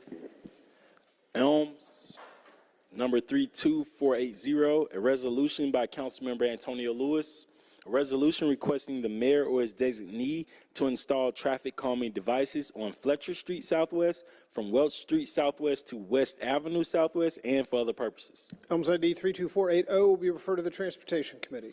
Elms ID 32497, a resolution by Councilmember Antonio Lewis, a resolution requesting the mayor or his designee to install traffic calming devices on Sims Street Southwest, on McDaniel Street Southwest, from Rockwell Street Southwest to Roy Street Southwest, and for other purposes.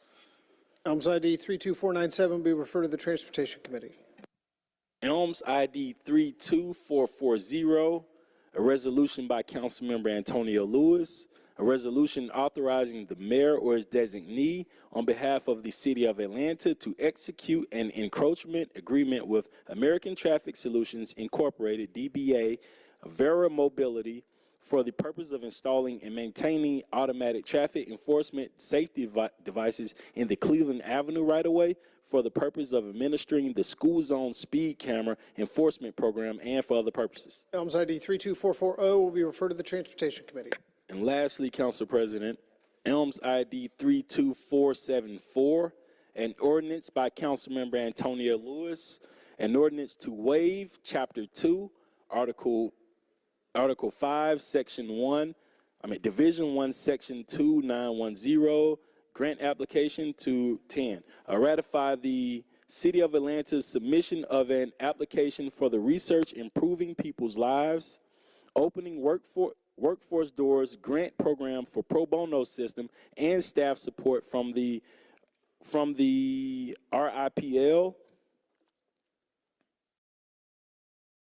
Opening Workforce Doors grant program, which shall be utilized to develop a platform that has tracking and reporting capabilities, as well as the applicant registration and job matching functionality to support the Summer Youth Employment Program, to accept the grant award of pro bono system and staff support from the RIPL Opening Workforce Doors grant program, to authorize the mayor or his designee to enter into any required agreements necessary for the implementation of this award, and for other purposes.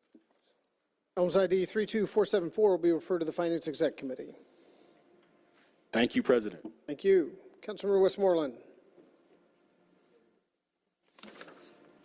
Thank you, Mr. President. Elms number 32455, resolution by Councilmember Matt Westmoreland authorizing the mayor or his designee to execute special procurement agreement SP/DPR/2302-1230228 charter transportation services with 4 vendors designated as SP-DPR-2302-1230228 with First Student Inc. in an amount not to exceed $250,000, with Harmon Brothers Charter Services in an amount not to exceed $150,000, with Cooper Global Chauffeur Transportation Inc. in an amount not to exceed $100,000, with MTI Limo and Shuttle Services in an amount not to exceed $50,000 on behalf of the Department of Parks and Recreation pursuant to Section 2-1191.1 of the City of Atlanta Code of Ordinances for a term commencing on June 1st, 2023 through July 31st, 2023 in an agreement amount not to exceed $550,000.00, all contracted work to be charged to and paid from the account numbers listed herein and for other purposes. Elms ID 32455 will be referred to the CDHS Committee.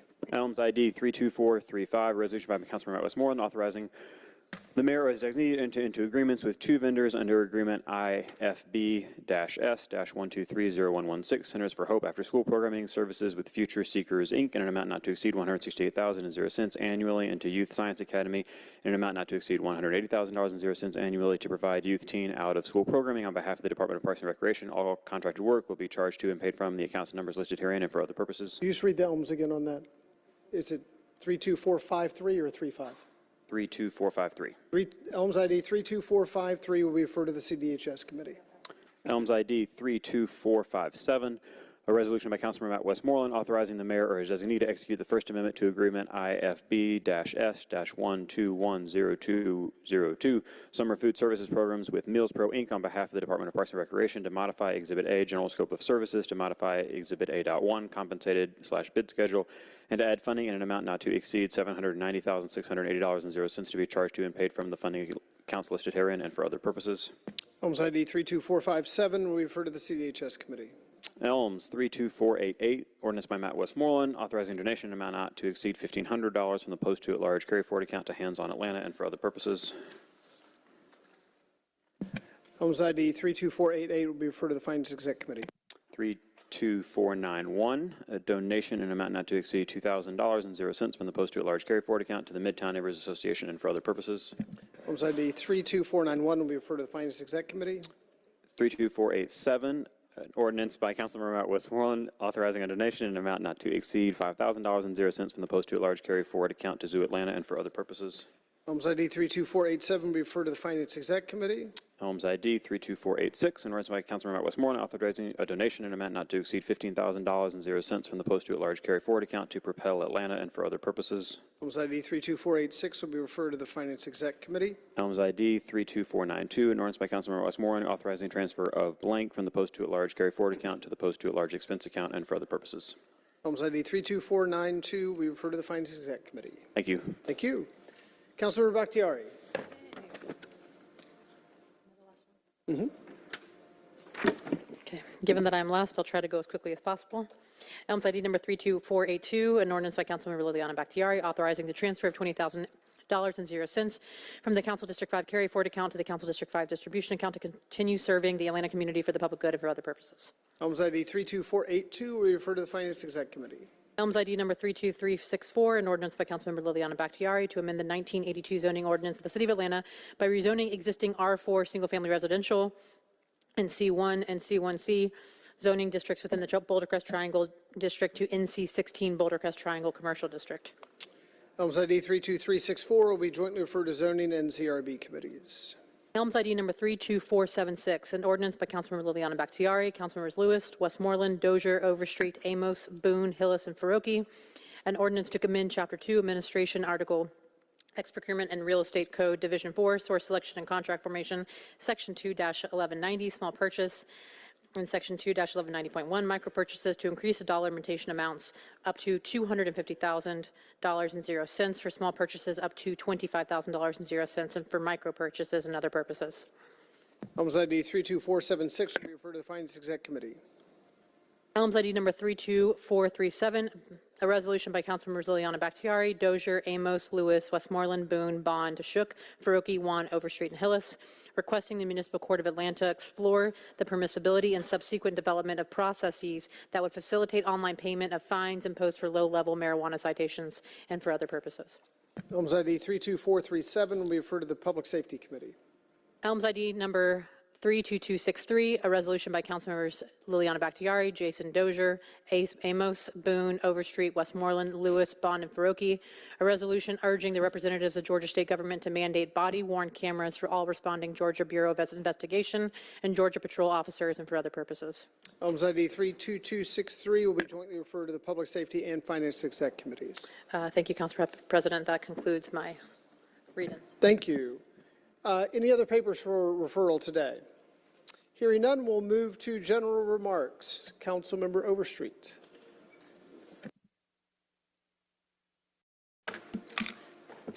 Thank you. I just want to do a couple quick announcements of events that I'm hosting this week or that's happening in my district. Tomorrow at William Walker Rec, we will have the pleasure of listening to the City of Atlanta Voices in Concert. And these are our seniors at their best, and it's going to be fun. We also have performances by Fun, Health, and Fitness line dancers, and we're also giving out lunch. So that's at William Walker Rec tomorrow at 12:30, hosting the seniors there. So that'll be fun. Come and join us. On Thursday, the 20th, at 6:30, we're also having in our district at 2800 Campbellton Road, and it's called Junction 2800. That will be the City Planning Department's Zoning 2.0 workshop. And the name of this workshop is called Conservation Area Alternatives for Obvious Reasons. We have a lot of area legacy areas and green spaces in District 11, and we need to be very intentional about our zoning rewrite in these areas. So please come meet and contribute to that. Again, that's at 2800 Campbellton Road at 6:30 on Thursday, the 20th. So please join me for both of these events. Thank you. Thank you. Councilmember Lewis. Thank you, President. Right when I need it. So thank you, President. Again, I want to make sure I put a few announcements out for things going on in the district this week that we're connected with. APS will celebrate their 150-year anniversary at Carver Early College on Saturday morning. And so I look forward to seeing folks there on Saturday. APS will be celebrating their 150-year anniversary at Carver Early College. We'll be doing a parade. On that same day, Trees Atlanta will be hosting their open house in District 12. So I look forward to seeing people come out to the 12 o'clock event at Trees Atlanta. On Friday, the 21st, we'll be hosting their records restriction event. Similar to the paper that passed today in City Hall, in which anything you have on your record that's a city ordinance over 5 years, it'll be deleted, automatic deleted. We're going to be trying to help people fix their records up on the 21st, right here in my district at the Goodwill on Metropolitan Parkway. Tonight, similar to last month, we've been doing this for the past 2 months, Moms Against Gun Violence. We will have Moms Against Gun Violence over at Roselle Fan. Last week we had about 40 people that came. No pictures, no videos. This is us doing real work. We have parents of folks who've been involved in stuff, who've trying to change their lives. So we need as much support as we can, folks coming out to Mothers Against Gun Violence. Lastly, a little bit fun. Last year, I know we had our first Jazz in the Park series in District 12 in about 7 years. We brought it to Perkins Park. It was so much fun that this year, myself and Councilmember Keisha Waits, we got it twice. As a district in the city of Atlanta, we have 2 jazz contests. One will be on Mother's Day weekend. So if you need something to do on May 14th, not if you need something to do, if you want something to do, pull up on me and my friends and folks. We're going to be having a lot of fun out there at Southside Park for the first time at Southside Park. The furthest south you can go in my district on Jonesboro Road, we'll be having a jazz fest. We'll be bringing it to us right where people are comfortable at. The second jazz fest, we love Perkins Park. We're going to double it back up at Perkins Park. So the furthest south you can go in my district and the furthest north park-wise, if you go in my district, you will have yourself a jazz fest. I look forward to seeing folks May 14th and May 20th. For the Jazz Fest. So celebrate Mother's Day with myself and my family and friends, and we're going to see y'all the next week as well. Thank you. Thank you. Councilmember Amos. Yes, Mr. President, just a couple of announcements. I believe last week was Telecommunications Week, so definitely want to send a shout out to our 911 dispatchers in the city of Atlanta for celebrating Telecommunication Week. And then we got a couple of birthdays. Director Shirley Ann Smith, that Executive Director of the Atlanta Fire Foundation, birthday is this week. And then also this Wednesday is my very own daughters, my twins, so Kiana and Brianna, their birthdays this Wednesday, so I must say that. And then also my chief of staff this Thursday, DJ Terry, birthday is this Thursday as well. He's probably frowning in the office by now, but want to wish him a happy birthday as well. Thank you. Councilmember Dozier. Thank you, Mr. President. I'll be quick. Nothing I'm coming up, but I do want to extend a big thank you to, first and foremost, Atlanta Braves Foundation. Last year in Rosa Burney Park, we had a terrible tragedy. We had 6 individuals from our community who were shot and victimized by gun violence. We lost 2 of our members of our community in that act at a baseball park that was built by the Atlanta Braves Foundation back in the 90s. And so we asked the foundation to come back out and do what it could to restore the park in acknowledgement of that tragedy, but also looking towards the future of the Mechanicsville community. And they came out in a big way as part of the city's 404-day celebration. They came out with the Cam Kirk Foundation, Atlanta Influences Everything, and Blooper, and Atlanta City Parks to do a community cleanup, and we're doing some other enhancements to the baseball facilities there at Rosa Burney Park. So I just want to thank the Braves Foundation.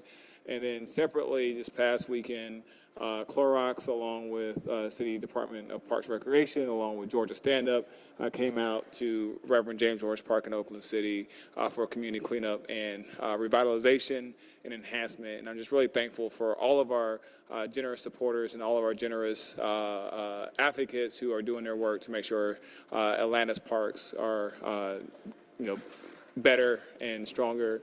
And I also want to acknowledge Park Pride was a part of the Reverend James George Park work as well. I know Michael Halleck, he was in the back here. So thank you all. Thank you. Councilmember Bond.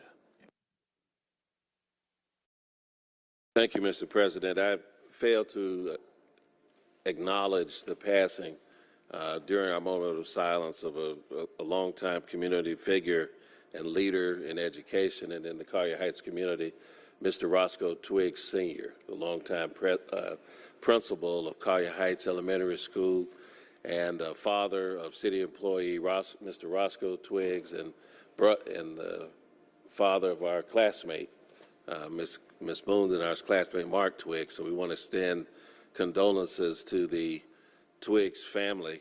Also want to thank Rains Carter, the solicitor of the city of Atlanta, and his staff, Hala Carey, and the police and fire and other emergency management personnel, and of course our colleagues that co-hosted the Public Safety Summit that was held up in Buckhead this past Friday. It was very well attended.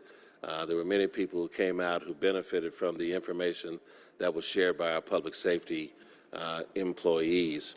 And I also wanted to note that this week's Hello Fresh will be at the St. Peter Missionary Baptist Church this April the 19th at 2 p.m.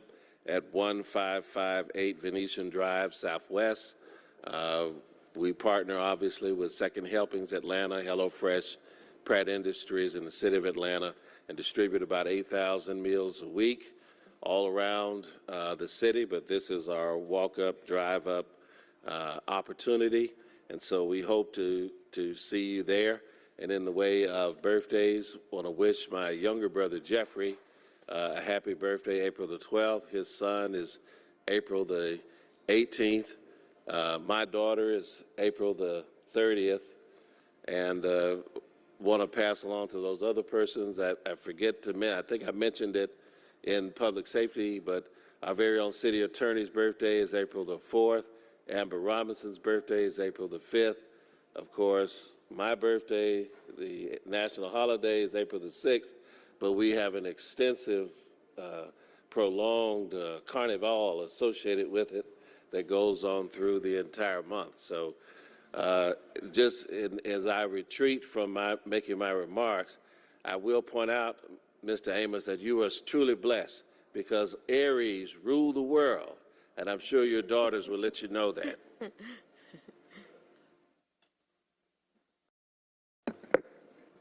Thank you. Councilmember Boone.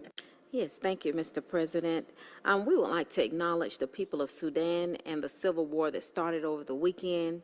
Please keep the people of Sudan in your thoughts and your prayers and pray for peace in Sudan. Thank you. Thank you. Councilmember Bakhtiari. Yes, I'm so sorry, really quick. I forgot to make this announcement earlier. As we know, we deal with an unacceptable amount of gun violence. We have dealt with quite a level of gun violence in some of the schools in my district, Drew included. And so understandably, a lot of parents have reached out to me, and while gun violence and gun laws are not the jurisdiction of City Council, I have been asked to provide a space to just listen to families and their concerns.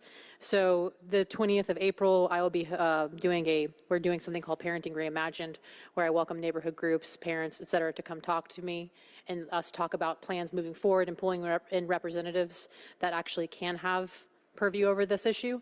So that will be the 20th of April at Brownwood Rec Center, and we are doing that at 8 p.m. So if you want to come by and talk to me about it and talk to other parents about it, please do. Thank you.